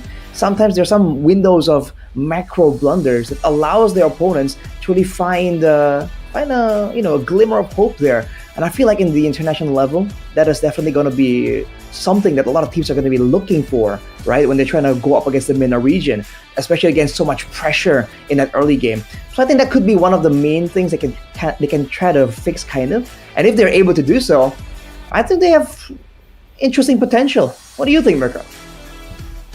Yeah, I think it comes down to just a lot of the regions outside of the obviously main regions. The real practice starts when they start boot camping. The real practice starts when they actually get to Malaysia. So if you're asking me right now, I'd probably say it really depends on the draw in the Swiss stage, right? Because we'll have a Swiss stage for M6. If they get a lucky draw, yeah, they'll be able to get a few wins. But if they get the bad draw, I think they're they could very easily be the first ones out of M6 if they play the way they do now. But again, when it comes to a lot of the minor regions that we see around the world, it's all about how they develop and adapt on the go when they get to the venue, when they get to that country and they start boot camping, scrimming with all the world-class teams. And again, you can't really read any of your opponents now in the Swiss stage, right? You technically, you see the draw and then you have a day, maybe 2 days to prepare for your opponents. And I feel like that actually favor a lot of the minor regions. So I really hope Twisted Minds are able to develop even more, because if they stay stagnant like this, if they feel this is enough for the world level, they're not going to make it to the knockout stage, definitely. But if they actually continue to grow, they see this as another, step in the right direction for them to grow, like we've seen throughout the playoffs. I feel like Twisted Minds could actually shock a lot of people in the M6 World Championship. Ooh. Okay, and don't forget to our sponsors as well to make this event happen. And yeah, this event has been amazing so far, and it wouldn't be possible for the sponsors, because so far M6 or like MPL MENA Season 6 has been nothing short of amazing, man. Like, it is just a joy to watch, Mirko. Definitely is, man. It's been phenomenal. Really good stuff here, Mr. Chef Man. Yeah, and our sponsors are our presenting partner Kiria and our partner esports Saudi Esports Federation and Bigo Life. And of course, this event is also powered by Munton. So thank you so much for all the sponsors to make this event happen, because if it weren't for you guys, we wouldn't even be here right now. We wouldn't witness this grand finals. It's always a fun time, honestly. Yeah. It's a pleasure. We had the chance it was an honor to cast. Exactly. Just yesterday, bro. We got that same mindset, bro, coming into this tournament, man, because it was a pleasure seeing Falcons actually get the dub last time around against Twisted, because I think both of us were kind of rooting for Falcons anyways in the last one, because Twisted, it felt like they were a bit too overconfident. So the fact now that they saw that loss, they improved from it, it humbled them, and they got so much better, is kind of like a full circle for me and Arashi after casting the last grand finals.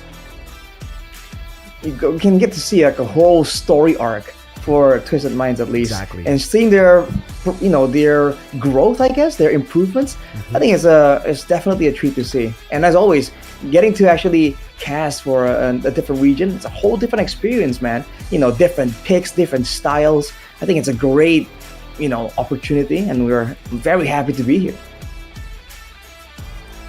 For sure, because it's also a good experience to scout out some of the teams that's participating in other regions, right? Because the meta is kind of different. The picks, even the Jawhead, really caught us off guard in the first phase, something that we don't really see in other regions out there, especially in Indonesia.